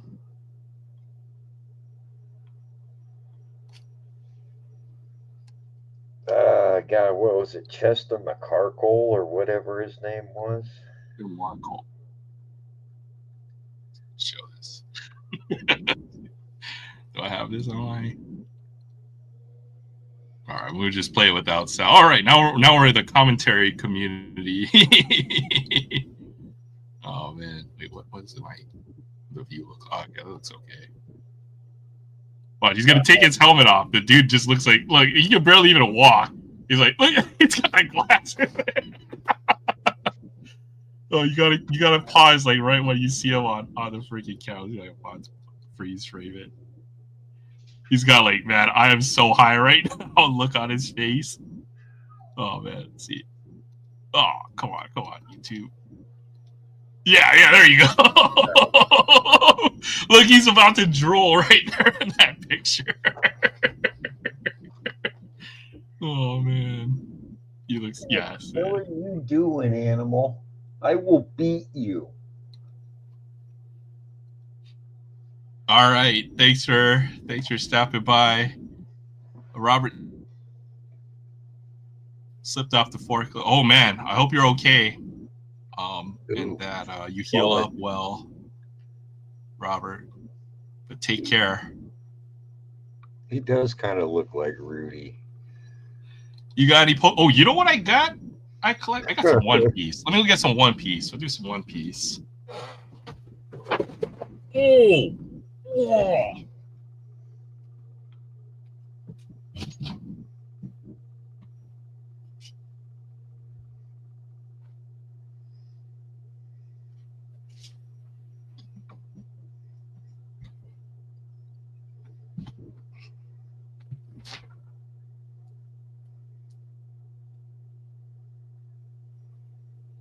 Well, that sound was the sound of a sorting box tilting over and falling. Oh wow! Usually there's a lot of swearing when that falls over at my house. Yeah, that sucked. Fortunately, it was closed. It was okay. That don't matter. I still would have swore. I can't believe Edelman got to the Hall of Fame before Vinatieri. Yeah, well, it takes so much for a kicker to get to the Hall of Fame. Yeah, But there's what? Vinatieri would be one that would get to the Hall of Fame. There's how many kickers? One in the Hall of Fame That's right. and one punter. That's right. Ray Guy. Yeah, so it takes something to get in there. Absolutely. Eventually, though, I mean, Justin Tucker was probably on his way until the Tucker scandal. he was hanging out with Deshaun Watson in the offseason. That's what happened there. I mean, it's that new golden rule, that whole FAFO stuff. He's hanging out with Robert Kraft and Deshaun Watson in the offseason. Yeah. What's this about Irsay passing? Oh, really? Yeah. Well, that's a shame. Dang, you got a case of Destin Rivals coming? ETBs or a booster case? Oh, and a booster bundle sleeve case. Okay, you got it all. You got an ETB case too, but we'll do a little one piece. I found a little bit of a restock of this stuff. I think this has like OP06 and OP07. I can't find Pokemon in my local area, so I'm not even trying anymore.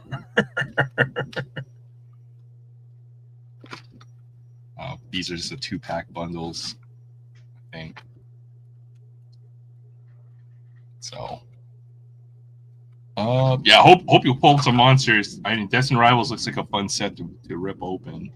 See, I never really collected Pokemon. I think you had to be a kid in this era to really understand Pokemon. I don't know. There's a 16-year difference between me and my youngest brother. So he was collecting Pokemon. I've got Pokemon cards in my collection because, thank you, Mom, for letting them play with my baseball cards. That's what it was for me. I was like in 7th or 8th grade when Pokemon came out in '99. So I collected. I played the red and blue. I still have my red and blue cartridges from Pokemon. So let me see. I went to go to the movie. I was probably the oldest kid at the Pokemon movie, but I wanted the promo card. So yeah, no, my brother was probably 11 when the Pokemon craze really hit. So he was at that age. So he had all the cards of them. Yeah. I want a Tony Chopper card. It's basically what is he, a moose? That's a doctor. He's got like the saddest backstory. He's freaking awesome, but he's funny. All right, Shiki. Hody Jones. Okay. Yeah, there you go. Charlotte Pudding. Yeah, that third eye distracts me. Yeah, that's what about Total Recall? Where the chick had 3 boobs? Is that what the? Okay, there are 2 different kinds of distractions. There are good distractions and bad distractions. Okay. Yeah, if you got 3 eyes, yeah, okay, I got you. That is a little. That's just so weird looking, isn't it? Yeah. Oh, you're talking about this, huh? I got you. Yeah. Oh, where's the guy that's always on here? Where Will Vlogs? Or who else is always up here? Troy's always here. Oh, where did Frank go? I know Frank's. Oh, well, he was hanging out with us at work, so I wonder if they made him stop doing that. But I haven't seen Frank around for a minute too. He's doing okay. Will probably went to bed. Oh yeah, Will passed out a few hours ago. Or to a better stream. Yeah, that's the other thing. Will's a character, man. I love Will. Will's my boy. Drum King. Yeah, Will's everywhere, man. If you don't see Will on the internet, that's when you have to be concerned because he's a part of like 10 different live streams or something like that. I'm beginning to run into him and Barry and Aries World in a lot of different places. Oh yeah, Aries World's freaking hilarious. Well, Ari actually. Oh, my. Well, there you go. How about that for a nice. I married her daughter. I swear to God. I swear to God, I did. Pea. Oh, there wasn't nothing sweet about her. Yeah, if you don't see Will around the internet, I'd be a little worried. I see him all. But He's part of a Ari- lot of other streams. Ari released a video that was filmed about 20 minutes away from me the other day. Oh, sorry, you guys are kind of neighbors. We got some kind of SR. Yeah, I mean, he filmed it from my city. I don't necessarily know exactly where he lives, but Dude, I saw your Pokemon. You got the binder, the 4-row binder with all the play sets. That was beautiful, man. Yeah, heck yeah, I'll check it out for sure. He had a full play set of Charizards, man. That's crazy because I only ever had one. I have no idea where he lives, so I haven't asked him. That's fair enough. I think you kind of have to protect your privacy. But if he's within, if he's close, that means he lives within like a 20-mile radius Well, of where you're I at. mean, then, there's this wonderful invention called an automobile, so he could be from the other side of the state somewhere. Could be on the other side of town. Yeah, he could be. I I don't know. I haven't asked. I've given him a general area where I'm at. So I want to pull a secret rare. That would be dope. 2 secret rares. 1 treasure. What's a treasure rare? That'd be dope too. I just know Dr. T-Boggin and I are from the same town, and I actually knew him for years before I knew he was Dr. T-Boggin on here. Yeah, I know. I know you guys when Mantis would come on every once in a while. You mentioned that as well. You guys have hitting up the same WalMarts and stuff. Oh God, shit! We're talking back into the 90s. That's cool. I think that's cool. This might be my spirit animal right there. it was actually kind of funny when I found out that he was on YouTube and I'd been talking to him. Freaking, we're at the same card show. We're sitting down, and I tell him I'm waiting on a dude I'm meeting from YouTube, and he's like, "Oh yeah, who you meeting?" And I give him the name, and he's like, "Yeah, you dumbass, that's me." And I'm like, "Oh." Oh man, yeah. That's freaking hilarious. Apparently, he knew. Oh, that's freaking. I had no clue it was him, man. All right, look, we got another SR here. Oh, Porcus. That's pretty cool. 12,000. That's like a big number. Hopefully, this is a dope card. Oh, it's like another SR. I can't tell whether these are alt rare or alt arts or not. I don't know. I figure out with the One Piece. There are 8 Charizard cards in the binder. Oh wow, you got 2 play sets in there. That's freaking dope. I only have my 1 single Charizard from when I was a kid, and I don't think I ever got another one. I pulled like 2 or 3 Blastoises and then 1 Charizard. That Charizard when I was a kid was like a $60 card, so at least in my local area it was. I don't know what Pokemon cards are mixed in my collection. I just know my brother didn't take very good care of anything, so you'll have to. Even if there is a Charizard in there, it's probably going to look like it's been in a back pocket. Still could be like $102 card, depending. I wouldn't be surprised, especially if it's like one of the first edition Charizards. I don't really care. Oh, it's a Don. Got the whole panel. We should go and take a look at them sometime, though. That would be pretty fun, I think, if you ever find them. Oh, they're all over in my collection. Let's see. I got my Pokemon cards here. I think everybody's already seen my stack, my older cards. You know what I'm missing is I had a first edition Flareon from Jungle. I can't find that card anywhere. I've looked for it.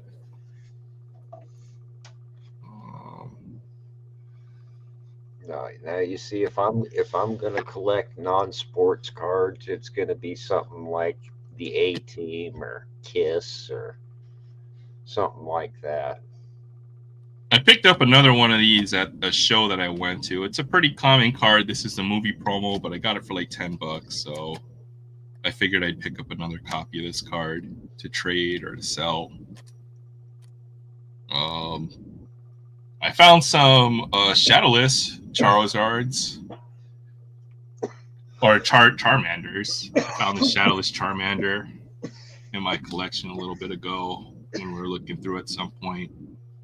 It looks okay. Maybe this will get like an 8 or so, if I had to guess. So I'd have to look for variations of that card too. In some cases, I'll show. There's my. I bought the Japanese version of the card because I had to have it again. I do have a couple Japanese cards. I know that. This card is dope. This is one of my favorite cards. I used to have the English first edition of this card, though. That's what I've been looking for in my collection. So I paid $10 for this card, but I'm happy to have this one again in my collection. What else did I have lying around? The only thing I really know about Pokemon is my little brother used to play it on the Game Boy. Yeah, that's what I always thought. And then Pokemon died out like a couple years, like the fad ended, and then he got lippy with my stepmom, his mother, one day, and I didn't like what he said, so I took his Game Boy from him. I started playing Pokemon, and next thing I know, I was pissed at him for erasing my game. So I found this first edition Meowth in my collection from Team Rocket. Got a few cards. Maybe I bought that. I can't remember. Yeah, hey, thanks a lot. From what I saw, there's actually even more variations. Like it has to do with the trademark year, different printing when it comes to base set Pokemon cards. So there may even be a 4th or 5th version of the base set, or maybe that's what you're talking about there. I can't remember, but I was reading a little bit about it. It used to be able to get good cards for a decent amount. Even cards that are common, I think, are still worth picking up if they're some of your favorite Pokemon. So there's a Blaine's Growlithe from one of the gem sets. I do like Magikarp. Oh, I love Magikarp. Magikarp's dope. There's another one, just because I like the name. It's a Clobopus. That's what it was. Yeah, there's like a 1990 and 2000 print run. By then, I would guess that like base set 2 was kind of around there as well, right after. So it got weird after a while. First edition Eevee. Yeah, this Moltres is dope. It looks even better if you have the foil version of this card. This is just a rare version of it, non-foil. Arcanine, Muck. My buddy named their dog Arcanine after that card. Did he really? That's awesome. I think one of my new favorite dog Pokemon is Fido. I love Fido. Kingler's dope too, man. Kingler's underrated. Yep. Him and Crawdon. Kingler and Crawdon, I think, are underrated. Both him and his sister got a dog. He named his Arcanine. She named hers Justin Randall Timberlake. Vaporeon. I mean, she was like 6 or 7 when she got the dog, and it was that time of the world. Base set Alakazam. This is an original base set card. This is an unlimited version. This is all the newer stuff. Let's see what else I got. Older.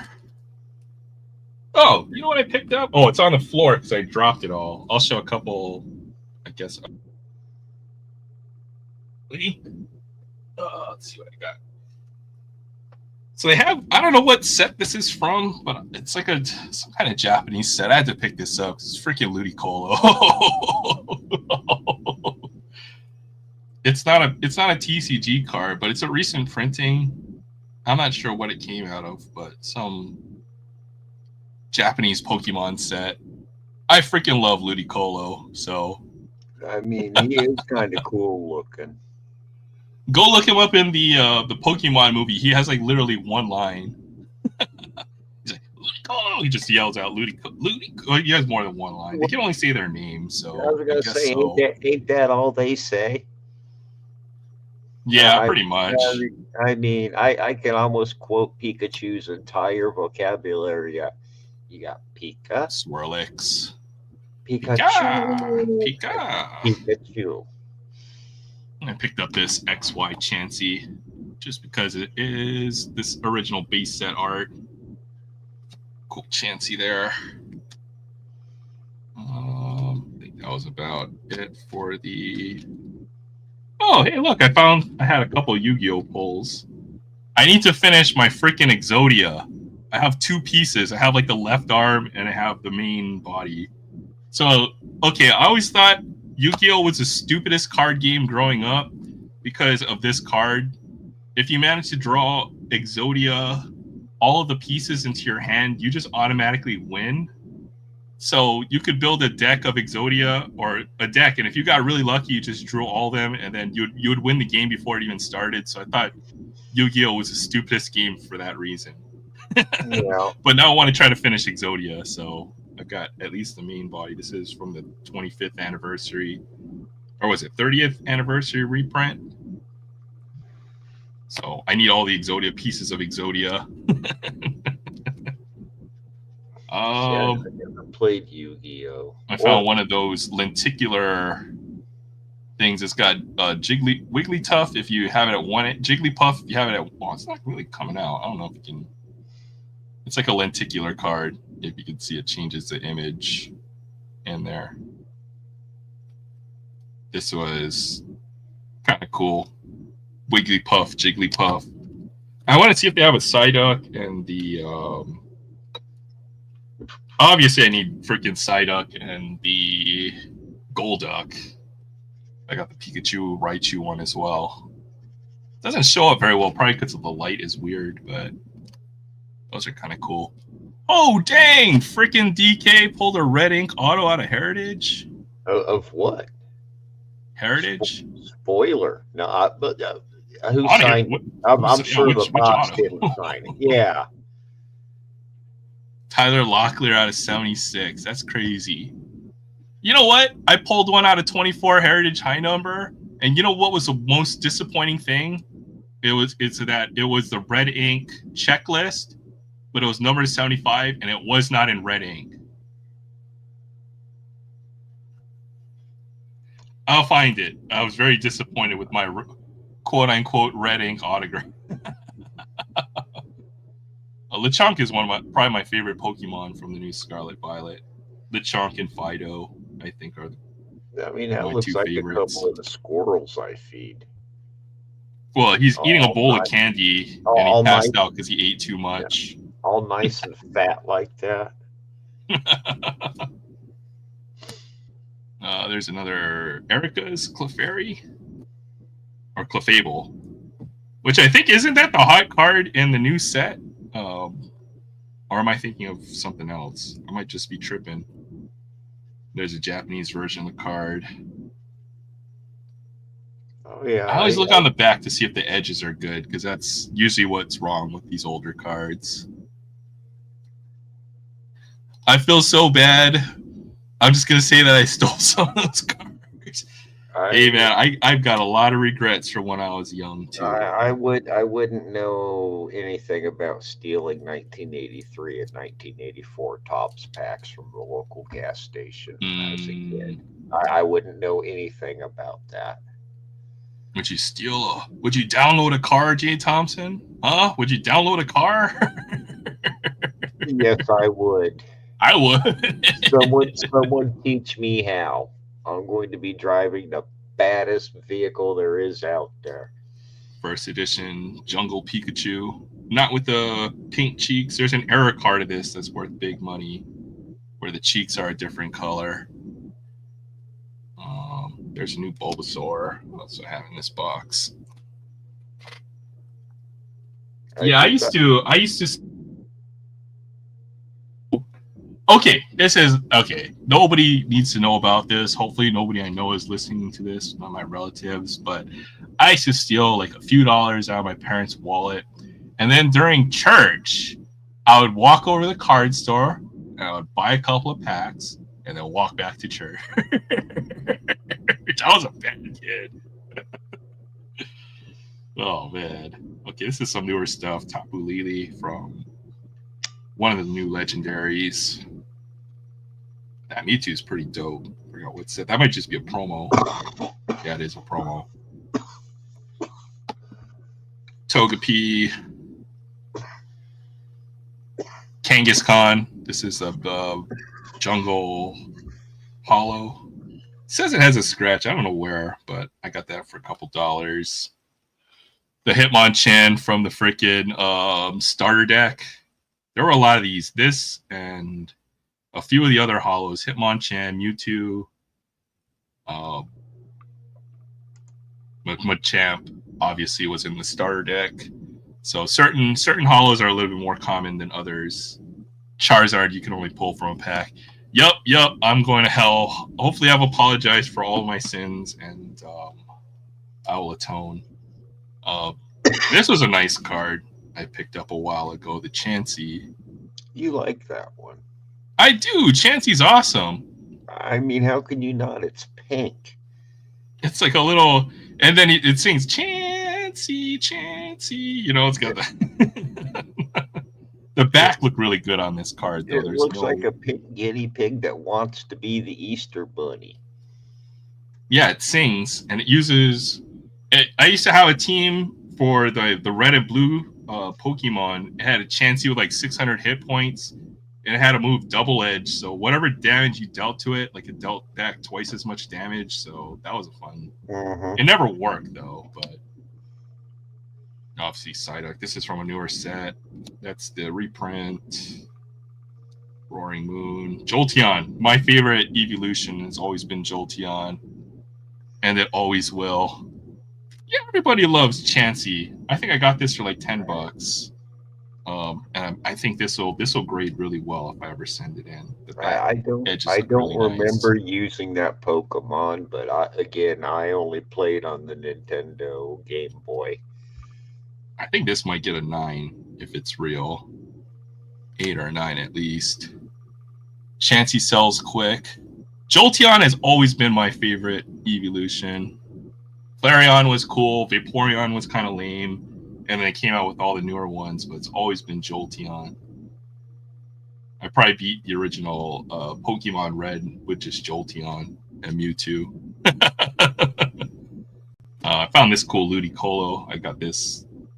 I forgot what set this is from. This is what cards, Pokemon cards, look like when nobody was collecting it. So another Ludicolo. Yeah, obviously I like Muck. I got the Japanese Muck too. Muck, nobody likes Muck for some reason. Muck looks like the stuff I cough up when I'm having one of my fits. I think so too. So I got the Japanese and I got the English version of this card now. Let's see what else. Samurai. Oh, Ditto. There's a bit of an older Ditto. I mean, that's kind of cool. It's called Ditto and it looks like Silly Putty.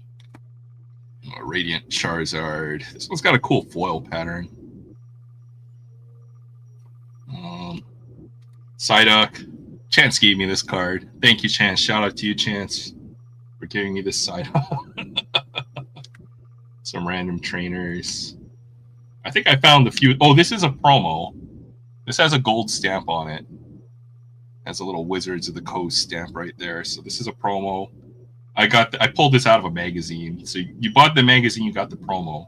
I bought the magazine specifically to get this promo. So that's funny. I did the same thing for the Super Nintendo Ken Griffey game. Still have it. It's got it might have came out of either Scry or Wizards magazine. I can't remember which one. I no longer have the system, the game, or any of the cards. Oh, I was about to say, man. I hope you still have the card. Nope. No, but I did have several of them because back then you can get them for $10 a dozen. I peeled one of these dittos. So this one has like a foil on here, and if you peel it, it turns into this card, just like a ditto. Because a ditto can copy any Pokemon, and the way that you know it's a ditto is it'll have a little ditto symbol there in the bottom corner. So I peeled one, and so we could peel this card, and then we'd find a ditto underneath, which is pretty cool. Oh, hey, look, more Yu-Gi-Oh! Jinzo. Powerful card. God, There's a I new just promo. miss PlayStation. I'm stuck with a stupid Xbox right now. I just want my PlayStation. I don't think anybody plays games anymore on those systems. To be honest. First of all, that I'm a nobody. You should go pick up like a PlayStation, one of the older ones. Oh my God, I should get rich. Oh, dude, freaking 1080 skateboarding for an N64 is like one of the greatest games that I've ever played. I love that game. Freaking love it. 1080. You know what? For like the longest time, for like 5 years, there were literally like 12 Nintendo 64 games you could buy. I think 1280 was like one of my favorite one. Like, you had to get obviously Mario 64, and then 1080 skateboarding. I think I rented it from Blockbuster for like a weekend, and then after that, I just knew I had to buy the game. But I love my N64. All my friends had PlayStation. I had the N64 with no PlayStation. So I couldn't play all the cool games like freaking Metal Gear Solid, Final Fantasy VII, all the good JRPGs. I had PlayStation. Yeah, you see, I wanted a PlayStation. My little brother had the 64. There were so many good games for 64. It was the only system that you could play with 4 players easily. So that was its main advantage. So, Terria, it's kind of a cool one. Anytime there was a sleepover, instant invite. Because people needed my N64 so they could play Mario Party, Smash Brothers, GoldenEye, Perfect Dark, Mario Kart. All the good 4-player games on freaking 64. I never liked their controller. Oh yeah, though I've still got a few of the controllers in my closet, I think. Oh, Erica's Invitation. Oh, here, I bought this because I collect Told Me To. It's got Psyduck there in the background, so I still have it. Yeah, you see, Derek knows. Freaking N64 had all the good games, man. Perfect Dark, GoldenEye. I used to always camp in GoldenEye with the freaking remote mines. And you're watching your friend's screen, and then you push the button, you laugh at them because you caught them. Either that, or you just stared at the wall all the time, so that nobody knew where you were on the map. Oh, when you had the golden gun, yeah, you killed someone, and you went to hide, and you just stared at the wall, so nobody could figure out where you were. And then Perfect Dark had the most broken gun I've ever seen in the game. Freaking Farsight. You could it could see through walls. You could shoot people through walls. It's so broken. Nah, you see, when I was a kid and having sleepovers and stuff, we were on the Atari still. So I regret my youth because I collected a lot of this TCG. This is the BattleTech TCG. I've got a few thousand of these cards. But if I were buying Magic or Pokemon with all the money for this, I might be rich. Sure. No joke, Yeah, but no, I get it. I get it because I had stacks and stacks of baseball. I was the weird kid who bought the old cards at the garage sale. yeah, You know, and when you're 8, 9, and 10, and you're buying old cards, you know, I got some it, good Magic stuff I gotta dig up too. I had Oh, so there it many. is. There it is. There's my Charizard. Ain't one of them supposed to be big money? This is just a regular unlimited printing of it. So there were a lot of these. So this might be a $200-300 card if I had to guess. It's not in terrible condition. There's some white edges on the bottom, but there's my Charizard. Go get it graded anyway if it's for your collection. I might. I'm not going to sell it though. So if I were to grade it, I'd just be paying the grading costs, and that'd be extra money. I freaking love Family Feud, man. Sorry, Jay.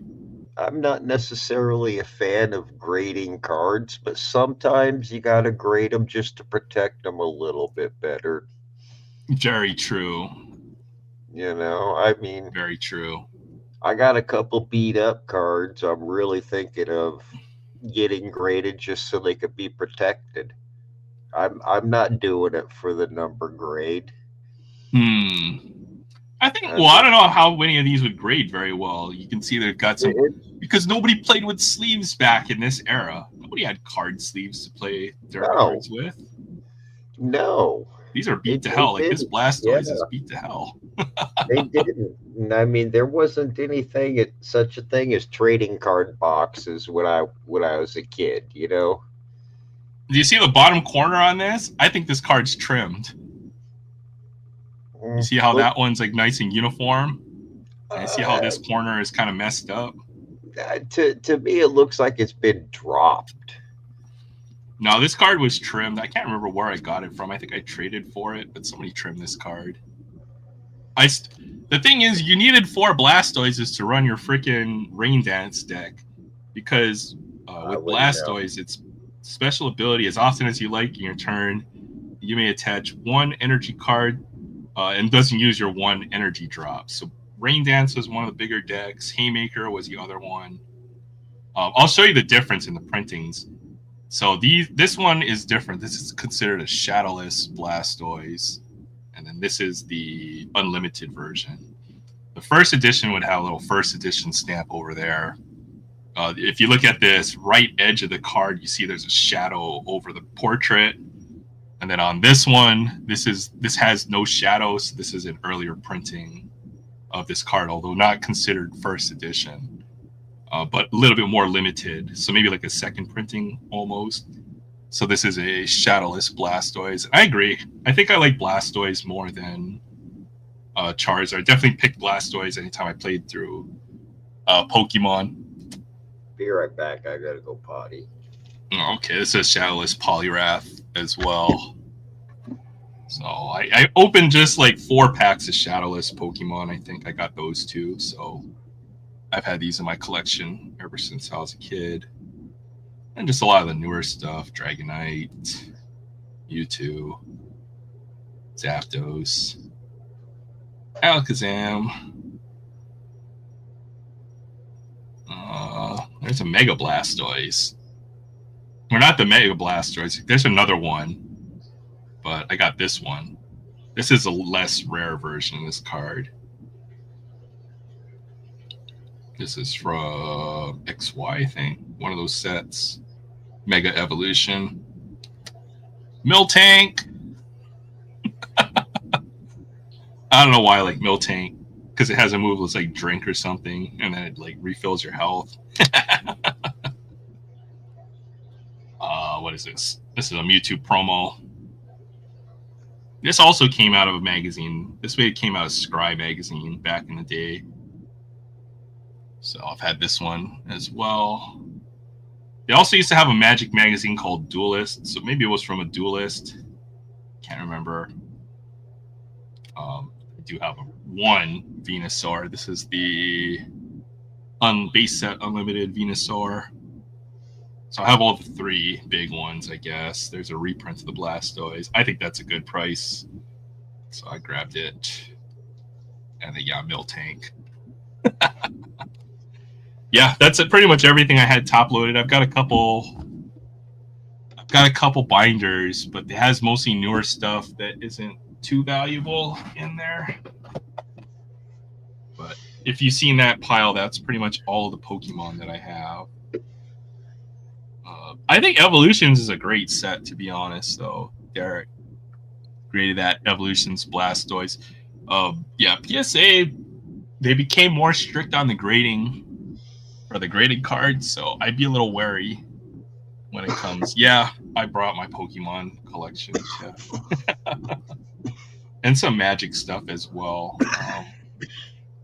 There's a few cards in here. I think one of these cards became pretty big money. I can't remember which one.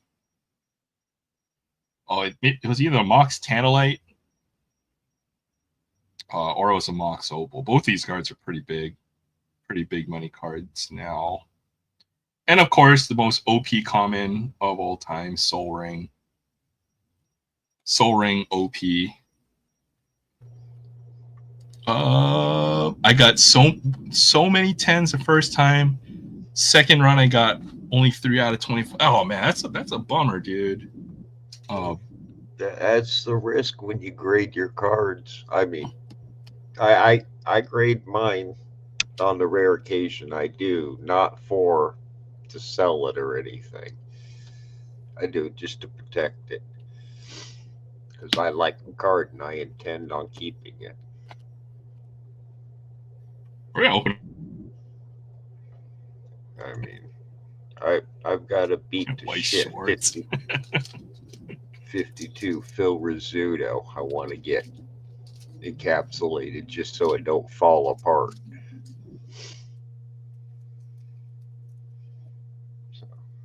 Weiss Schwartz. I don't know why I bought this. I think it was cheap, and I've had my eye on these cards. These ridiculous cards. I don't understand it. But, it's all about the waifus, man. you know, Waifu. I mean, even if I was the age of those drawings, I just don't know. Yeah, I guess anime is a little different. Oh, what is that behind there? That looks pretty dope. Come on. What rarity is that? HLP. I'm gonna look up these cards. Some of these are worth big money. These, if they're from the right anime and they're from the right set, there's some White Schwartz cards that are pretty big bucks. First run, I think PSA made a change recently with their grading, right? Where they changed the centering criteria for PSA 10. So anything graded before a certain time, got the old 60-40, could still be a PSA 10. And then now it's got to be 55-45 or get be PSA 10. I think they're really starting to limit the amount of PSA 10s they give out because they know by giving out too many, it will hurt the market or the resale on those PSA 10s. And yeah, but on the other hand, I don't think it's fair to give a card a 9 because we've already given 10 of this card a 10. I 100% agree because it's BS. A card should be graded based off of the characteristics of the card, right? Yeah. Is it centered? The Corner's legitimacy good. of that card. If it's a 10, it should be a 10. You know what I mean? Yeah. They give too many 9s. They Yeah. give too many 10s, 9s, and then they give a few 9s that shouldn't be a 10, 10s, right? Yeah. That's the problem with grading. So, I mean, I really do think the future, once the market realizes this, that's why they stopped giving out too many 10s artificially, is to make sure that the desire to get the 10 and the premium over the 9 is big enough that people will continue to grade with PSA until literally forever. They're so entrenched that nobody will overtake them. But the true future will be some kind of machine grading, right? Like tag. I kind of agree. There needs to, because I mean the human eye is subjective to so many things. Tag has its limitations too. Like I heard that tag they can't grade acetate cards because it screws up the scanners and stuff like that. Sure. But as far as getting an unbiased actual grade or representation of what your card should be, it can't be a human eye that's doing the grading, right? I've seen plenty of cards in holders that don't look like PSA 10. Yeah, and I mean it could all depend on the mood of the grader. Also, the era of PSA when you got it graded as well. From even before, it was easy to get a PSA 10. Now they've made it more difficult, but it's the same card. If they're to grade by the standards that they use now, then it would probably not get a 10 in a lot of cases. But they're already slabbed and graded 10. Yeah. So people will buy the tag. Yeah. Beckett tried to change their grading scale. They screwed up, right? So they wanted to make their Gem Mint 9.5 the new 10.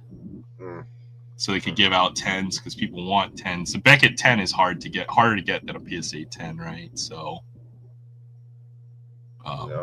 they had to walk that back, though. Yeah. Well, at least you got some PSA 10s. Sold it. Oh, wow, the GX Tag Team. That's a nice card. I love those Tag Team cards. Tag Team cards. So you're looking out Psyduck and Slowpoke. I'm glad I don't like expensive, or I don't chase expensive Pokemon cards. I like expensive cards. I like chasing expensive cards. I like catching expensive cards. Harder to come by. The problem is the actually catching of them is so incredibly rare, especially on my budget. Yeah. Yeah. I might try to grade this card that I have back here. I think this might grade pretty well. I might consider it because I mean that's his first posthumous card. Right. The back is pretty off center, but don't matter. He died that off season or the off season before that set. Yeah. So it's a significant card. It is. That's something I might recommend to the nephew. I would, yeah. I mean, you can get a copy of that card for $30 or so. That's a good one to get. Yeah. I mean, he's kind of a little go-getter. So, but he also has a sweet tooth. He'll go earn the money, but he'll also go spend a bunch of it on candy.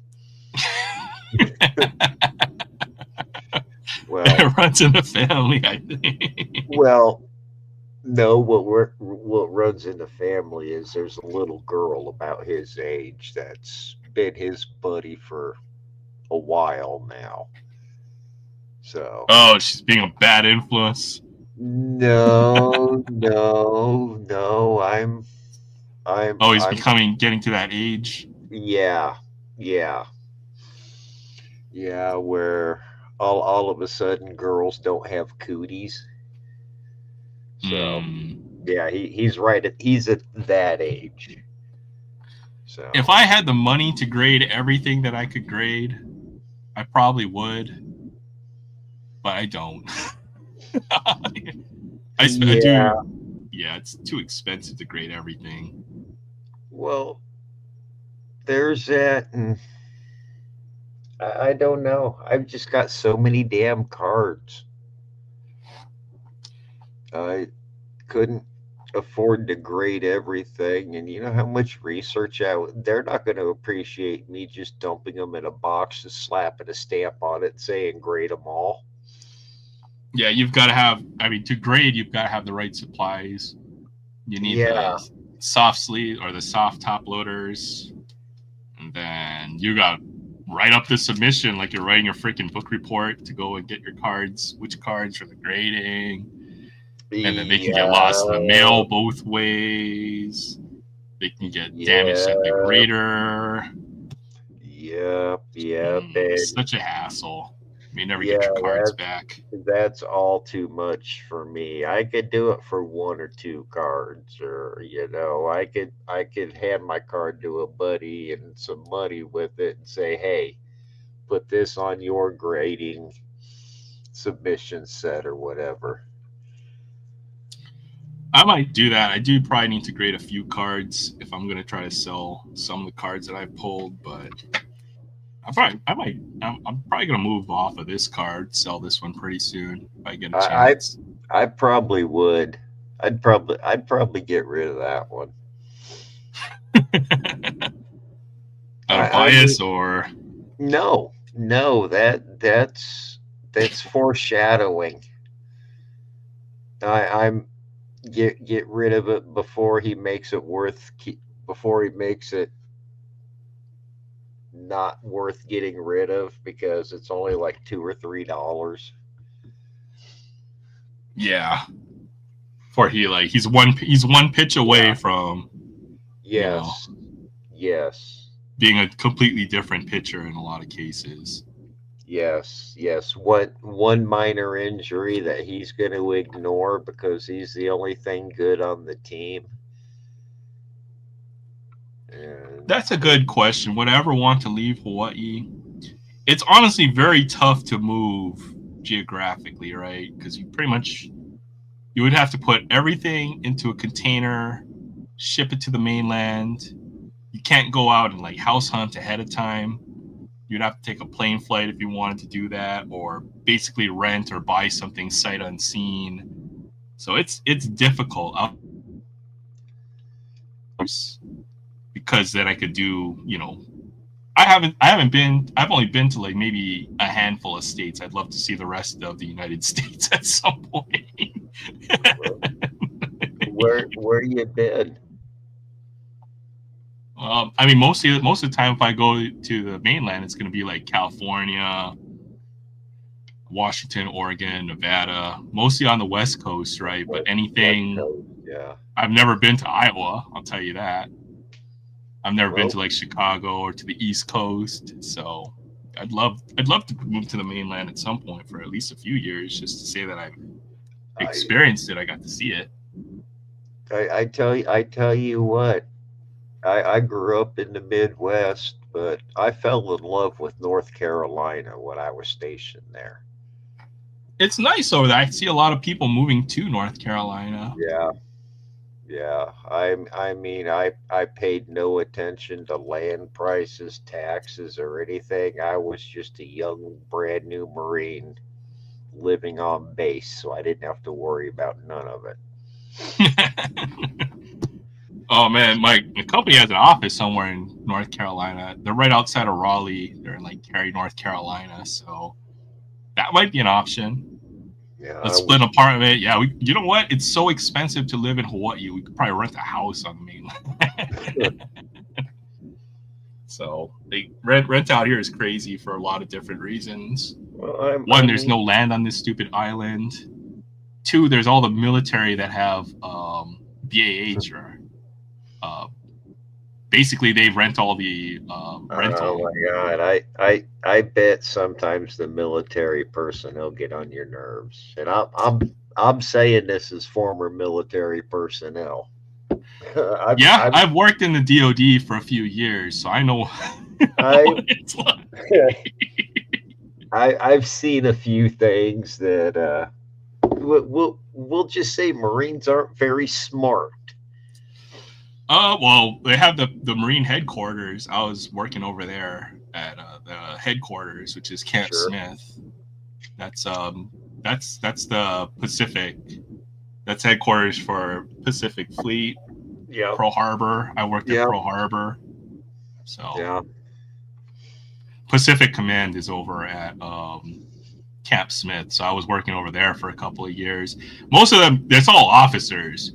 You have like captains and majors that are bringing coffee to everybody. Everyone's like, it's crazy. Yeah. A little different, right? Where if you're on a base, you know, the commanding officer of the base might be that rank or something. So Yeah. I went to the base commander's office when I was in Camp Pendleton, and I saw a colonel carrying a thing full of coffee. So. No, yeah, I'd love. I think if I moved to the mainland, it's I kind of Midwest. knew. So. Yeah, I've had to take part of like some demos since I do software. We're doing software for the Navy.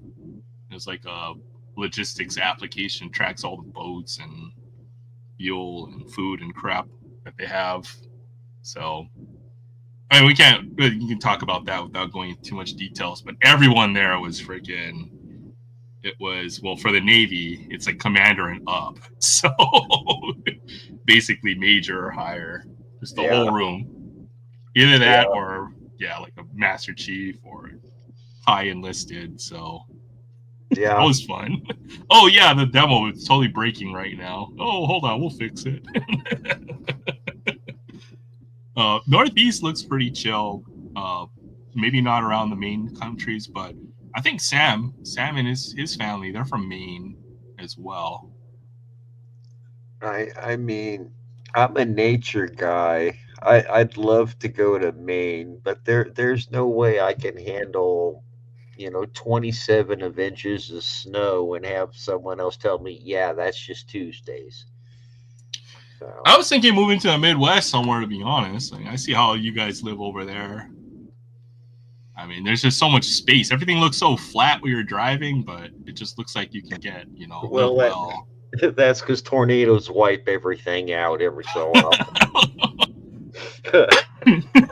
You can't be safe anywhere, right? Because if you move to Florida or something, right, you got hurricanes or... Yep, you got volcanoes where you're at. They got earthquakes where the Californians is. They got... You just can't win. You got wildfires in California, Oregon. Yeah. Yeah, you're going to move in the middle and be safe? Nope, we got tornadoes, bitch. Hey, what's up, Pastor Karen? Well, this morning. I live in New Hampshire, Maine. Maine is literally 10 miles away. I think, once you get away from, all the big cities, it looks like the Northeast looks pretty chill. Oh, I mean, I bet it's gorgeous up there out in the boonies. It's nice from what I've seen. Even Maine looks like a pretty nice place to live. Yeah, it's just the snow and the cold. At least, not during the winter time. But if I'm gonna leave Iowa, I'm going south. I mean, how far south? I don't know, and it might not even be directly south. It might be southwest. It might be southeast. I just know there's going to be no north in any of the directions I go. Fair enough. I don't like cold. If it was yesterday, I'm not fully awake. New Jersey is sinking with all the sinkholes. Yeah, New Jersey is pretty crazy. Got some nice places in Jersey. Or upstate New York, or western New York. If you get away from western New York and East Philly, then New Jersey is a great state. Or East Philly. Okay.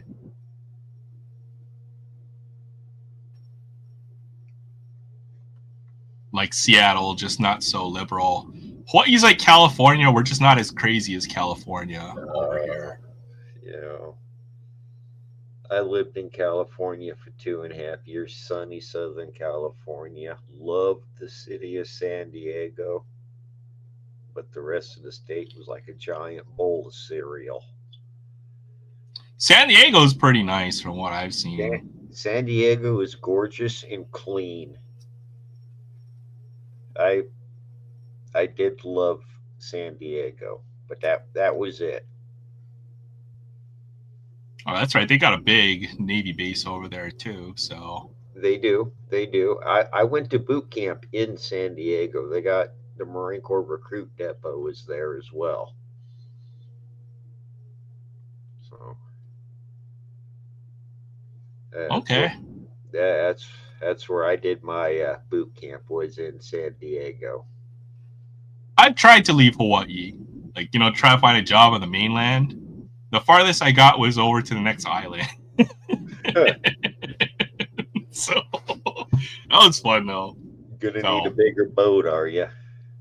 pretty much, like I was looking for jobs on the mainland. I was ready to relocate, just try to get out somewhere different. Yeah. And I mean, the world's a big place, man. Come check it all out. Go to Arizona. You know. I Oh, got some oh, free time coming up. I have 2 months of vacation saved up. I should just take like a month off. Yellowstone. I want to go see Yellowstone, Tiff.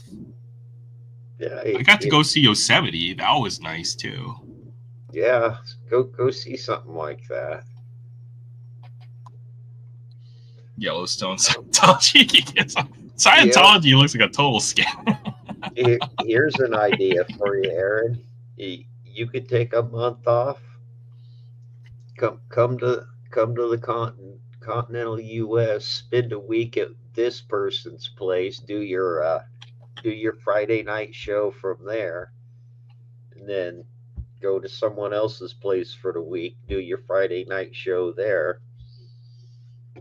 Go see some of the states. No, you're right. You're See, right. I need to get see off where this you stinking island. see where you're going. Go from California to Texas to Midwest to East Coast, or just go Yeah. see what's out there, man. Yeah, well, I should need to just save up some money to be able to do this. It's just, yeah, it's always hard to leave the island. Yeah, I want to go see Montana too. It's just, it's yeah, nice up there. yeah. The Go see mountains. Montana. There is a lot of history. Yeah, Go see all the, yeah, there's a lot of cool stuff. yeah. There's a lot of cool stuff in places you wouldn't think it'd be so cool.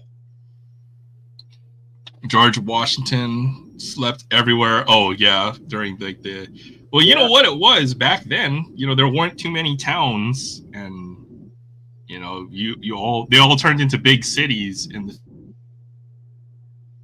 York City, even might have only had a few thousand people living back then.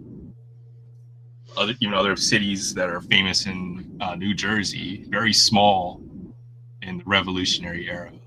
Yeah, So that'd be hell. cool to see. Yeah. I mean, there's plenty of history here in Iowa.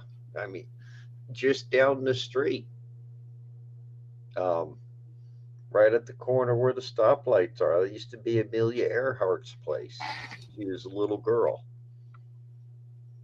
She wasn't. I think I'm going to try to go up to. We have this place. It's called Polly Lookout, but you drive up and then it opens up and you can see the whole, basically half the island, like a bird's eye view. But there was a famous battle where a bunch of people got pushed off of a cliff.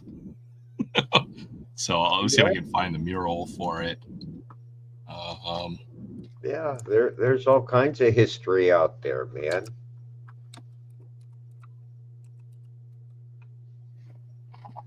Yeah, for sure. I don't mind history tourism when I go somewhere. I mean, I'd rather go to the spot where this event happened than some theme park. Yeah, that's what most people from Hawaii, when they go to the mainland, is they'll go to, LA, or they'll go to Vegas, and then they don't see the rest of the country, right? So Yeah, yeah, You know, go to some ghost town out in the middle of the Midwest. You know, go see some battle site somewhere.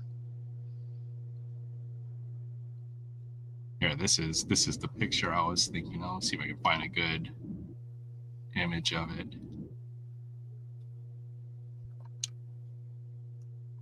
So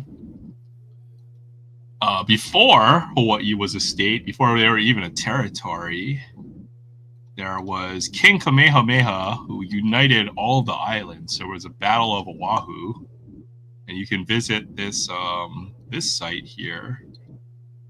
Oh, let's see if I can bring it up. Stop this. Oh no, what did I do? I broke everything. Oh, way to go!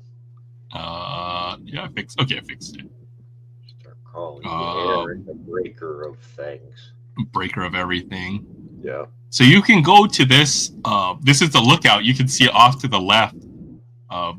Basically, where I grew up, which would be Kaneohe. Of course, well, that's where the Marine Corps base is.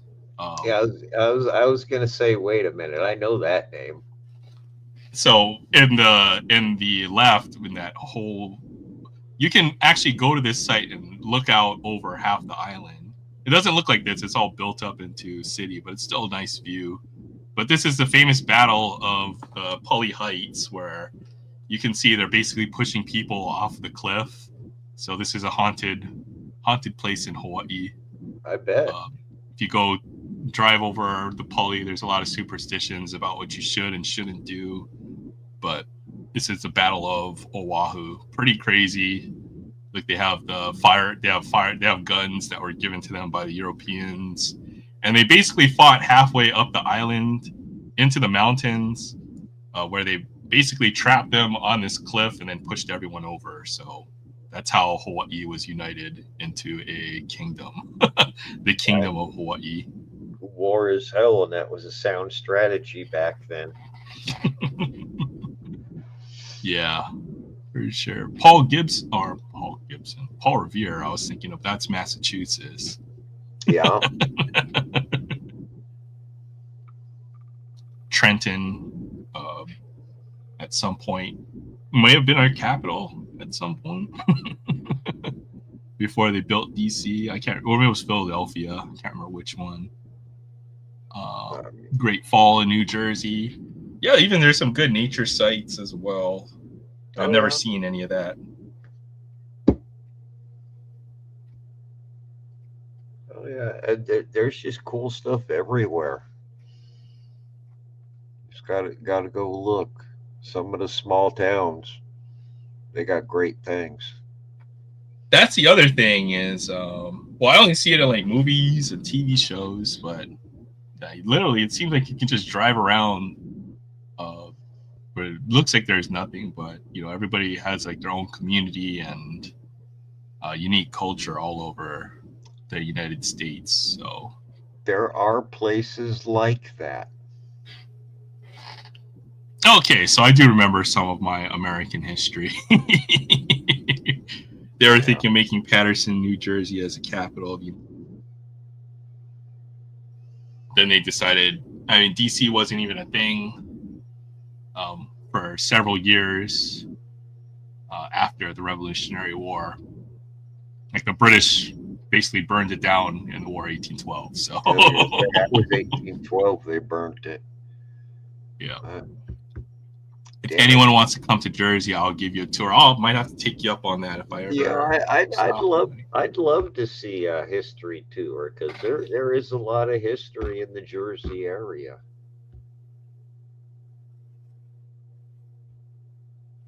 That'd be kind of cool. I think so. Yeah. I always think of it as a small state on the map, but then New Jersey is probably like, you know, tens of times larger than Hawaii in terms of land. Well, so it might be, but I mean, there's revolutionary stuff that went down over there, plus the mobster stuff and whatever else is going on. Didn't they have the National over there a few years ago? Atlantic City. That's in Jersey, isn't it? Atlantic City is in Jersey, I believe. Maybe the next time. I've, If you I've go to been- Yellowstone. I've never been that north on the East Coast. So Do we have to take a picnic basket when we go to Yellowstone? Or wait, Jellystone. Jellystone, man. It's not picnic, it's picnic. Picnic basket. Yeah. Yes, man. I need that. I'm taking a South tour this summer. That sounds like fun. Maybe it'll be a summer road trip if I schedule one. Yes, Atlantic City is in New Jersey and it's a crap hole. I only think of Atlantic City anytime I play Monopoly. It's all the street names. And then one time I was curious to see what those streets actually look like. And yeah, Atlantic City looks like yeah, it's pretty run down, I would say. But I've seen pictures of the buildings that they had in Atlantic City from the past that they've torn down to put up all the casinos that they have there. And I guess it was kind of like a vacation spot for all the folks from New York City, and Atlantic City looked really nice, but like that was like 100 years ago. Yeah. I wouldn't mind going to Atlantic City just to see the history. I got no interest in losing my money at the craps table. Yeah, we'll save it for something else. Yeah, I could lose my money elsewhere. So, damn it, I need a refill. Oh, I'll be Pepsi. right back. Yes. Yes. New York to Louisiana. I think Troy's over there in Louisiana, so that's where he's from. The boardwalk is nice, but once you get off the boardwalk, then you're in trouble. Yep, well, we always wanted boardwalk and Park Place. Oh, man. Yeah, I'd probably skip Atlantic City. I'd probably go check out New York City. And then, as you mentioned, there's all the revolutionary battlefields, and then all the little towns that are kind of around there. They have a lot of more of that historical feel. Forgot which channel was it where they try to replicate a lot of that early American lifestyle. Might have been Townsend's, I think it's a channel. They do a lot of the cooking from that period, and they dress up in that period. It's pretty cool, the history of America, and how the first settlers here that came over, what is that, 400 years ago at this point, and the lifestyle, to blaze the trail to build America. I think it's pretty cool.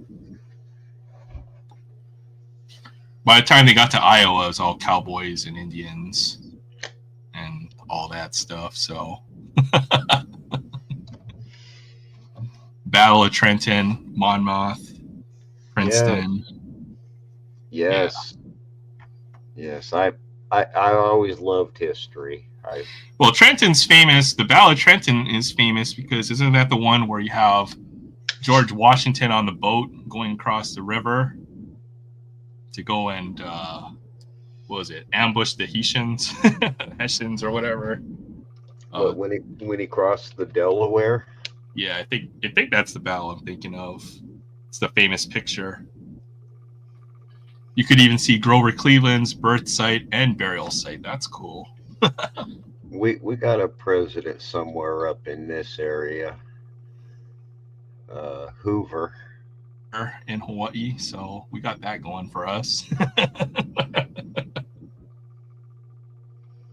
All those Punahou brats. That's the name of the school. It's for all the rich town kids. Yeah. Yes, that's what I was thinking of. Part of the 10 critical days that changed the turning point of the war, so to say. All right, we have the Continental Army pretty much on its last legs. If they don't win a big battle, then you probably have to disband, and that's pretty much the end of the revolution and turn the tide of the war. I can see how battlefields would be haunted. Yeah. I'd love to go see Gettysburg. up in Pennsylvania. I think that'd be Yeah, a cool battle site to see. there'd be a few of them I'd like to see, and I mean, there's other places that might be haunted. Like, I don't know. My dad grew up right over by where Buddy Holly died. Oh, interesting. Oh, hey, look, Sam's back. How's Yeah, dinner? It was good. God, 9 miles away from my dad's hometown. My dad I was hope you like, got a nice thick steak What for dinner. Oh yeah, See? well, I know. good. nice T-bone. Yeah, Little Bighorn Battlefield. That's what I was thinking about in Montana. Yeah, There's some cool pictures of, not pictures, of course they weren't photographers, but like, you know, pictures that folks have drawn about the Battle of Little Bighorn. Yeah, Custer's Last Stand. yeah. Custer's Last Stand. Yeah, yeah. I love my history, although I get some of it confused. I do too as well. Like, oh man, Derek lives over in New Hampshire. I was just mentioning how I think a lot of your family's originally from Maine. We're talking about traveling around the country. History is one of my favorite subjects, Tiff. I always got an A if I bothered to show up to class for history. Yeah, yeah. Just because I like history don't mean I paid attention in history class. My teacher was a drunk. I have a document from my great whatever, his enlistment into the New York militia from 17 like Oh, that's cool. 60 something. Dang, that's crazy. That is cool. You've been in the States longer than my family. So Yeah, my dad's family's from New York from before it was when it was still English. sure. Oh, my family didn't start rolling in until around the time of the Civil War, right before stuff started kicking off. My family's been here since probably the early 1900s. I'm like fourth generation American at this point. So my grandpa he didn't fight in World War II, but he was in the army. They wouldn't allow them to serve in certain roles or positions, or if they did, they sent them over to Italy. In that case, right? So that's where you have the famous 442nd. Yeah. 100th Battalion. So that's like Daniel Inouye and a lot of those most decorated unit in World War II. So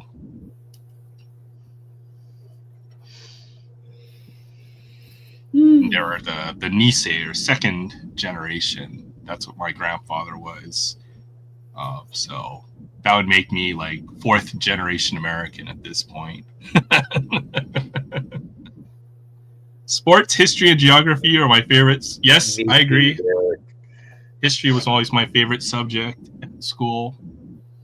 A lot of our friends are history buffs as well, so we learned a lot from them as well too. I like science and history. Yeah. Yeah. I went to college. I took like your first semester of history. I can't remember. It was either world history or American history. I showed up the first day to pick up the syllabus for the class. I showed up to take the midterm, and I showed up to take the final. I got a B-. That's how it was with Mr. Lawson's class. If you got there after the first hour. In World of Warcraft. Yeah, that was college. Yep, that was college. Heavy on the Warcraft. Yep, that was fun times. Mm-hmm. Staying up playing PvP. You know, they have a classic World of Warcraft that I was thinking about playing, but I thought better of it, and I decided not to do that. You know, as much as I wouldn't like to, I don't have the time to devote to it that I would want to, you know. Same here. Oh, it's 420 time. The hard Derek's part, freaking baked. you know, when you were in a heavy progression rating guild, right? Well, yeah, we weren't like a good heavy progression rating guild. That was But you were kind of like frontline server, you know, trying the newest battles and stuff like that. Yeah, I mean, we made it all the way to what was the last dungeon? Nax. Yeah. I still have my character with all the gear and stuff. It was fun. And I met a lot of cool people. it's just like, I think part of the problem after experiencing that is casual just doesn't scratch the itch. It will never be the same. But then again, I don't think I would want to play in a raiding guild ever again, you know? If I played World of Warcraft again, I would just solo. I would never instance or dungeon. And then I would just like farm and crap. Yeah. Some Chinese. I don't know. It's just I miss the camaraderie that was. Yeah, I joined a casual guild, I think, Guild and then raids. just like chill and have fun. Yeah. All right, take care, Pastor Ken. Thanks for stopping by. I hope you have a great weekend.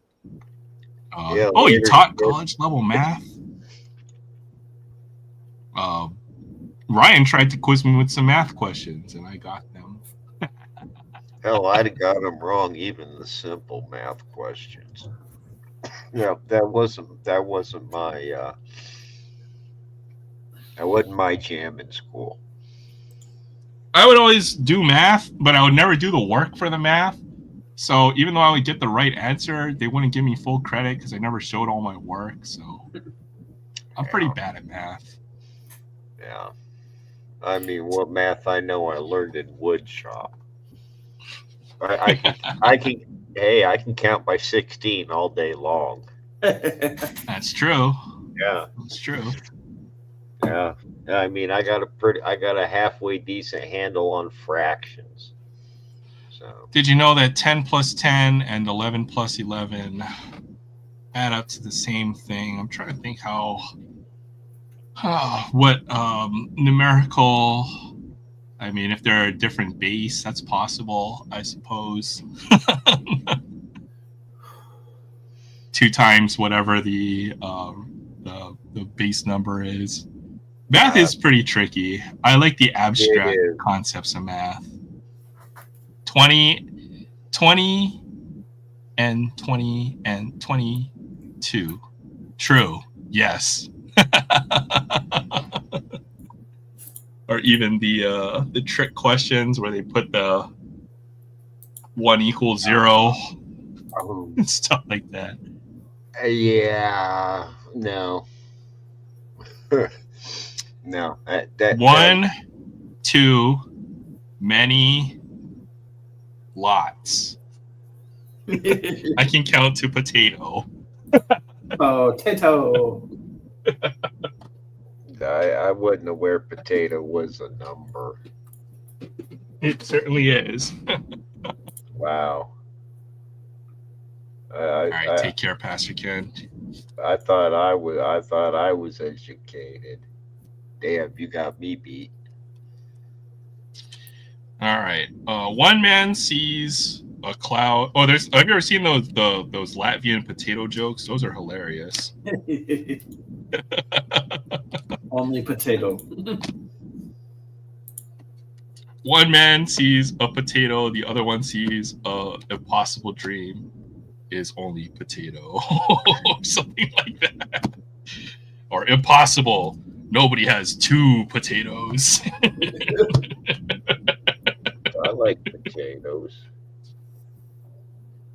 I love potatoes. You know what? Growing up in Hawaii, you rarely eat potatoes. You eat potatoes like 2 or 3 times a year. One is Thanksgiving and the other one's Christmas.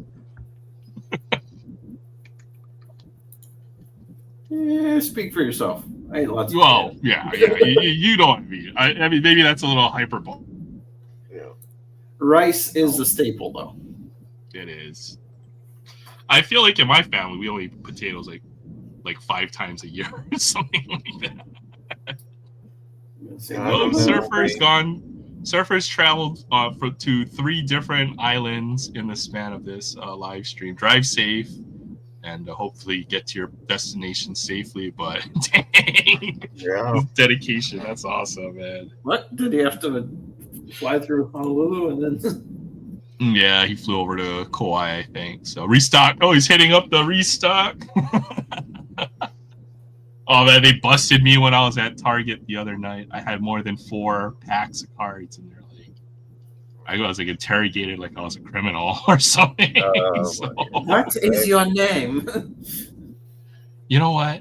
We've seen you here for many weeks, and we know you buy more than 4. And instantly, I was like, what the hell? They're tracking me now? Yeah, well, you know what you do? You just have them subscribe to your channel and ask me, okay, where the hell am I selling them? Yeah, you know what? It's fine because it's like, no, that's fine. I'll just go buy somewhere else, or all the other business that I bring to Target, aka when I go grocery shopping, when I buy other things, I'm not going to do it at Target anymore. It's simple as that. I'll just go hunt at Walmart. I still can't go grocery shopping at Target. To me, that just sounds wrong. They got a couple of the Targets with grocery stores up here. I got used to the concept of buying groceries at Walmart. So I still kind of have issues doing that. I'd much rather go to a grocery store. Sure, But we don't really have. I mean, we got Safeway, and that's about it nowadays. Safeway, I got Foodland, and I got a Oh. Times close by. So Yeah, the Foodlands by Sack and Save by my house closed. So that's right, it did. we don't, Safeway's closed here years ago. Hy-Vee bought them out up here. Yeah, I used to have a Kmart, and then that turned into the Sack and Save, and then that's completely gone now. Well, I think all Kmarts are gone, aren't they? yeah, they finally gave up. That's too bad. I mean, some of my fondest memories were the blue light specials at Kmart. Well, and Sears too. Sears was poised to have a huge market share. They had all the stores all over the nation. They had the distribution network.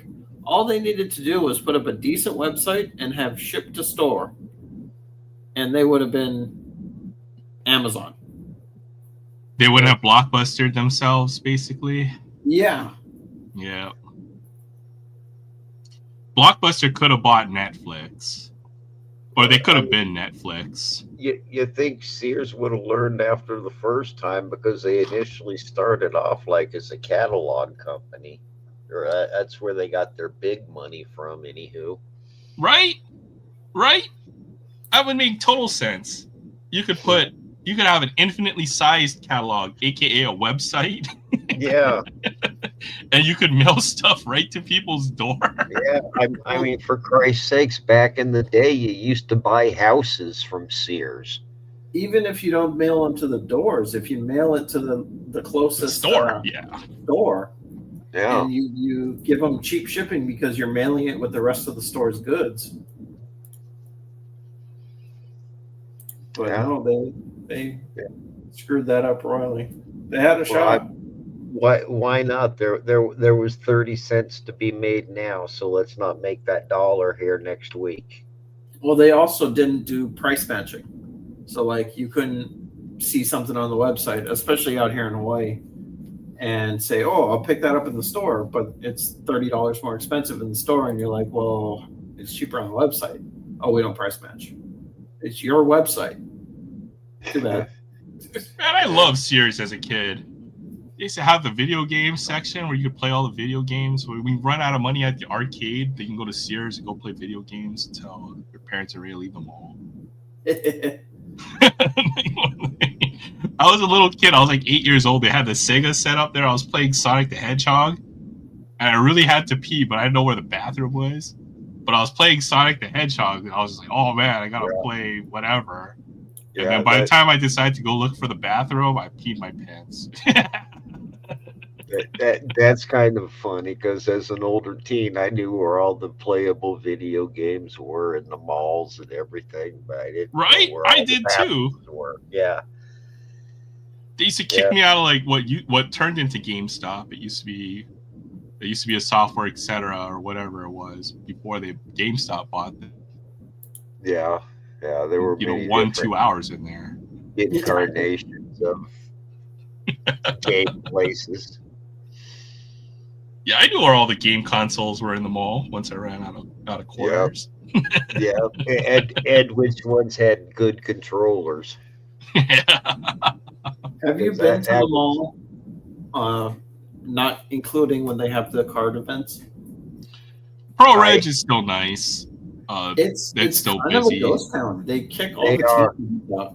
Yeah, they are. It's pathetic. It The used to other be malls are you go to the depressing. mall and you hang out as a team, Yep. and you spend your allowance. You have There some food was- in the food court, but you hang out over there. There And they was got cool tired of us stuff doing to that, do. and so they kicked them all out.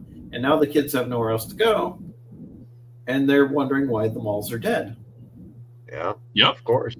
Yeah. Well, what do you think? You kicked everyone out. Yeah. Nobody still want to stay at the mall. Yeah.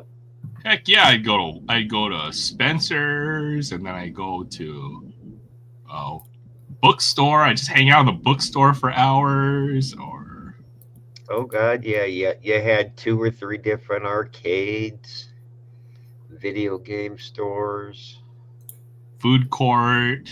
Oh yeah, Sabaros and oh God, stuff you couldn't find anywhere because it was the mid to late '80s and fast food wasn't everywhere. Yep. Other than the big box places. It was great. They had the Tilt, which is the arcade, right across from a freaking McDonald's in the mall. Yeah, ours you had to go through the food court to get to the arcade, but the arcade was also 2 floors and huge. That's what I always loved as a kid when I got to go to the mainland, is the arcades were like 10 times the size of the ones that we had here. So Yeah. I grew up in an arcade. As much as I could have. I would have, but that was a lot of quarters, even back when I was a kid. There's a lot of quarters, and you had to know how to budget your quarters. I guess I grew up in the era where games costed anywhere from 1 to 4 quarters, and you knew how long you would be able to play on said 1 to 4 quarters. So I was the first generation that had to deal with the 2-quarter machines, and then, oh God, what the hell was that called? Dragon's Lair came out with Dirk the Daring, and all of a sudden it was 3 quarters per play. It was mind blowing. yeah, only the old games when I was growing up, you could play for a quarter. Everything was 50 cents by then. Street Fighter, 50 cents. Killer Instinct, 50 cents. Yeah. And then any light gun game, $1. You know what blew my mind is when I got to college and they had an arcade in the college. I was like, oh man, I'm never going to class. So I'm just going to sit there and play video games all the time. Yeah, you'd be the only kid on the block to spend your college tuition on Pong. I'd even bump into some folks that we know, Sam, just running around, because they had the arcade. I'd see some folks that we know in the arcade there. Wait, you attend an arcade? Yeah, did in the student center by the Taco Bell underneath on the bottom floor. I don't remember that. Heck yeah, they even had pool tables. They had. Okay, I do remember the pool tables. Yeah, I'd go play. I'd go hit up Taco Bell, and then I'd go stop in. I'd see our friend over playing NFL Blitz. Dude, my lunch there for the longest time was a package of the breadsticks from Pizza Hut. The breadsticks, and then I discovered that they had buffalo wings too. So if I had $5 extra, I'd go buy some buffalo wings too. Yeah. But yeah, when you're poor, you have $3 for breadsticks. That'll do. Yep. Exactly. Breadsticks and the soda was under $5. Yep. Then I got a campus job, and then all of a sudden I could afford more than ramen. It was great.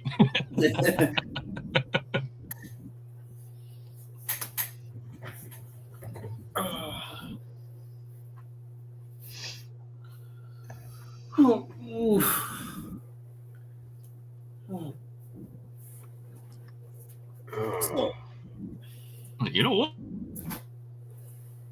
Some bowman to my front door. Let me go check the front door real quick. I said I was coming in tonight. I'm gonna check and see if it got there.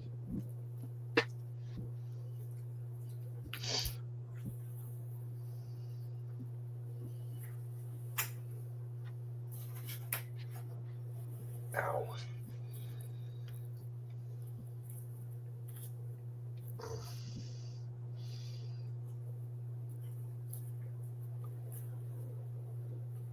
I tell you what, I'm gonna pay for being up this late tomorrow. Yeah, I've paid that debt before. Oh yeah, well, I'm an old man, so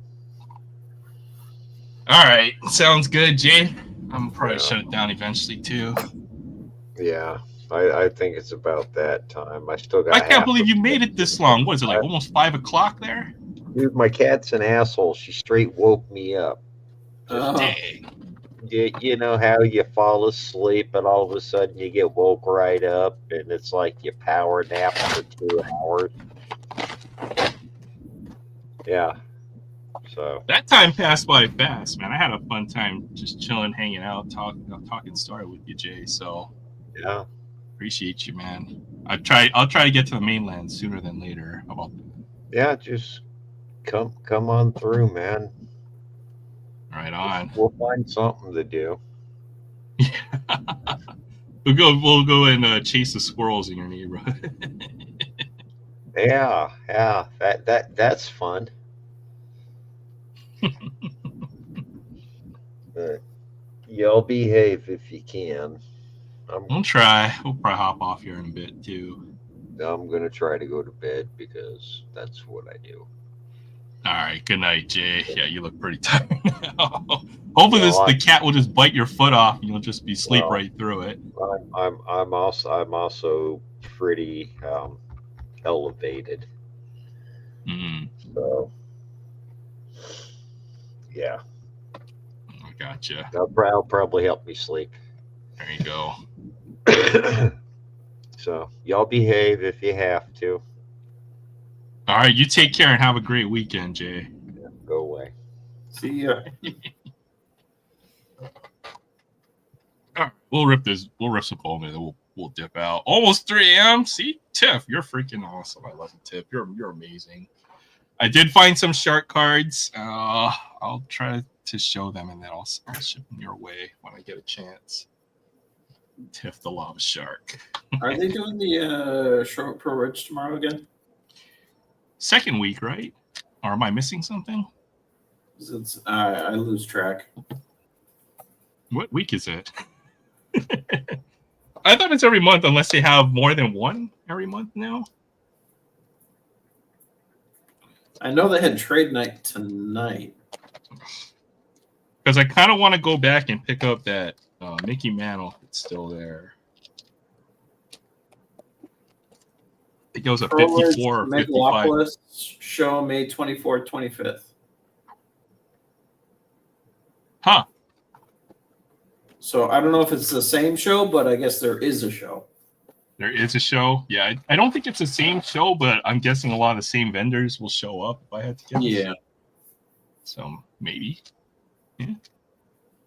Maybe something fun to do. Get out of the house. Yeah. I think I might check it out. All right. Let me know. I might show up. Yeah. Do a little bit of Bowman. I'm always looking to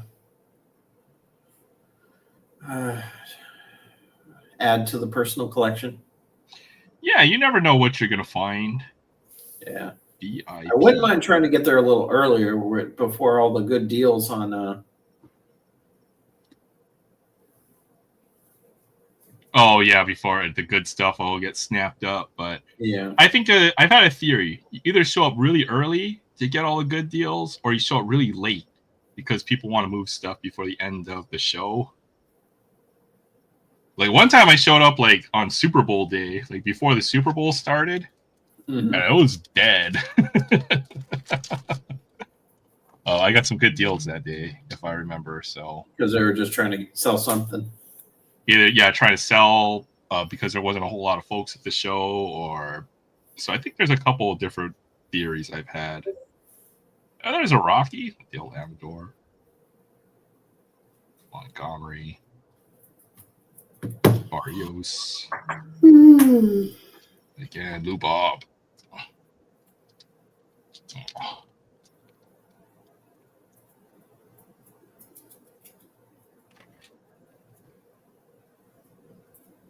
Ooh, I got two. And there might be something good in here. 2 inserts. All right. Well, that'll probably be our blaster hit. Oh, I saw Kim. Ellie. Luis Angel Acuna. I don't know what that is under there, but that could be something good. Oh, and there's a sparkle refractor. So I got a numbered card in here too. Sweet. Okay. This will probably be the best pack of the blaster. Cam Smith. Fontanelle. Liu Min Lin. All right, this should be a numbered refractor here. For the Cubs, oh, where's Jay Thompson when you need him? For the Cubs, not a first. I'm trying to guess. Fernando Cruz, shortstop. Sounds number to 299.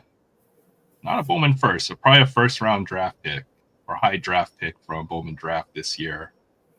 Don't think I've ever seen the name. Dominican. Signed 2024 as free agent. Not a draftee, but one of the international prospects. Okay.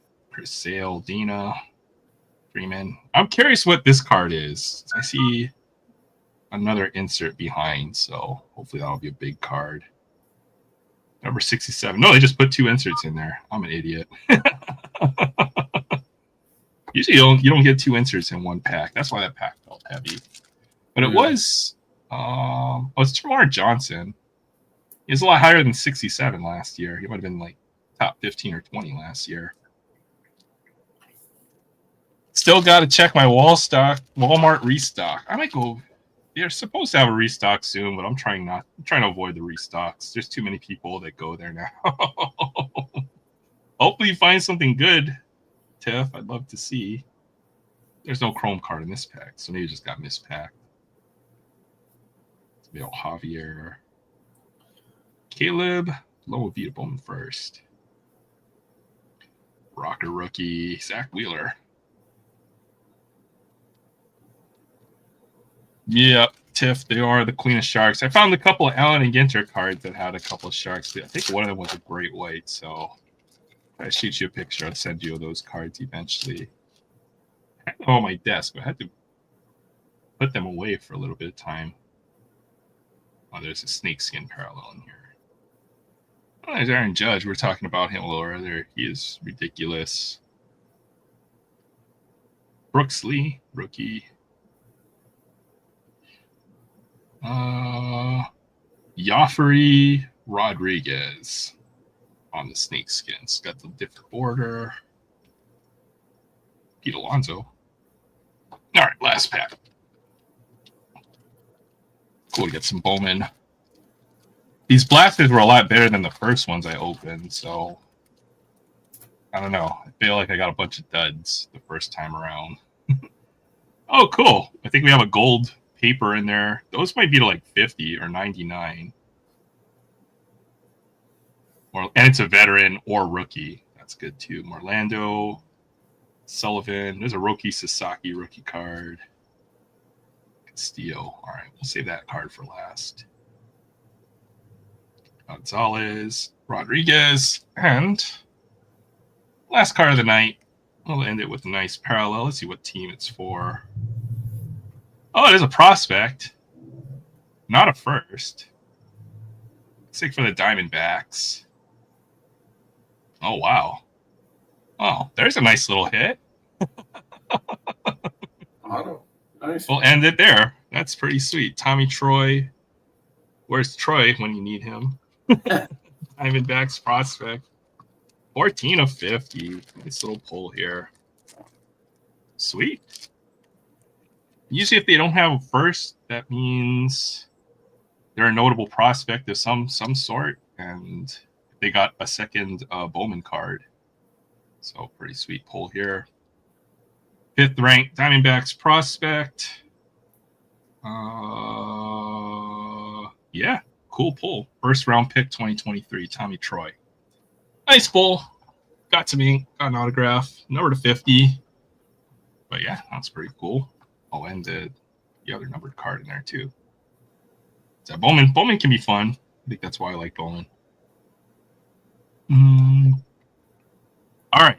Well, for everybody who's out there, thank you for stopping by. I appreciate you all. Tiff for hanging out with us all night. Surfer who's hanging out, checking out the other Walmarts on the neighbor islands. I wish you luck. Hopefully you find some optic or something sweet. For everybody else who stopped by, I always appreciate you guys. The conversations, just hanging them. And then we'll go ahead and shut it down. Take care, everyone. Have a great weekend, and we will see you guys next week. Have a good night.